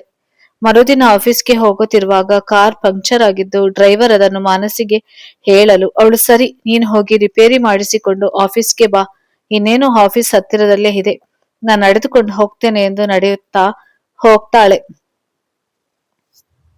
ದಾರಿಯಲ್ಲಿ ಡಾಕ್ಟರ್ ಪ್ರಸನ್ ಮಾನಸಿಯನ್ನು ನೋಡಿ ಕಾರು ನಿಲ್ಲಿಸಿ ಕೆಳಗೆ ಇಳಿದು ಬಂದು, ನಮಸ್ತೆ ಮೇಡಮ್, ಯಾಕೆ ಒಬ್ಬರೇ ಹೋಗ್ತಿದ್ದೀರಾ? ಎಲ್ಲಿ ನಿಮ್ಮ ಹಸ್ಬೆಂಡ್ ಮಿಸ್ಟರ್ ಆರ್ಯನ್ ಎಂದಾಗ ಮಾನಸಿ ತುಸು ಕೋಪದಿಂದಲೇ, ಯಾರ್ರಿ ನೀವು? ಆ ಮನುಷ್ಯನನ್ನ ನನ್ನ ಗಂಡ ಎನ್ಬೇಡಿ, ನನಗೆ ಮೈ ಉರಿಯುತ್ತೆ ಎಂದು ಹೇಳುತ್ತಿರುವ ಅವಳ ಮುಖ ನೋಡಿದ ಡಾಕ್ಟರ್ ಪ್ರಸನ್ ನಗುತ್ತಾ, ಯಾಕೆ ಮೇಡಮ್, ಗಂಡ ಹೆಂಡತಿಗೆ ಏನಾದ್ರೂ ಜಗಳ? ಹೋಗ್ಲಿ ಬಿಡಿ. ಅಂದಾಗೆ ನಾನ್ ನಿಮ್ಗೆ ಯಾರು ಅಂತ ಗುರುತು ಸಿಗ್ಲಿಲ್ವಾ? ನಾನು ಡಾಕ್ಟರ್. ನಿಮ್ಮನ್ನು ನಮ್ಮ ಆಸ್ಪತ್ರೆಗೆ ರೆಗ್ಯುಲರ್ ಆಗಿ ಚೆಕ್ಅಪ್ ಮಾಡಿಸಲು ಆರ್ಯ ಕರೆದುಕೊಂಡು ಬರುತ್ತಿದ್ರು. ಯಾಕೆ ನೆನಪಾಗ್ತಿಲ್ವಾ? ತುಂಬಾ ಒಳ್ಳೆಯ ವ್ಯಕ್ತಿ. ನಿಮ್ಮ ಪರಿಸ್ಥಿತಿಯನ್ನು ನೋಡಿ ತುಂಬಾ ಸಂಕಟ ಪಡ್ತಿದ್ರು ಎಂದು ಮಾತನಾಡುತ್ತಿರುವಾಗ ಅವರ ಮೊಬೈಲ್ ರಿಂಗ್ ಆಗುವುದಕ್ಕೆ ಒಂದ್ ನಿಮಿಷ ಎಂದು, ಹಲೋ, ಹೌದಾ ಸರ್, ಸರಿ ಬರ್ತೇನೆ ಎಂದು ಡಾಕ್ಟರ್ ಆತುರ ಪಡುತ್ತಾ, ಕ್ಷಮಿಸಿ ಮಿಸಸ್ ವೀಣಾ ಆರ್ಯನ್, ನಂಗೆ ಅರ್ಜೆಂಟ್ ಕೇಸ್ ಇದೆ, ಡೋಂಟ್ ಮೈಂಡ್, ನಿಮ್ಗೆ ಡ್ರಾಪ್ ಕೊಡ್ಲಿಲ್ಲ ಅಂತ ಬೇಜಾರ ಮಾಡ್ಕೊಳ್ಬೇಡಿ ಎಂದು ಆತುರವಾಗಿ ಹೊರಟ ಪ್ರಸನ್ನನ್ನು ಮಾನಸಿ, ಡಾಕ್ಟರ್ ಡಾಕ್ಟರ್, ವೀಣಾ ವೀಣಾ ಎನ್ನುವಾಗ Prasan, I know you are Veena, ತಮಾಷೆ ಮಾಡ್ತಿದ್ದೀರಿ ಅಲ್ವಾ ಎಂದು ಕೈ ಆಡಿಸುತ್ತಾ ಕಾರ್ನಲ್ಲಿ ಹೊರಟು ಹೋಗ್ತಾರೆ. ಮಾನಸಿ, ನಾನು ನಾನು ನಾನು ಮಾನಸಿ ಮಾನಸಿ ಎಂದು ಹಾಗೆ ನಿಂತು ಬಿಡ್ತಾಳೆ. ಆಫೀಸ್ಗೆ ಬಂದರು ಮಾನಸಿ ಡಾಕ್ಟರ್ ಹಾಡಿದ ಮಾತುಗಳನ್ನೆನೆದು, ಆ ವ್ಯಕ್ತಿ ಯಾಕೆ ನನ್ನನ್ನು ವೀಣಾ ಅಂದ್ರು? ವೀಣಾ ಯಾರು? ವೀಣಾ ಆರ್ಯನ್ನ ಹೆಂಡತಿರ್ಬೋದೆ? ಇವರೆಲ್ಲರೂ ನಡೆದುಕೊಳ್ಳೋದು ನೋಡಿದ್ರೆ ನಾನೇನಾದ್ರೂ ಮೊದಲೇ ಇವರ ಜೊತೆಯಲ್ಲಿದ್ದೇನಾ? ದೇವರೇ ಎಂದು ತಳ್ಳಿ ಹಿಡಿದು ಕುಳಿತುಕೊಳ್ತಾಳೆ. ಅಷ್ಟರಲ್ಲಿ ಒಳಬಂದ ಭೂಷಣ್ ಗಾಬರಿಯಿಂದ, ಮಾನಸಿ ಮಾನಸಿ, ಬೇಗ ಬನ್ನಿ ಎಂದು ಆತುರದಿಂದ ಕರೆಯಲು ಮಾನಸಿ ಭೂಷಣ್ ಮುಖ ನೋಡಿ, ಯಾಕೆ ಭೂಷಣ್, ಏನಾಯ್ತು? ಯಾಕಿಷ್ಟು ಗಾಬರಿ? ಭೂಷಣ್, ಮೇಡಮ್, ಆರ್ಯನ್ಗೆ ಆಕ್ಸಿಡೆಂಟ್ ಆಗಿದೆ, ಬೇಗ ಬನ್ನಿ. ಮಾನಸಿ ಆತಂಕದಿಂದ, ಸರಿ ನಡೀರಿ ಎಂದು ಅವನ ಜೊತೆಗೆ ಹೋಗ್ತಾಳೆ. ಆಸ್ಪತ್ರೆಯಲ್ಲಿ ಆರ್ಯನ ಸ್ಥಿತಿಯನ್ನು ನೋಡಿದ ಮಾನಸಿಗೆ ಸಂಕಟವಾಗುತ್ತದೆ. ಕೂಡಲೇ ಡಾಕ್ಟರ್ ಬಳಿ ಹೋಗಿ ವಿಚಾರಿಸಲು, ಡಾಕ್ಟರ್, ನಥಿಂಗ್ ಟು ವರಿ. ಆದ್ರೆ ಮಾನಸಿ, ಆದ್ರೆ ಏನ್ ಡಾಕ್ಟರ್, ದಯವಿಟ್ಟು ಹೇಳಿ, ಆರ್ಯನ್ಗೆ ಏನಾಗಿದೆ? ಡಾಕ್ಟರ್, ಡೋಂಟ್ ವರಿ ಮೇಡಮ್, ಅವ್ರಿಗೆ ಆಕ್ಸಿಡೆಂಟ್ ಆಗಿದ್ರ ಪರಿಣಾಮ ಬ್ಯಾಕ್ ಬೋನ್ ಫ್ರಾಕ್ಚರ್ ಆಗಿದೆ, 1 ತಿಂಗಳು ಸಂಪೂರ್ಣ ಬೆಡ್ ರೆಸ್ಟ್ ಬೇಕು ಅಷ್ಟೇ. ಮಾನಸಿ, ಸರಿ ಡಾಕ್ಟರ್, ನಾನು ಅವರನ್ನು ಚೆನ್ನಾಗಿ ನೋಡಿಕೊಳ್ತೇನೆ ಎಂದು ಹೊರಬರಲು ಭೂಷಣ್ ಮುಂದೆ ಬಂದು, ಮೇಡಮ್ ಹೀಗೆ ಹೇಳ್ತೀನಿ ಅಂತ ತಪ್ಪು ತಿಳಿಬಾರ್ದು. ಮಾನಸಿ, ಪರವಾಗಿಲ್ಲ ಹೇಳಿ. ಭೂಷಣ್, ನೀವು ಆರ್ಯನ್ ಅನ್ನು ನೋಡಿಕೊಳ್ಳೋದು ಎಂದು ಮುಂದೆ ಹೇಳಲಾಗದೆ ಉಗುಳ್ನುಂಗಳು. ಮಾನಸಿ, ಹೌದು, ಏನ್ ತಪ್ಪು? ನಾನು ಅವರ ಹೆಂಡತಿ ಎಂದು ಮುಂದೆ ಯೋಚಿಸಲಾಗದೆ ತಲೆ ತಗ್ಗಿಸಲು ಅವಳ ಮನಸ್ಸು ಅವಳನ್ನು ಚುಚ್ಚುತ್ತದೆ. ಹೌದು, ನಾನು ಹೇಗೆ ಅವರನ್ನು ನೋಡಿಕೊಳ್ಳಲು ಸಾಧ್ಯ? ನಾನು ಅವರನ್ನು ದ್ವೇಷಿಸ್ತೇನೆ. ಭೂಷಣ್, ಮೇಡಮ್ ಎಂದು ಎಚ್ಚರಿಸಲು ಮಾನಸಿ, ಹೀಗೆ ಏನ್ ಮಾಡುವುದು ಎಂದು ಯೋಚಿಸಲು ಭೂಷಣ್ ಮನದಲ್ಲಿ, ಹೀಗೆ ಹೇಗಾದ್ರೂ ಮಾಡಿ ತನ್ನ ಸ್ನೇಹಿತನ ಜೀವನ ಸರಿ ಮಾಡಲೇಬೇಕು ಎಂದು ಏನೋ ನಿರ್ಧರಿಸಿದಂತೆ, ಇವರಿಗೆ ಆರ್ಯನಲ್ಲಿ ಪ್ರೀತಿ ಇದೆಯಾ ಎಂದು ತಿಳಿದುಕೊಳ್ಬೇಕು, ಅದಕ್ಕೆ ಇದೇ ಸರಿಯಾದ ದಾರಿ ಎಂದು ಗಂಟಲು ಸರಿ ಮಾಡಿಕೊಂಡು, ಮೇಡಮ್, ನೀವು ಹೇಗೋ ಆರ್ಯನನ್ನು ದೂರ ಮಾಡಿದ್ದೀರಿ, ಈಗ ಅವನ ಪರಿಸ್ಥಿತಿಯಲ್ಲಿ ನೋಡಿಕೊಳ್ಳಲು ಅವನ ಅತ್ತೆ ಮಗಳು ಮಾಯೂರಿಯನ್ನು ಕರೆಸೋಣ. ಮೊದಲಿನಿಂದಲೂ ಅವರಿಗೂ ಇವನ ಮೇಲೆ ಪ್ರೀತಿ, ನೀವ್ ಹೇಗೋ ಆರ್ಯನನ್ನು ದೂರ ಮಾಡ್ತೀರಿ, ಸೊ ಎಂದು ಮಾನಸಿ ಮುಖ ನೋಡಲು ಮಾನಸಿ ಏನೋ ವಿಚಿತ್ರ ಸಂಕಟ ಪಡುತ್ತಾ, ಸರಿ ಸರಿ, ಆ ಮನುಷ್ಯನನ್ನು ಯಾರು ನೋಡಿಕೊಂಡ್ರೆ ನನ್ಗೇನು ಎಂದು ನಿರ್ಲಕ್ಷ್ಯದಿಂದ ಹೊರಟು ಹೋಗ್ತಾಳೆ.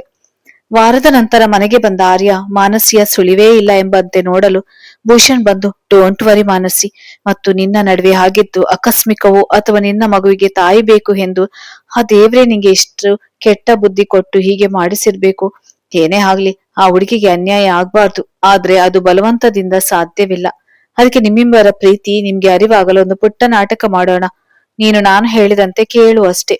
ಆರ್ಯ, ಸರಿ ಕಣೋ, ನಾನು ಮಾಡಿದ ತಪ್ಪಿಗೆ ಮಾನಸಿಯನ್ನು ಜೀವಕ್ಕಿಂತ ಹೆಚ್ಚಾಗಿ ಪ್ರೀತಿ ಮಾಡ್ತೇನೆ, ಅವರನ್ನು ರಾಣಿಯಂತೆ ನೋಡಿಕೊಳ್ಳಲು ಸಿದ್ಧ, ಆದ್ರೆ ಅವರ ಈ ದ್ವೇಷ ನನ್ನಿಂದ ಸಹಿಸಲು ಸಾಧ್ಯವಿಲ್ಲ ಎಂದು ಕಣ್ಣೀರು ಹಾಕಲು ಭೂಷಣ್, ಸಮಾಧಾನ ಮಾಡಿಕೋ ಆರ್ಯ, ನೀನು ಮಾಡಿದ ಚಿಕ್ಕ ತಪ್ಪಲ್ಲ, ಅವರಿಗೂ ಕೊಂಚ ಸಮಯ ಬೇಕು, ಅದಕ್ಕೆ ಈ ಉಪಾಯ ಎಂದು ಮಯೂರಿ ಎಂದು ಕರೆಯಲು ಒಳಬಂದ ಮಯೂರಿ, ಹಾಯ್ ಆರ್ಯ ಎಂದು ಅವನ ಮುಂದೆ ನಿಂತು ನುಲಿಯಲು ಆರ್ಯ, ಅರೆ ಭೂಷಣ್, ಇವಳು ಇಲ್ಲಿ, ನಿನ್ನ ಪ್ಲಾನ್ ಪಕ್ಕ ಫ್ಲಾಪ್ ಆಗುತ್ತೆ. ಮಯೂರಿ, ಆರ್ಯ, ಭೂಷಣ್, ಕೂಲ್ ಗಾಯ್ಸ್, ಮಯೂರಿ, ದೇಕೋ ಆರ್ಯ, ಸುಮ್ನೆ ಕೋಪ ತರಿಸ್ಬೇಡ ಹಾ ಎಂದು ಅವನ ಕೆನ್ನೆ ತಟ್ಟಲು ಹೋಗಿ ಆಯತಪ್ಪಿ ಅವನ ಮೇಲೆ ಬೀಳುವುದಕ್ಕೂ ಮಾನಸಿ ಒಳಬರುವುದಕ್ಕೂ ಸರಿ ಹೋಗ್ತದೆ. ಮಾನಸಿ ಇವಳ್ಯಾರು ಎಂಬಂತೆ ನೋಡಲು ಭೂಷಣ್, ಮೇಡಮ್ ಇವರು ಮಯೂರಿ, ಆರ್ಯನ ಅತ್ತೆ ಮಗಳು. ನೀವು ದಿನವಿಡೀ ಆಫೀಸ್ ಕೆಲಸದಲ್ಲಿ ಬ್ಯುಸಿ ಇರ್ತೀರಾ, ಅದಕ್ಕೆ ಇವಳನ್ನು ಕರೆಸಿದ್ದೇವೆ ಆರ್ಯನ ಆರೋಗ್ಯ ನೋಡಿಕೊಳ್ಳಲು.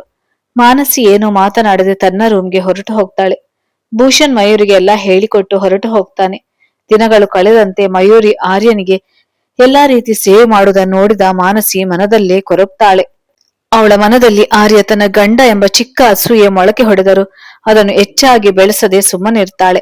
ಒಂದಿನ ಮಾನಸಿ ಆಫೀಸ್ಗೆ ರಜೆ ಹಾಕಿ ಮನೆಯಲ್ಲಿ ಇದ್ದಾಗ ರೂಮಿನಲ್ಲಿ ಆರ್ಯ ಹಾಗೆ ಮಯೂರಿ ತಮಾಷೆ ಮಾಡು ನಗುತ್ತಿರುವುದನ್ನು ಕೇಳಿಸಿಕೊಂಡ ಮಾನಸಿ ನೇರ ಅವರ ರೂಮ್ಗೆ ಹೋಗಿ, ಇದೇನು ಮನೆನೋ ಅಥವಾ ಎಂದು ಮುಂದೆ ಮಾತನ್ನು ತಡೆದು ಮಿಥಿಲಿ ಮಲಗಿದ್ದಾಳೆ, ಸದ್ದು ಮಾಡ್ಬೇಡಿ ಎನ್ನಲು ಮಯೂರಿ ಅವಳ ಮುಖದ ಮೇಲಿರುವ ಜಲಸಿಯನ್ನು ಕಂಡು ಹಿಡಿದು, ದೀದಿ ಮಿಥಿಲಿ ಸ್ಕೂಲ್ ಗೈ ಹೇ ಎಂದಾಗ ಮಾನಸಿಗೆ ಅವಮಾನವಾದಂತಾಗುತ್ತದೆ. ಹೌದಲ್ವಾ, ಅವಳನ್ನ ನಾನೇ ಸ್ಕೂಲ್ಗೆ ಬಿಟ್ಟು ಬಂದಿದ್ದು, ನೆನಪೇ ಇಲ್ಲ, ಛೇ ನನಗೇನಾಗ್ತಿದೆ ಎಂದು ಅಲ್ಲಿಂದ ನೇರ ತನ್ನ ರೂಮಿಗೆ ಹೋಗಿ ಬಿಡ್ತಾಳೆ. ಇತ್ತ ಆರ್ಯ ಮಯೂರಿ ತಮ್ಮ ಪ್ಲಾನ್ ಸಕ್ಸಸ್ ಆಗುತ್ತಿರುವುದನ್ನು ನೋಡಿ ಸಂತಸ ಪಡ್ತಾರೆ. ಮಾನಸಿ ರೂಮಿಗೆ ಬಂದು ತನಗೇನಾಗ್ತಿದೆ, ಅವನು ಮಾಡಿದ ತಪ್ಪಿಗೆ ಶಿಕ್ಷೆ ಕೊಡಲು ಬಂದವಳು ನಾನು ಅವನ ಬಳಿ ಬೇರೊಬ್ಬ ಹೆಣ್ಣು ಸುಳಿದರೆ ನನಗೇಕೆ ಸಂಕಟವಾಗುತ್ತಿದೆ ಎಂದು ತಲೆ ತಗ್ಗಿಸಿ ಕಣ್ಣೀರು ಹಾಕುವಾಗ ಹಾರೆ ಕಟ್ಟಿದ ಮಾಂಗಲ್ಯವನ್ನು ನೋಡಿ ಅವಳ ಮನಸ್ಸು ಅವನಿನ ಗಂಡ ಎಂಬ ಮಾತು ಅವಳಲ್ಲಿ ಏನೋ ಒಂದು ತರದ ಸಂತಸ ನೀಡುತ್ತದೆ. ಆದರೂ ಅವಳ ಬುದ್ಧಿ ಅವನಿಗೆ ಮಾಡಿದ ಕೃತ್ಯ ಮರೆಬೇಡ ಎಂದಾಗ ಮಾನಸಿ ಛೀ ಎಂದು ಕಣ್ಣೀರು ಒರೆಸಿಕೊಂಡು ಹೊರಗೆ ಹೊರಟು ಹೋಗ್ತಾಳೆ. ಆಸಾಂನ ಟೀ ಎಸ್ಟೇಟ್ ನಲ್ಲಿ ಸುತ್ತಾಡುತ್ತಿರುವ ಮಾನಸಿ ಮನ ಕ್ಷಣಕಾಲ ಹಕ್ಕಿಯಂತೆ ಹಾರಾಡುತ್ತದೆ. ತಕ್ಷಣವೇ ಅವಳ ಬೆನ್ನ ಹಿಂದೆ ನಿಂತ ವ್ಯಕ್ತಿಯನ್ನು ನೋಡಿದ ಮಾನಸಿ ಆಶ್ಚರ್ಯದಿಂದ ನೋಡಲು ಮನಸ್ವಿ ಮಿಲಿಂದ್ ನಿಂತಿರುತ್ತಾರೆ. ಮಾನಸಿ ಅವರ ಮುಖವನ್ನೇ ನೋಡಲು ಮಿಲಿಂದ್ ಕೈಮುಗಿಯುತ್ತಾ, ನನ್ನ ಕ್ಷಮಿಸು ಮಾನಸಿ, ನಾನು ಆ ತನ್ಮಯ್ ಹೇಳಿದ ಮಾತನ್ನು ನಂಬಿ ನನ್ನ ಮನಸ್ವಿಯನ್ನು ಮೋಸಗಾತಿ ಎಂದು ಮನೆಯಿಂದ ಆಚೆ ಹಾಕಿದೆ. ಆದ್ರೆ ನೀನು ಹೇಳಿದ ಮಾತನ್ನು ಕೇಳಿ ನನ್ನ ಪ್ರೀತಿ ನನಗೆ ಮೋಸ ಮಾಡಲು ಸಾಧ್ಯನಾ ಎಂದು ಮತ್ತೊಮ್ಮೆ ವಿಚಾರಿಸಲು ಅವನ ಮೋಸ ಹೊರಬಂದಿತ್ತು. ನೀನು ಅವತ್ತು ನನಗೆ ಬುದ್ಧಿ ಹೇಳಿ ಕಳಿಸಿದ 2 ದಿನದ ನಂತರ ಆರ್ಯ ಬಂದಿದ್ರು. ಮಾನಸಿ, ಆರ್ಯನಾ? ಯಾಕೆ? ಮಿಲಿಂದ್, ಅವತ್ತಿನ ದಿನ ನಾನು ಜೀವನದುದ್ದಕ್ಕೂ ಮರೆಯಲು ಸಾಧ್ಯವಿಲ್ಲ ಎಂದು ಅಂದಿನ ಘಟನೆಯನ್ನು ನೆನೆಯುತ್ತಾನೆ ಮಿಲಿಂದ್. ಆರ್ಯ ಬಂದು ನೇರ ಮಿಲಿಂದ್ನ ಕೈ ಹಿಡಿದು, ನನಗೆ ನನ್ನ ಮಾನಸಿ ಬೇಕು, ಅವಳ ನನ್ನಿಂದ ದೂರ ಮಾಡ್ಬೇಡಿ, ಬೇಕಾದ್ರೆ ನಿಮ್ಗೆ ಏನ್ ಬೇಕು ಹೇಳಿ ಕೊಡಲು ನಾನ್ ಸಿದ್ಧ, ನಾನು ಒಪ್ಪಿಕೊಳ್ಳುತ್ತೇನೆ, ನನ್ನಿಂದ ಕ್ಷಮಿಸಲಾರದ ತಪ್ಪಾಗಿದೆ, ಅದಕ್ಕೆ ಮಾನಸಿ ದ್ವೇಷವನ್ನು ಸಹಿಸಿಕೊಳ್ಬಹುದು, ಆದ್ರೆ ಅವರಿಲ್ಲದ ಬದುಕು ನಂಗೆ ಊಹಿಸಲು ಸಾಧ್ಯವಿಲ್ಲ. ನನ್ನ ಜೀವನದಲ್ಲಿ ವೀಣಲನ್ನು ಬಿಟ್ಟು ಬೇರೆ ಯಾವುದೇ ಹೆಣ್ಣನ್ನು ಕತ್ತೆತ್ತಿ ನೋಡಿರ್ಲಿಲ್ಲ, ಆದ್ರೆ ಈ 1 ವರ್ಷದಲ್ಲಿ ಮಾನಸಿ ನನ್ನ ವೀಣಲ ಪ್ರತಿರೂಪದಂತೆ ನನ್ನ ಜೊತೆಗಿದ್ದರು. ಆದರೆ ಅವರು ಈಗ ನಾನು ಯಾರು ಎಂದು ನೆನಪೇ ಇಲ್ಲದಂತೆ ನಡೆದುಕೊಂಡದ್ದು ನನ್ನಿಂದ ಸಹಿಸಲು ಸಾಧ್ಯವಾಗದೆ ಕುಡಿದ ಅಮಲ್ನಲ್ಲಿ ತಪ್ಪು ಮಾಡಿಬಿಟ್ಟೆ. ಮಿಲಿಂದ್, ಹೇಗಾದ್ರೂ ಮಾಡಿ ನನ್ನ ಮಾನಸಿಯ ಮನಸ್ಸು ಬದಲಾಗುವಂತೆ ಮಾಡಿ ಎಂದು ಕೈ ಮುಗಿಯುತ್ತಾನೆ ಆರ್ಯ. ಮಿಲಿಂದ್ ಆರ್ಯನ ಮುಖದಲ್ಲಿ ಮಾನಸಿಗೆ ತಾನು ಮಾಡಿದ ಕೃತ್ಯದ ಬದಲಾಗಿ ಪಶ್ಚಾತ್ತಾಪ ಹಾಗೂ ಅವನ ಕಣ್ಣಲ್ಲಿ ಎಲ್ಲಿ ಮಾನಸಿ ತನ್ನಿಂದ ದೂರ ಹೋಗ್ತಾಳೋ ಎಂಬ ಭಯ ಕಂಡು ಮಿಲಿಂದ್ ಅವನಿಗೆ ಸಮಾಧಾನ ಮಾಡ್ತಾ, ಡೋಂಟ್ ವರಿ ಆರ್ಯ, ನಾವಿಬ್ಬರು ಅವರಿಗೆ ನೋವು ಕೊಟ್ಟವರೇ. ಮಾನಸಿಗೆ ತಾಳಿ ಕಟ್ಟಿದ ನಾನು ಅವಳ ಪ್ರೀತಿಯನ್ನು ಹರಿಯದೆ ತುಂಬಾ ನೋಯಿಸ್ಬಿಟ್ಟೆ. ಆದ್ರೆ ಈಗ ನೋಡಿ, ಮನಸ್ಸು ನಂಗೆ ನೋವು ಕೊಟ್ಟು ಹೋದಾಗ ನಂಗೆ ನಿಜವಾದ ಪ್ರೀತಿಯ ಬೆಲೆ ಗೊತ್ತಾಯ್ತು. ಆರ್ಯ ಶಾಕ್ನಿಂದ, ಅಂದ್ರೆ ನೀವು ಮಾನಸಿಯನ್ನು ನನ್ನಿಂದ ದೂರ? ಅವರ ಮಾತನ್ನು ತಡೆದು, ಖಂಡಿತ ಇಲ್ಲ ಆರ್ಯ, ಮಾನಸಿಯನ್ನು ನಾನು ಯಾವತ್ತಿಗೆ ಪ್ರೇಮಿಸಿಲ್ಲ, ಆದ್ರೆ ಆಕೆ ನಿರ್ಮಲವಾದ ಪ್ರೀತಿಗೆ ತಲೆಬಾಗಿದೆ ಅಷ್ಟೇ. ಮಾನಸಿ ಯಾವತ್ತಿಗೂ ನಿಮ್ಮವರೇ. ಈ ಮಾತು ಆರ್ಯನಲ್ಲಿ ಹೊಸ ಭರವಸೆ ಮೇಡುತ್ತದೆ. ಹಾಗೆ ಸಂತಸದಿಂದ ಬರುವಾಗ ಮಿಲಿಂದ್ ಒಂದು ಮಾತು, ಮಾನಸಿ ಹಾಗೆ ಮನಸ್ವಿಯರ ಪ್ರೀತಿಯು ನಿಜವೇ ಇರಬಹುದು, ನನಗನ್ನಿಸ್ತದೆ ಅವರು ಯಾವುದೋ ಷಡ್ಯಂತ್ರಕ್ಕೆ ಬಲಿಯಾಗಿರ್ಬಹುದೆಂದು. ನಾವ್ಯಾಕೆ ಒಂದು ಬಾರಿ ವಿಚಾರಿಸಬಾರ್ದು?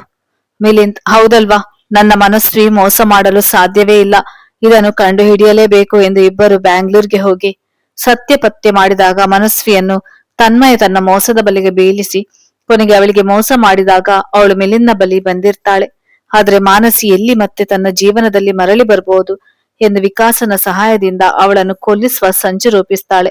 ಅದನ್ನೇ ವಿವೇಕ್ ಕೇಳಿಸಿಕೊಂಡು ಮಾನಸಿಯನ್ನು ವೀಣಾಳಂತೆ ಬದುಕುವ ದಾರಿ ತೋರಿಸಲು ಅಸ್ಸಾಂಗೆ ಕರೆದುಕೊಂಡು ಹೋಗ್ತಾರೆ. ಆದ್ರೆ ಮನಸ್ವಿಯ ಮಾತನ್ನು ಕೇಳಿಸಿಕೊಂಡ ಅವರ ತಾಯಿ ಸುಮಂಗಳ ಅವಳ ಕೆನ್ನೆಗೆ ಬಾರಿಸಿ ಮಾನಸಿಯ ದೊಡ್ಡ ಮನಸ್ಸಿನ ಬಗ್ಗೆ ಹೇಳಲು ಮನಸ್ವಿ ತನ್ನ ತಪ್ಪನ್ನು ಅರಿತು ತನ್ನ ನಿರ್ಧಾರ ಬದಲಾಯಿಸಿ ಮಿಲಿಂದ್ನ ಜೊತೆಗೆ ಸಂತೋಷದಿಂದ ಇರ್ತಾಳೆ. ಆದ್ರೆ ವರ್ಷಗಳ ನಂತರ ಮಾನಸಿ ಮರಳಿ ಬಂದಾಗ ತನ್ನ ಹೊಟ್ಟೆಯಲ್ಲಿ ಬೆಳೆತಿರುವ ಮಿಲಿಂದ್ನ ಮಗುವಿನ ಭವಿಷ್ಯ ನೆನೆದು ಮಾನಸಿಗೆ ದೂರ ಹೋಗುವಂತೆ ಚುಚ್ಚು ಮಾತುಗಳಿಂದ ನೋಯಿಸ್ತಾಳೆ. ನಂತರ ಮತ್ತೆ ತನ್ಮಯ ಮೊದಲೇ ಮೋಸದಿಂದ ಮಿಲಿಂದ್ನ ಆಸ್ತಿಯನ್ನು ಅವನ ಮ್ಯಾನೇಜರ್ನ ಸಹಾಯದಿಂದ ಬರೆಸಿಕೊಂಡು ಅದನ್ನು ಮನಸ್ವಿಯೇ ಮಾಡಿಸಿದ್ದು ಎಂದು ಸುಳ್ಳು ಹೇಳ್ತಾನೆ. ಅವನ ಮಾತನ್ನು ನಂಬಿದ ಮಿಲಿಂದ್ ಮನಸ್ವಿಯನ್ನು ಮನೆಯಿಂದ ಆಚೆ ಹಾಕ್ತಾನೆ. ಆದ್ರೆ ಆರ್ಯನ ಸಹಾಯದಿಂದ ಸತ್ಯವರೆಗೆ ಬಂದಾಗ ಮಿಲಿಂದ್ ಮತ್ತು ಮನಸ್ವಿ ಒಂದಾಗ್ತಾರೆ. ನಡೆದ ಎಲ್ಲಾ ಸಂಗತಿಗಳನ್ನು ಮಾನಸಿಯ ಮುಂದೆ ಹೇಳ್ತಾನೆ ಮಿಲಿಂದ್. ಮಾನಸಿ ಎಲ್ಲಾ ವಿಚಾರ ತಿಳಿದು ಆರ್ಯನ ಸಹಾಯದಿಂದ ತನ್ನ ಅಕ್ಕನ ಜೀವನ ಸರಿ ಹೋದದ್ದು ನೋಡಿ ಸಂತೋಷ ಪಡುತ್ತಾ ಅವನು ಮಾಡಿದ ತಪ್ಪನ್ನು ಕ್ಷಮಿಸಿ ಅವನೊಂದಿಗೆ ಹೊಸ ಜೀವನ ಪ್ರಾರಂಭಿಸುವ ತನ್ನ ನಿರ್ಧಾರ ತಿಳಿಸಲು ಮಿಲಿಂದ್ ಮತ್ತು ಮನಸ್ವಿ ಸಹ ಸಂತಸದಿಂದ ಸರಿ ನಿನ್ನನ್ನು ಮನೆಗೆ ಬಿಟ್ಟು ಹಾಗೆ ಆರ್ಯನನ್ನು ನೋಡಿಕೊಂಡು ಹೋಗಲು ಅವಳೊಂದಿಗೆ ಮನೆಗೆ ಬರ್ತಾರೆ. ಮನೆಗೆ ಬಂದಾಗ ಆರ್ಯ ಹಾಗೂ ಮಯೂರಿ ಒಂದೇ ಬೆಡ್ ಮೇಲೆ ಮಲಗಿರುವುದನ್ನು ನೋಡಿದ ಮಾನಸಿ ಮಿಲಿಂದ್ ಮನಸ್ವಿ ಶಾಕ್ ಆಗ್ತಾರೆ. ಮಾನಸಿ ನಿಂತಲ್ಲೇ ಕಣ್ಣೀರು ಸುರಿಸುತ್ತಾ ಬದಲಾಗಿ ಬಂದ ಮಾನಸಿಯ ಮನಸ್ಸು ಮತ್ತೊಮ್ಮೆ ನುಚ್ಚು ನೂರಾಗಲು ಅವಳು ಅಲ್ಲಿ ನಿಲ್ಲಲಾಗದೆ ತನ್ನ ರೂಮ್ಗೆ ಹೋಗಿ ಐ ಹೇಟ್ ಯು ಆರ್ಯ, ಎಲ್ಲರೂ ಮೋಸಗಾರರು. ನನ್ನ ಮೊದಲ ಪ್ರೀತಿ ಮಿಲಿಂದ್, ಅವನು ನನ್ಗೂ ನೋವು ಕೊಟ್ಟ. ನನ್ನ ಬಾಳನ್ನು ಸರ್ವನಾಶ ಮಾಡಿದವನನ್ನು ಕ್ಷಮಿಸಿ ಅವರೊಂದಿಗೆ ಹೊಸ ಬದುಕು ಪ್ರಾರಂಭಿಸಬೇಕು ಎಂದುಕೊಂಡ್ರೆ ಈ ವ್ಯಕ್ತಿ ನನ್ನ ಕ್ಷಮೆಗೆ ಯೋಗ್ಯನಲ್ಲ. ಛೀ ಎಂದು ಮುಖ ಮುಚ್ಚಿಕೊಂಡು ಅಳ್ತಾಳೆ. ಮಾನಸಿಯನ್ನೇ ಹಿಂಬಾಲಿಸಿ ಬಂದ ಮಿಲಿಂದ್ ಹಾಗೆ ಮನಸ್ವಿ ಮಾನಸಿ ದುಃಖ ನೋಡಿ ಸಂಕಟ ಪಡುತ್ತಾ ಮಿಲಿಂದ್, ಮಾನಸಿ ಸಮಾಧಾನ ಮಾಡಿಕೊ, ನಂಗೆ ಇಲ್ಲಿ ಬೇರೆ ಏನೋ ಆಗಿರೋ ಹಾಗೆ ಅನಿಸ್ತಿದೆ. ಮಾನಸಿ ಕೋಪದಿಂದ ಸಾಕು ಮಿಲಿಂದ್, ನಂಗೆ ಆ ವ್ಯಕ್ತಿ ಬಗ್ಗೆ ಈಗ ಯಾವುದೇ ಭಾವನೆ ಉಳಿತಿಲ್ಲ. ಮನಸ್ವಿ, ಮನು ಹಾಗೆ ಹೇಳ್ಬೇಡ, ಪ್ರತ್ಯಕ್ಷ ಕಂಡರೂ ಪ್ರಮಾಣಿಸಿ ನೋಡು ಎಂಬ ಗಾದೆ ಮಾತಿನಂತೆ ಮಿಲಿಂದ್ನಂತೆ ನನಗೂ ಏನೋ ಅನುಮಾನ. ಮಾನಸಿ ಕ್ಷಣ ಯೋಚಿಸಿದವಳೆ ಆರ್ಯನ ರೂಮ್ನತ್ತ ಓಡುತ್ತಾಳೆ. ಆರ್ಯನ ಬೆಡ್ ಸಮೀಪ ಹೋದಂತೆ ಮಯೂರಿ ಆರ್ಯನ ವಿರುದ್ಧ ದಿಕ್ಕಿಗೆ ತಲೆ ಮಾಡಿ ಮಲಗಿದ್ದು ನೋಡಿ ಮಾನಸಿ ಆಶ್ಚರ್ಯದಿಂದ ಸಮೀಪ ಹೋಗಿ ನೋಡಲು ಮಯೂರಿ ಪ್ರಜ್ಞೆ ಇಲ್ಲದಂತೆ ಮಲಗಿರುವುದನ್ನು ನೋಡಿ ಅವಳನ್ನು ಅಲುಗಾಡಿಸಲು ಅರೆ ಪ್ರಜ್ಞೆಯಲ್ಲಿ ಹಾಗೆ ಪ್ರಜ್ಞೆ ತಪ್ಪುತ್ತಾಳೆ. ಆರ್ಯನ ತಲೆ ಬಲಿ ಹೋಗಿ ನೋಡಲು ಅವನ ತಲೆಯಿಂದ ರಕ್ತ ಜಿನುಗುವುದು ನೋಡಿದ ಮಾನಸಿ ನಿಂತ ನೆಲವೇ ಕುಸಿದಂತೆ ಆಗಿ ಆರ್ಯ ಎಂದು ಕೂಗಲು ಮಿಲಿಂದ್ ಮನಸ್ವಿ ಸಹ ಓಡಿ ಬರ್ತಾಳೆ. ಮಿಲಿಂದ್ ಆತುರದಿಂದ ಅವರಿಬ್ಬರನ್ನು ಹಾಸ್ಪಿಟ್ಲ್ಗೆ ಸೇರಿಸ್ತಾರೆ. ಆಸ್ಪತ್ರೆಯಲ್ಲಿ ಇಬ್ಬರ ಸ್ಥಿತಿಯನ್ನು ನೋಡಿದ ಮಾನಸಿ ದಿಕ್ಕೇ ತೋಚದೆ ನಿಂತಿರಲು ಮನಸ್ವಿ ಬಂದು ಸಮಾಧಾನ ಮಾಡುವಾಗ ಭೂಷಣ್ ಓಡುತ್ತಾ ಬರುತ್ತಾನೆ. ಮಾನಸಿ ಮಾನಸಿ, ನಿರ್ಮಲಾ ಆಂಟಿ ಹಾಗೆ ಮಿಥಿಲಿ ಬೇಬಿಯನ್ನು ಯಾರೋ ಕಿಡ್ನಾಪ್ ಮಾಡಿದ್ದಾರೆ. ಮಾನಸಿ, ವಾಟ್? ಭೂಷಣ್, ಹೌದು, ಹೀಗಷ್ಟೇ ಕಾಲ್ ಬಂದಿತ್ತು. ಮಾನಸಿ, ದೇವರೇ ನಾನೇನ್ ಮಾಡ್ಲಿ ಎಂದು ತಲೆ ಹಿಡಿದು ಕುಳಿತು ಬಿಡ್ತಾಳೆ. ಭೂಷಣ್, ಚಿಂತಿಸಬೇಡಿ, ನನ್ನ ಸ್ನೇಹಿತ ವಿಕ್ರಾಂತ್ಗೆ ಕಾಲ್ ಮಾಡಿದ್ದೇನೆ. ಅವನ ಫೋರ್ಸ್ ಜೊತೆಗೆ ಆ ದುಷ್ಟರ ಸ್ಥಳವನ್ನು ಟ್ರೇಸ್ ಮಾಡಿದ್ದಾರೆ. ಮಾನಸಿ, ಆದ್ರೆ ಭೂಷಣ್ ಇದೆಲ್ಲ ಹೇಗಾಯ್ತು? ನಂಗೆ ಏನೂ ಅರ್ಥ ಆಗ್ತಿಲ್ಲ. ಭೂಷಣ್, ಅದನ್ನು ನಂತರ ಹೇಳ್ತೇನೆ. ಈಗ ಮೊದಲಿಗೆ ನಾವು ಮಗು ಮತ್ತು ಆಂಟಿಯನ್ನು ಕರೆದುಕೊಂಡು ಬರೋಣ, ನಡೀರಿ. ಮಾನಸಿ, ಸರಿ ನಡೀರಿ. ಆದರೆ ಆರ್ಯ ಹಾಗೂ ಮನಸ್ವಿ ಹಾಗೆ ಮಿಲಿಂದ ಯೋಚಿಸ್ಬೇಡಿ. ಮಾನಸಿ, ನೀವು ಹೋಗಿ ಬಾ, ಆರ್ಯನನ್ನು ನಾವು ನೋಡಿಕೊಳ್ತೇವೆ. ಮಾನಸಿ, ಸರಿ ಹಾಗಾದ್ರೆ ನಡೀರಿ ಭೂಷಣ್ ಎಂದು ಅವನ ಜೊತೆಗೆ ಹೋಗ್ತಾಳೆ. ಪೊಲೀಸ್ ಸ್ಟೇಷನ್ಗೆ ಹೋಗಿ ಮಿಥಿಲಿ ಹಾಗೂ ನಿರ್ಮಲರನ್ನು ಕರೆದುಕೊಂಡು ಮನೆಗೆ ಬರ್ತಾರೆ. ಆಗ ಮಾನಸಿ ಭೂಷಣ್ಗೆ ಇದೆಲ್ಲ ಹೇಗಾಯ್ತು? ಭೂಷಣ್, ನನಗೂ ಸರಿಯಾಗಿ ಗೊತ್ತಿಲ್ಲ. ನಾನು ಆರ್ಯನ ಸೈಕಾಗಿ ಮನೆ ಹತ್ತಿರ ಬರುವಾಗ ಯಾರೋ ಕಾರಿನಲ್ಲಿ ಮಗು ಮತ್ತು ಆಂಟಿಯನ್ನು ಕರೆದುಕೊಂಡು ಹೋಗುತ್ತಿರುವುದು ನೋಡಿದ ತಕ್ಷಣವೇ ಅವರನ್ನು ಫಾಲೋ ಮಾಡಿ ಹಾಗೆ ವಿಕ್ರಾಂತ್ಗೆ ಕಾಲ್ ಮಾಡಿದೆ. ಮಾನಸಿ, ಸರಿ ಎಂದು ನಿರ್ಮಲರ ಜವಾಬ್ದಾರಿಯನ್ನು ಭೂಷಣ್ಗೆ ವಹಿಸಿ ಆಸ್ಪತ್ರೆಗೆ ಹೋಗ್ತಾಳೆ. ಮಯೂರಿಗೆ ಪ್ರಜ್ಞೆ ಬಂದು ಆರ್ಯ ಎಲ್ಲಿ, ಮಗು ಹತ್ತೆ ಎಂದು ಅಳುತ್ತಿರಲು ಆಗ ಬಂದ ಮಾನಸಿ ಮಗು ಮತ್ತು ನಿರ್ಮಲಾ ಮನೆಯಲ್ಲೇ ಇದ್ದಾರೆ ಎಂದು ಸಮಾಧಾನ ಮಾಡಿ ಇದೆಲ್ಲ ಹೇಗಾಯ್ತು ಎಂದಾಗ ಮಯೂರಿ ದ್ರೋಣನ ಬಗ್ಗೆ ಹೇಳ್ತಾಳೆ. ದ್ರೋಣ ವೀಣಳ ಅಣ್ಣ, ತನ್ನ ತಂಗಿಯ ಸಾವಿಗೆ ಆರ್ಯನೇ ಕಾರಣ ಎಂದು ತಿಳಿದಿದ್ದಾನೆ. ಅವನು ನನ್ನನ್ನು ಮಾನಸಿ ಎಂದು ತಿಳಿದು ಹೊಡೆಯಲು ಬಂದ. ಅಷ್ಟರಲ್ಲಿ ಆರ್ಯ ಮಧ್ಯೆ ಬಂದು ಪರಿಣಾಮ ಅವನ ತಲೆಗೆ ಏಟು ಬಿತ್ತು. ನನಗೆ ರಕ್ತವನ್ನು ನೋಡಿದ್ರೆ ತಲೆ ತಿರುಗುತ್ತದೆ. ಆರ್ಯನನ್ನು ಆ ಸ್ಥಿತಿಯಲ್ಲಿ ನೋಡಿ ಪ್ರಜ್ಞೆ ಕಳೆದುಕೊಂಡೆ. ಅವನು ಆರ್ಯನ ಮೇಲಿನ ಕೋಪಕ್ಕೆ ಅತ್ತೆಯನ್ನು ಕಿಡ್ನಾಪ್ ಮಾಡಿದ್ದಾನೆ. ಮಾನಸಿ, ಸರಿ ಬಿಡು, ಹಾಗೆದ್ದು ಆಯ್ತು ಎಂದಿಬ್ಬರನ್ನು ಕರೆದುಕೊಂಡು ಮನೆಗೆ ಹೋಗ್ತಾಳೆ. ಮಯೂರಿಯ ಪರಿಸ್ಥಿತಿಯನ್ನು ನೋಡಿದ ಅವಳ ತಾಯಿ ಭೂಷಣ್ ಎಷ್ಟೇ ಹೇಳಿದರೂ ಕೇಳದೆ ಮನೆಗೆ ಕರೆದುಕೊಂಡು ಹೋಗ್ತಾರೆ. ಆಗ ಆರ್ಯನ ಜವಾಬ್ದಾರಿಯನ್ನು ಮಾನಸಿ ವಹಿಸಿಕೊಂಡು ಅವನ ಆರೋಗ್ಯ ಸುಧಾರಿಸಿ ಅವನು ಮೊದಲಿನಂತೆ ಆದರೂ ಮಾನಸಿಯ ಜೊತೆಗೆ ಮುಖಕ್ಕೆ ಮುಖ ಕೊಟ್ಟು ಮಾತನಾಡದ ಅವನ ನಡವಳಿಕೆ ಮಾನಸಿಗೆ ಹಿಂಸೆ ನೀಡುತ್ತಿರುತ್ತದೆ. ಆರ್ಯ ಯಾವುದೋ ಯೋಚನೆಗೆ ಬಿದ್ದಂತೆ ಎತ್ತಲ ನೋಡುತ್ತಾ ಕುಳಿತಿದ್ದು ನೋಡಿದ ಮಾನಸಿ ಅವನ ಬಳಿ ಕಾಳಜಿಯಿಂದ ಮಾತಾಡಲು ಆರ್ಯ ಅಲ್ಲಿಂದ ಎದ್ದು ಹೊರಟು ಹೋಗ್ತಾನೆ. ಅವನ ಅಲಕ್ಷ್ಯ ಮಾನಸಿಯನ್ನು ನೋಯಿಸ್ತದೆ. ರಾತ್ರಿ ಮನೆಗೆ ಬಂದ ಆರ್ಯನ ಜೊತೆಗೆ ಮಾತನಾಡಿ ಎಲ್ಲಾ ಸರಿ ಮಾಡಿಕೊಂಡು ಹೊಸ ಜೀವನ ಆರಂಭಿಸಬೇಕೆಂದು ರೂಮಿಗೆ ಹೋದ ಮಾನಸಿ ಅವನೊಟ್ಟಿಗೆ ಮಾತನಾಡಲು ಆರ್ಯ, ಮಾನಸಿ, ನನ್ನ ಪಾಡಿಗೆ ಬಿಟ್ಟು ಬಿಡಿ, ನಾನ್ ಸರಿ ಇಲ್ಲ, ನಾನ್ ತುಂಬಾ ಕೆಟ್ಟವನು, ನನ್ನ ವೀಣಾಳನ್ನು ಉಳಿಸಿಕೊಳ್ಳಲು ಆಗದೆ ಇರುವಷ್ಟು ಅಯೋಗ್ಯನಾಗಿ ಬಿಟ್ಟೆ. ನಿಮ್ಮ ಜೊತೆಗೂ ತುಂಬಾ ಕೆಟ್ಟ ರೀತಿ ಬ್ರಗದ ಹಾಗೆ ನಡೆದುಕೊಂಡು ಬಿಟ್ಟೆ. ನಾನು ಕ್ಷಮೆಗೆ ಅರ್ಹನೇ ಅಲ್ಲ. ಮಾನಸಿ, ಆಗಲ್ಲ ಆರ್ಯ. ನಾನು ಎಂದೂ ಮುಂದೆ ಮಾತನಾಡುವ ಅವಳ ಮಾತನ್ನು ತಡೆದು ಆರ್ಯ, ಮಾನಸಿ ಪ್ಲೀಸ್ ಎಂದು ಕೈ ಮುಗಿಯಲು ಆರ್ಯ ರೆಡಿಯಾಗಿ ಕಾರ್ ತೆಗೆದುಕೊಂಡು ಹೊರಟು ಹೋಗ್ತಾನೆ. ಮಾನಸಿ ಮರು ಮಾತನಾಡದೆ ಹೊರ ಬರ್ತಾಳೆ. ಮಾನಸಿ ರೂಮಿನಲ್ಲಿ ಅಳುತ್ತಾ, ನನಗೆ ಪ್ರೀತಿಸುವ ಭಾಗ್ಯವಿಲ್ಲ ಅನಿಸುತ್ತೆ. ನಾನು ಯಾರನ್ನು ಪ್ರೀತಿ ಮಾಡಿದ್ರೂ ಅವರು ನನ್ನ ಪ್ರೀತಿಗೆ ಅವಮಾನ ಮಾಡ್ತಾರೆ ಎಂದು ದುಃಖ ಪಡುತ್ತಾ, ನಾನು ಇನ್ನು ಈ ಮನೆಯಲ್ಲಿ ಯಾವ ಉದ್ದೇಶದಿಂದ ಇರಲಿ, ಇಲ್ಲ ನಾನು ಇಲ್ಲಿಂದ ಹೊರಟು ಹೋಗುವುದೇ ಸರಿ ಎಂದು ತನ್ನ ಬ್ಯಾಗ್ ಹಿಡಿದು ಹೊರಟು ಹೋಗ್ತಾಳೆ. ಹೊರಗೆ ಬಂದಾಗ ನಿರ್ಮಲ ಆತಂಕದಿಂದ, ಮಾನಸಿ, ಎಲ್ಲಿಗೆ ಹೋಗ್ತಿದ್ದೀಯಾ? ಮಾನಸಿ, ಅಮ್ಮ, ನನ್ನ ತಡೆಯಬೇಡಿ. ನಾನು ಯಾವ ಕಾರಣಕ್ಕಾಗಿ ಇನ್ನೂ ಈ ಮನೆಯಲ್ಲಿ ಇರಲಿ ಹೇಳಿ. ನಾನು ಎಂದು ಹುಮ್ಮಳಿಸಿ ಬರುವ ದುಃಖವನ್ನು ತಡೆಯುತ್ತಾ ಹೊರಟವಳ ಕೈ ಹಿಡಿದು ನಿರ್ಮಲ, ಅಳ್ಬೇಡ ಮಾನಸಿ. ನಂಗೆ ಗೊತ್ತು ನನ್ನ ಮಗ ಮಾಡಿದ್ದು ಚಿಕ್ಕ ತಪ್ಪಲ್ಲ. ಆದ್ರೆ ಅವನು ಈಗ ಬದಲಾಗಿದ್ದಾನೆ. ನಿನ್ನ ಪ್ರಾಣಕ್ಕಿಂತ ಹೆಚ್ಚಾಗಿ ಪ್ರೀತಿಸ್ತಿದ್ದಾನೆ. ಮಾನಸಿ ಅಳುತ್ತಾ, ಅಮ್ಮ, ನೀವು ಹೇಳುತ್ತಿರುವ ಮಾತು ಸತ್ಯವಾದರೆ ಎಷ್ಟು ಚೆನ್ನಾಗಿತ್ತು. ಆದ್ರೆ ಅವರ ಮನದಲ್ಲಿ ವೀಣಾಳಿಗೆ ಮಾತ್ರ ಸ್ಥಳವಿದೆ. ನಾನಿರುವುದು ಸರಿಯಲ್ಲ. ನಿರ್ಮಲ, ಆಗಿಲ್ಲಮ್ಮ. ಇವತ್ತೊಂದು ದಿನ ಅವನ ಪಾಡಿಗೆ ಅವನ ಬಿಟ್ಟು ಬಿಡು. ಯಾಕೆಂದ್ರೆ ಇವತ್ತು ನಾವು ವೀಣಾಳನ್ನು ಕಳೆದುಕೊಂಡ ದಿನ. ಅದಕ್ಕೆ ಆರ್ಯನ ಮನಸ್ಸು ಸರಿ ಇಲ್ಲ. ನೀನ್ ದುಡ್ಕೋಬೇಡ, ಒಳಗೆ ಹೋಗು. ಮಾನಸಿ, ಓ ಹೌದಾ, ನನ್ಗೆ ಈ ವಿಚಾರ ಗೊತ್ತೇ ಇರ್ಲಿಲ್ಲ. ಛೇ, ನಾನು ಮತ್ತೊಮ್ಮೆ ದುಡುಕ್ತಿದ್ದೆ. ನನಗ್ ಕ್ಷಮಿಸಿಮ್ಮ ಎಂದು ಒಳಗೆ ಹೊರಟು ಹೋಗ್ತಾಳೆ. ಮಾನಸಿ ಬೇಜಾರು ಅಂತ ಮನೆಯ ಕ್ಲೀನ್ ಮಾಡುವ ಸಮಯದಲ್ಲಿ ಅವಳ ಮೆಡಿಕಲ್ ರಿಪೋರ್ಟ್ ಸಿಗುತ್ತದೆ. ಮಾನಸಿ ತೆಗೆದು ನೋಡಿದಾಗ ಅವಳ ಹೆಸರು, ದಿನಾಂಕ ಹಾಗೂ ಆಪರೇಷನ್ ಬಗ್ಗೆ ಬರೆದಿದ್ದು ನೋಡಿದ ಮಾನಸಿ ಏನೂ ಅರ್ಥವಾಗದೆ ಯಾರಿಗೆ ಕೇಳಿದರೆ ಗೊತ್ತಾಗಬಹುದು ಎಂದು ಯೋಚಿಸಲು ಡಾಕ್ಟರ್ ಪ್ರಸನ್ನ ನೆನಪಿಗೆ ಬರುತ್ತಾರೆ. ಮಾನಸಿ, ಎಸ್, ಇವರೇ ಸರಿಯಾದ ವ್ಯಕ್ತಿ ಎಂದು. ಆದರೆ ಅವರ ವಿಳಾಸ ಹೇಗೆ ಕಂಡುಹಿಡಿಯುವುದು ಎಂದು ಹೊರಗೆ ಬಂದು ನಿರ್ಮಲರಿಗೆ ಡಾಕ್ಟರ್ ಬಗ್ಗೆ ಕೇಳಿದಾಗ ಅವರ ಮನದಲ್ಲಿ, ಇವಳಿಗೆ ಸತ್ಯ ತಿಳಿಯದ ಹೊರತು ನನ್ನ ಮಗನ ಜೀವನ ಸರಿ ಹೋಗದು ಎಂದು ಡಾಕ್ಟರ್ ವಿಳಾಸ ಕೊಡ್ತಾರೆ. ಮಾನಸಿ ನೇರವಾಗಿ ಡಾಕ್ಟರ್ ಪ್ರಸನ್ನ ಬಳಿ ಬಂದು ವಿಚಾರಿಸಲು ಅವರ ರಿಪೋರ್ಟ್ ನೋಡಿ ನಡೆದ ಎಲ್ಲಾ ವಿಚಾರ ತಿಳಿಸಲು ಮಾನಸಿ ಶಾಕ್ ಆಗ್ತಾಳೆ. ಹಾಗೆ ನನಗೆ ಜೀವದಾನ ಮಾಡಿದ ಆರ್ಯ, ಹಾಗೆ ತನ್ನ ಹೆಂಡತಿಯ ಮೆದುಳು ನನಗೆ ವರ್ಗಾವಣೆ ಮಾಡಿದ ಆ ದಂಪತಿಗಳ ದೊಡ್ಡ ಮನಸ್ಸು ನೆನೆದು ಹೆಮ್ಮೆ ಪಡುತ್ತಾ ಮನೆಗೆ ಬರ್ತಾಳೆ. ಆರ್ಯ ಆಗಷ್ಟೇ ಬಂದು ತನ್ನ ರೂಮಿನಲ್ಲಿ ಲೈಟ್ ಸಹ ಹಾಕದೆ ಕುಳಿತಿರ್ತಾನೆ. ಮಾನಸಿ ಬಂದು ಲೈಟ್ ಆನ್ ಮಾಡಲು ಆರ್ಯ ಒಮ್ಮೆಗೆ ಬೆಳಕು ಬೇಡ ಎಂದು ಕೂಗಲು ಮಾನಸಿ ತುಸು ಗಾಬರಿಗೊಂಡರೂ ತೋರಿಸಿಕೊಳ್ಳದೆ, ಯಾಕೆ ಬೇಡ ಬೆಳಕು ಎಂದು ಕೇಳ್ತಾಳೆ. ಆರ್ಯ ಶೂನ್ಯ ದೃಷ್ಟಿಯಲ್ಲಿ ಅವಳತ್ತ ನೋಡುತ್ತಾ, ಬೆಳಕು ನಮ್ಮ ತಪ್ಪನ್ನು ನೆನಪಿಸುತ್ತದೆ. ನಾನು ದಿನದಿಂದ ದಿನಕ್ಕೆ ಸಾಯಲು ಆಗದೆ ಬದುಕಲು ಆಗದೆ ಒದ್ದಾಡ್ತಿದ್ದೇನೆ. ಮಾನಸಿ, ನಿಂಗೆ ಗೊತ್ತಾ, ನಾನು ಕಳೆದ ವರ್ಷ ಈ ದಿನ ನನ್ನ ವೀಣಾಳನ್ನು ಕರೆದುಕೊಂಡು ಬ್ಯಾಂಗ್ಳೂರ್ಗೆ ಹೋಗ್ಲೇಬಾರ್ದಿತ್ತು. ನಾನು ಹೋಗದೇ ಇದ್ದಿದ್ರೆ ನನ್ನ ವೀಣಾ ಸಾಯ್ತಿರ್ಲಿಲ್ಲ.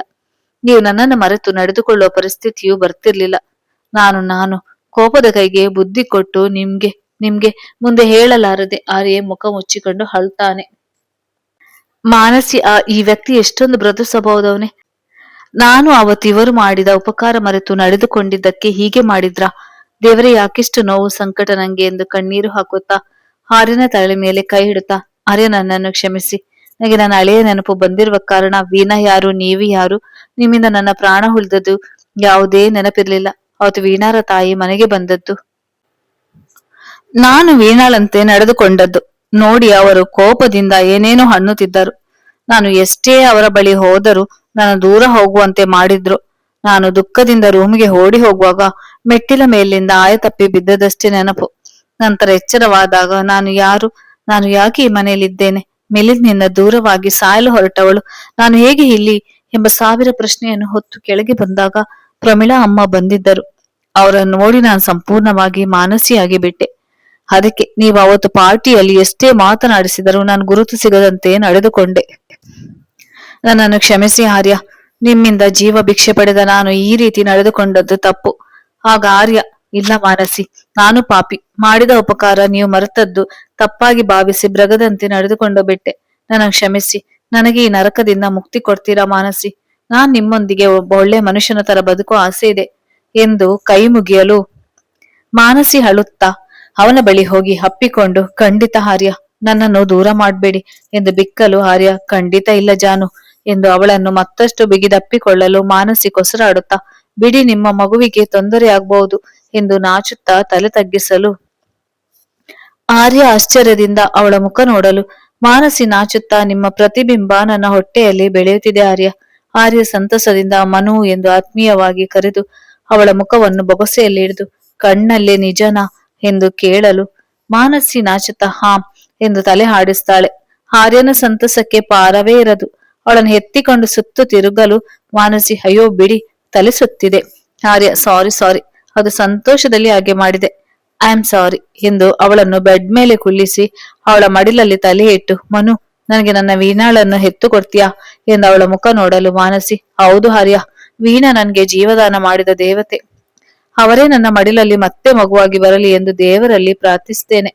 ಆಗ ಆರ್ಯ, ಮಾನಸಿ ನಿನ್ನದು ಎಷ್ಟು ದೊಡ್ಡ ಮನಸ್ಸು. ನಾನು ಮಾಡಿದ ತಪ್ಪನ್ನು ಕ್ಷಮಿಸಿ ನೀನು ದೇವತೆಯಾದೆ, ಅದಕ್ಕೆ ಹೇಳುವುದು ಹೆಣ್ಣು ಕ್ಷಮೆಯ ಧರಿತ್ರಿ ಎಂದು ಅವಳಿಗೆ ಕೈ ಮುಗಿಯುತ್ತೇನೆ. ಆರ್ಯ, ಮಾನಸಿ ಅವನ ತಪ್ಪನ್ನು ಸಂಪೂರ್ಣವಾಗಿ ಮನ್ನಿಸಿ ಅವನೊಂದಿಗೆ ಹೊಸ ಜೀವನ ಆರಂಭಿಸ್ತಾಳೆ. ಮಾನಸಿ ತನ್ನ 7ನೇ ತಿಂಗಳ ಚೆಕಪ್ಗೆ ಡಾಕ್ಟರ್ ಬಳಿ ಹೋದಾಗ ಮಗುವಿನ ಆರೋಗ್ಯದ ಬಗ್ಗೆ ಡಾಕ್ಟರ್, ಮಗು ಚೆನ್ನಾಗಿ ಬೆಳೆದಿದೆ, ಆದ್ರೆ ಮಾನಸಿ ವೀಕ್ ಆದ ಕಾರಣ ಇವರ ಮನಸ್ಸಲ್ಲಿ ಏನೋ ಇಟ್ಟುಕೊಂಡು ನೋವು ಅನುಭವಿಸುತ್ತಿದ್ದಾರೆ. ಸ್ಥಳ ಬದಲಾವಣೆ ಆದರೆ ಆ ಮಗುವಿನ ಆರೋಗ್ಯ, ತಾಯಿ ಆರೋಗ್ಯ ಎರಡೂ ಚೆನ್ನಾಗಿರುತ್ತದೆ. ಆರ್ಯ, ಮನು ಏನ್ ಯೋಚನೆ ನಿನ್ನದು? ಮಾನಸಿ, ಏನಿಲ್ಲ ಆರ್ಯ, ಅದು ಅದು ನಾನು ಬ್ಯಾಂಗ್ಳೂರ್ಗೆ ಹೋಗ್ಬೇಕು, ಒಮ್ಮೆ ಪ್ರಮೀಳಾ ಆಂಟಿಯನ್ನು ನೋಡ್ಬೇಕು. ಅರೆ, ಇಷ್ಟು ಸಣ್ಣ ವಿಷಯಕ್ಕೆ ನೀನು ಈ ರೀತಿ? ಸರಿ, ನಾವು ನಾಳೆ ಬ್ಯಾಂಗ್ಳೂರ್ಗೆ ಹೋಗೋಣ, ಸರಿನಾ? ಥ್ಯಾಂಕ್ಸ್ ಆರ್ಯ. ಸರಿ ಸರಿ ಡಾಕ್ಟರ್, ನಾವಿನ್ನು ಬರ್ತೇನೆ. ಸರಿ, ಟೇಕ್ ಕೇರ್. ಸರಿ ಎಂದವರು ಮನೆಗೆ ಬಂದು ತಾಯಿಗೆ ವಿಷಯ ತಿಳಿಸಿ ಮಿಥಿಲಿಯನ್ನು ನಿರ್ಮಲರ ಸುಪರ್ದಿಗೆ ಒಪ್ಪಿಸಿ ಬ್ಯಾಂಗ್ಳೂರ್ನ ಕಡೆಗೆ ಪ್ರಯಾಣ ಬೆಳೆಸಿದರು. ಬ್ಯಾಂಗ್ಳೂರ್ ಏರ್ಪೋರ್ಟ್ ನಲ್ಲಿ ಚಿಂಟು, ಚಿಂತನ ಇವರಿಗೆ ನೋಡಿ, ಅರೆ ಆರ್ಯ ಬಾಯ್, ಹೇಗಿದ್ಯಾ? ಯಾವಾಗ ಬಂದಿರಿ ಬ್ಯಾಂಗ್ಳೂರ್ಗೆ? ಅರೆ ಚಿಂಟು, ನೀನು ಇಲ್ಲೇನ್ ಮಾಡ್ತಾ ಇರೋದು? ಚಂದನ್, ಏರ್ಪೋರ್ಟ್ ಕ್ಲೀನ್ ಕೆಲ್ಸ. ವಾಟ್? ಮತ್ತೇನು ಬಾಯ್? ಅದು ಮ್ಯಾಮ್ ಡ್ಯಾಡ್ US ಹೋದ್ರು, ಅಕ್ಕನ ಕಡೆಗೆ ಅವರನ್ನು ಬಿಡಲು ಬಂದಿದ್ದು. ಓ ಹೌದಾ? ನೀವಿನ್ನು ದಿಢೀರಂತ ಬ್ಯಾಂಗ್ಳೂರ್ಗೆ ಬಂದದ್ದು? ಏನಿಲ್ಲ ಚಿಂತನ್, ಮಾನಸಿಗೆ ಸ್ಥಳ ಬದಲಾವಣೆ ಮಾಡಲು ಡಾಕ್ಟರ್ ಹೇಳಿದ್ರು, ಅದಕ್ಕೆ. ಹಾಗೆ ಇವರಿಗೂ ಇವರ ರಿಜಿಸ್ಟ್ರೇಷನ್ ಮೀಟ್ ಮಾಡೋಣ ಅಂತ ಬಂದ್ವಿ. ಮಾನಸಿ ಅಂದ್ರೆ ಇವರೇ, ಮೈ ವೈಫ್. ನಿಮ್ಮ ವೈಫಾ? ಮತ್ತೆ ವೀಣಾ ಅಕ್ಕ? ಆರ್ಯ ಮಾನಸಿ ವೀಣಾ ಹೆಸರು ಕೇಳಿ ಮುಖ ಸಪ್ಪಗೆ ಮಾಡ್ತಾರೆ. ಚಿಂತನ್, ಏನಾಯ್ತು? ವೀಣಾ ಅಕ್ಕ ನಿಮ್ಮ ವೈಫ್ ಅಲ್ವಾ? ಹೌದು ಚಿಂಟು, ಬಟ್ ವೀಣಾ ನನ್ನ ಬಿಟ್ಟು ಹೋಗಿ 3 ವರ್ಷ ಆಯ್ತು. ಓ ಸಾರಿ, ನಂಗೆ ನಿಜವಾಗಿಯೂ ಗೊತ್ತಿಲ್ಲ ಈ ವಿಷಯ. ಪರವಾಗಿಲ್ಲ. ಸಾರಿ ಮಾನಸಿ ಅಕ್ಕ, ನೀವು ನೋಡಲು ವೀಣಾ ಅಕ್ಕನ ತರನೇ ಇದ್ದೀರಾ. ನಾನು ಬಾಯಿ ಯಾಕೆ ಈ ರೀತಿ ಹೇಳುವುದು ಎಂದು ಕನ್ಫ್ಯೂಸ್ ಆದೆ, ಕ್ಷಮಿಸಿ. ಸರಿ ನಡೀರಿ, ಮೊದಲು ನಮ್ಮ ಮನೆಗೆ ಹೋಗೋಣ. ಏ ಬೇಡಪ್ಪ, ನಾವು ಮೊದಲು ಪ್ರಮೀಳಾ ಆಂಟಿಯನ್ನು ನೋಡ್ಬೇಕು, ಆಮೇಲೆ. ಸರಿ ಸರಿ, ಆದ್ರೆ ನಾಳೆ ಖಂಡಿತ ನಮ್ಮನೆಗೆ ಬರ್ಬೇಕು. ಬರೋದು ಅಷ್ಟೇ ಅಲ್ಲ, ನೀವು ಇಲ್ಲಿ ಇರುವಷ್ಟು ದಿನ ನಮ್ಮ ಮನೆಯಲ್ಲೇ ಇರ್ಬೇಕು. ಸರಿ ಎಂದವರು ಪ್ರಮೀಳಾ ಮನೆಯತ್ತ ಹೆಜ್ಜೆ ಹಾಕ್ತಾರೆ. ಮನೆಯ ಗೇಟ್ ಬಳಿ ಬಂದ ಕಾರನ್ನು ನೋಡಿ ಗೇಟ್ ತೆರೆದ ಸೆಕ್ಯೂರಿಟಿ ಕಾರಿನಲ್ಲಿ ಕುಳಿತಿದ್ದ ಮಾನಸಿಯನ್ನು ನೋಡಿ, ಅರೆ ಮಾನಸಿ ಮೇಡಮ್, ನೀವು ಎಂದು ಆಶ್ಚರ್ಯಪಡುತ್ತಾ, ಬನ್ನಿ ಬನ್ನಿ ಎಂದು ಸಂತಸದಿಂದ ಮನೆಯ ಒಳಗೆ ಕರೆದುಕೊಂಡು ಬರ್ತಾನೆ.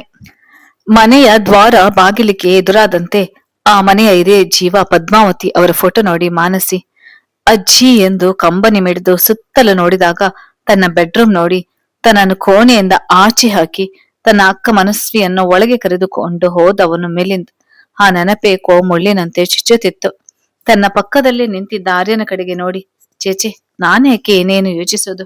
ನಾನೀಗ ಬೇರೊಬ್ಬರ ಹೆಂಡತಿ, ಅವರ ಮಗುವನ್ನು ನನ್ನ ಹೊಟ್ಟೆಯಲ್ಲಿ ಹೊತ್ತಿದ್ದೇನೆ. ಈಗ ಹಳೇದು ಯಾಕೆ ಎಂಬಂತೆ ಅತ್ತೆ ಎಂದವಳು ಮಾತನ್ನು ತಡೆದು ಆಂಟಿ ಎಂದು ಕರೆಯುತ್ತಾಳೆ. ಮೇಲಿನಿಂದ ನೋಡಿ, ಓ ಮಾನಸಿ ಬಾರೆ ಎಂದು ಸಂತೋಷದಿಂದ ಕೆಳಗೆ ಬಂದ ಮನಸ್ವಿನಿ, ಬಾರೆ ಮನು, ಹೇಗಿದ್ಯಾ?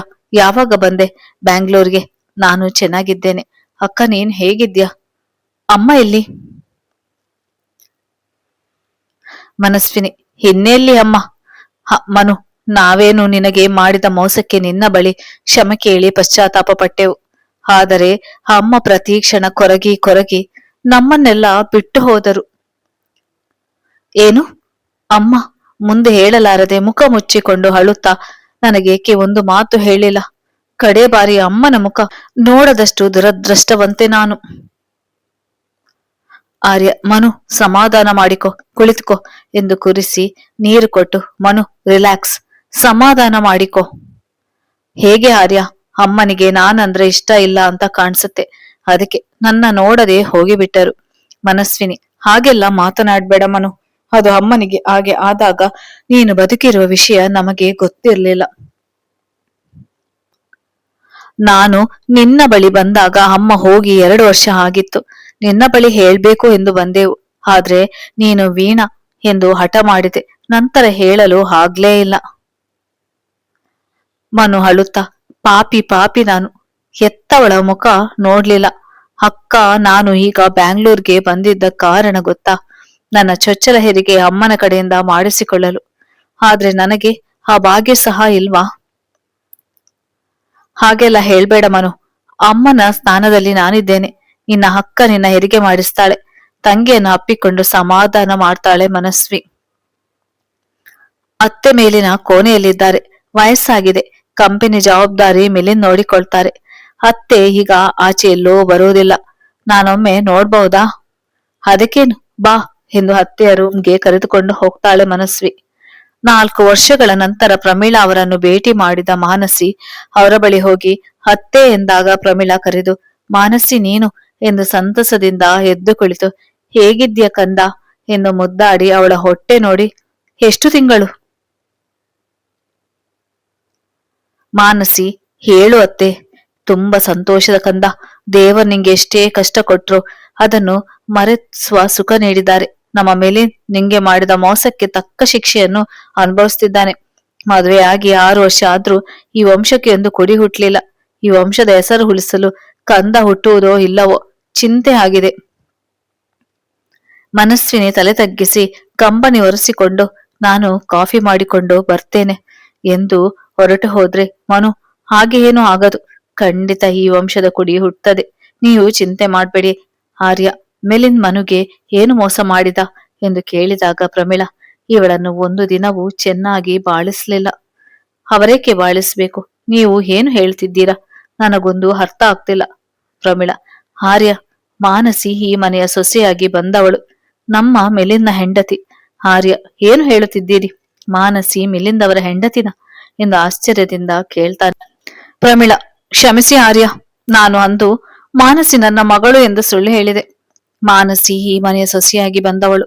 ಆದ್ರೆ ಒಂದ್ ದಿವಸ ಕೂಡ ಅವಳಿಗೆ ಸುಖವಾಗಿ ಇರ್ಲಿಲ್ಲ ಎಂದು ಮಾನಸಿ ಪಟ್ಟ ಪಾಡು ಅಷ್ಟಿಷ್ಟಲ್ಲ ಎಂದು ಹೇಳಿದಾಗ ಮಾನಸಿ ಮುಖ ನೋಡಿ, ನನ್ನ ಕ್ಷಮಿಸಿ ಮಾನಸಿ, ನಾನು ನಿಮ್ಗೆ ಎಂತ ನೋವು ಕೊಟ್ಟು ಬಿಟ್ಟೆ.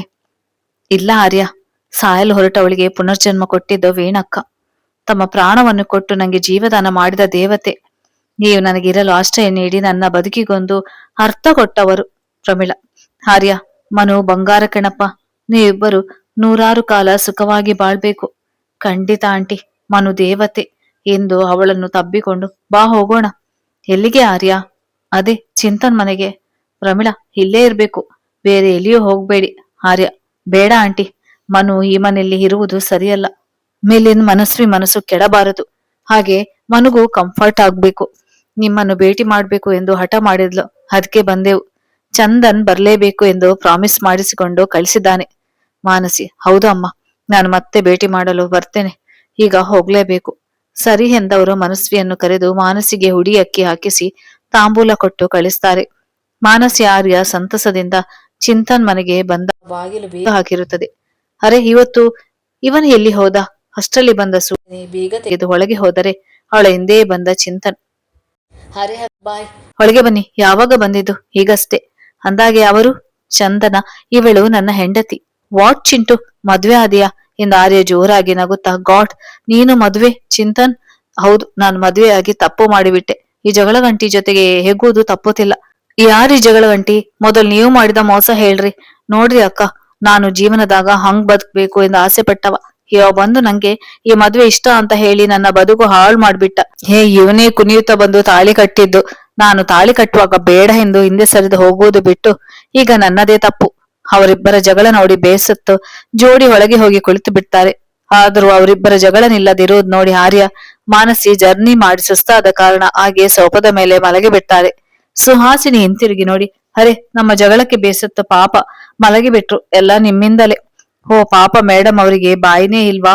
ಹೋಗೆ ರೀ, ನಂಗೆ ರೇಗಿಸ್ಬೇಡಿ. ಏನೇ ಮಾಡ್ತೀಯಾ ಎಂದು ಮುಂದೆ ಬಂದರೆ ಅಲ್ಲೇ ಇದ್ದ ಫ್ಲವರ್ ಪಾಟ್ ತೆಗೆದುಕೊಂಡು ಅವನ ತಲೆಗೆ ಎಸೆದು ಬಿಡ್ತಾಳೆ ಸುಹಾಸಿನಿ.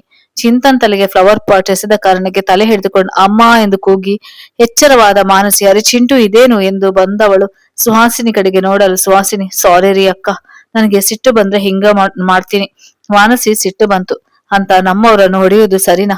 ಸರಿ ಬಿಡು ಬಾ, ನನಗೆ ತುಂಬಾ ಹಸಿವು, ಏನಾದ್ರೂ ತಿನ್ನೋಕೆ ಮಾಡಿ ಕೊಡ್ತೀರಾ? ಅಯ್ಯೋ ಅಕ್ಕ ಕ್ಷಮಿಸಿ ಎಂದವಳು ಒಳಗೆ ಹೋಗಿ ಮಾನಸಿಗಾಗಿ ತಿಂಡಿ ರೆಡಿ ಮಾಡಲು ಚಿಂತನ್ ಸಹ ಅವಳ ಸಹಾಯಕ್ಕೆ ಹೋಗ್ತಾನೆ. ಒಂದು ವಾರದ ನಂತರ ಆಸಾಂಗೆ ಮರಳಿದ ಜೋಡಿ ಮುಖದಲ್ಲಿ ಸಂತಸದ ನಗೆ. ಅತ್ತೆಯ ಆರೈಕೆಯಲ್ಲಿ ತನ್ನ ಎಲ್ಲಾ ಹಳೆ ನೋವುಗಳನ್ನು ಮರೆತು ಸಂತಸದಿಂದ ತಾಯ್ತನದ ಸುಖದಲ್ಲಿ ದಿನಗಳನ್ನು ಕಳೆದು ಮಾನಸಿಗೆ ಅದ್ದೂರಿಯಾಗಿ ಸೀಮಂತ ಮಾಡ್ತಾನೆ ಆರ್ಯ. ಅವಳ ಕಷ್ಟ ಸುಖದಲ್ಲಿ ಭಾಗಿಯಾಗಿ ಹೆರಿಗೆಯ ಸಮಯದಲ್ಲಿ ಅವಳ ಪಕ್ಕದಲ್ಲಿದ್ದು ತಂದೆ ತಾಯಿ, ಅಣ್ಣ ತಮ್ಮ, ಅಕ್ಕ ತಂಗಿ ಎಲ್ಲದಕ್ಕಿಂತಲೂ ಉತ್ತಮ ಸಂಗಾತಿಯಾಗಿ ತನ್ನವಳ ನೋವಿಗೆ ಸ್ಪಂದಿಸುವ ಆರ್ಯ ತನ್ನ ವೀಣಾ ಮರಳಿ ಬರಬೇಕು ಎಂದು ದೇವರಲ್ಲಿ ಪ್ರಾರ್ಥನೆ ಮಾಡ್ತಾನೆ. ಮಾನಸಿ ಹೆರಿಗೆ ನೋವಿಂದ ಆಸ್ಪತ್ರೆಗೆ ಕರೆದುಕೊಂಡು ಹೋಗ್ತಾರೆ. ಮುದ್ದಾದ ಹೆಣ್ಣು ಮಗುವಿಗೆ ಜನ್ಮ ನೀಡಿದ ಮಾನಸಿಯನ್ನು ಮುದ್ದಾಡಿದವ ಮಗುವನ್ನು ಎತ್ತಿಕೊಂಡು ವೀಣಾ ಎಂದು ಅಲ್ಲೇ ನಾಮಕರಣ ಮಾಡ್ತಾನೆ. ಮಾನಸಿ ಸಹ ಸಂತಸದಿಂದ ಮನೆಗೆ ಬರ್ತಾಳೆ. ಮಗು ಹಾಗೂ ಮಿಥಿಲಿ ಮಧ್ಯೆ ಭೇದ ಭಾವ ಮಾಡದೆ ತನ್ನ ಕಣ್ಣುಗಳಂತೆ ಆ ಮಕ್ಕಳ ಪಾಲನೆಯಲ್ಲಿ ತೊಡಗ್ತಾರೆ ಮಾನಸಿ ಆರ್ಯ. ತಾವು ಮಾಡಿದ ತಪ್ಪನ್ನೆಲ್ಲ ಒಬ್ಬರಿಗೊಬ್ಬರು ಮನ್ನಿಸಿ ಹೊಂದಿಕೊಂಡು ಚೆಂದದ ಜೀವನ ಆರಂಭಿಸಿದರು ಮಾನಸಿ ಆರ್ಯ. ಧನ್ಯವಾದಗಳು ಸ್ನೇಹಿತರೆ, ನನ್ನ ಕತೆ ಕೇಳಿದಕ್ಕಾಗಿ.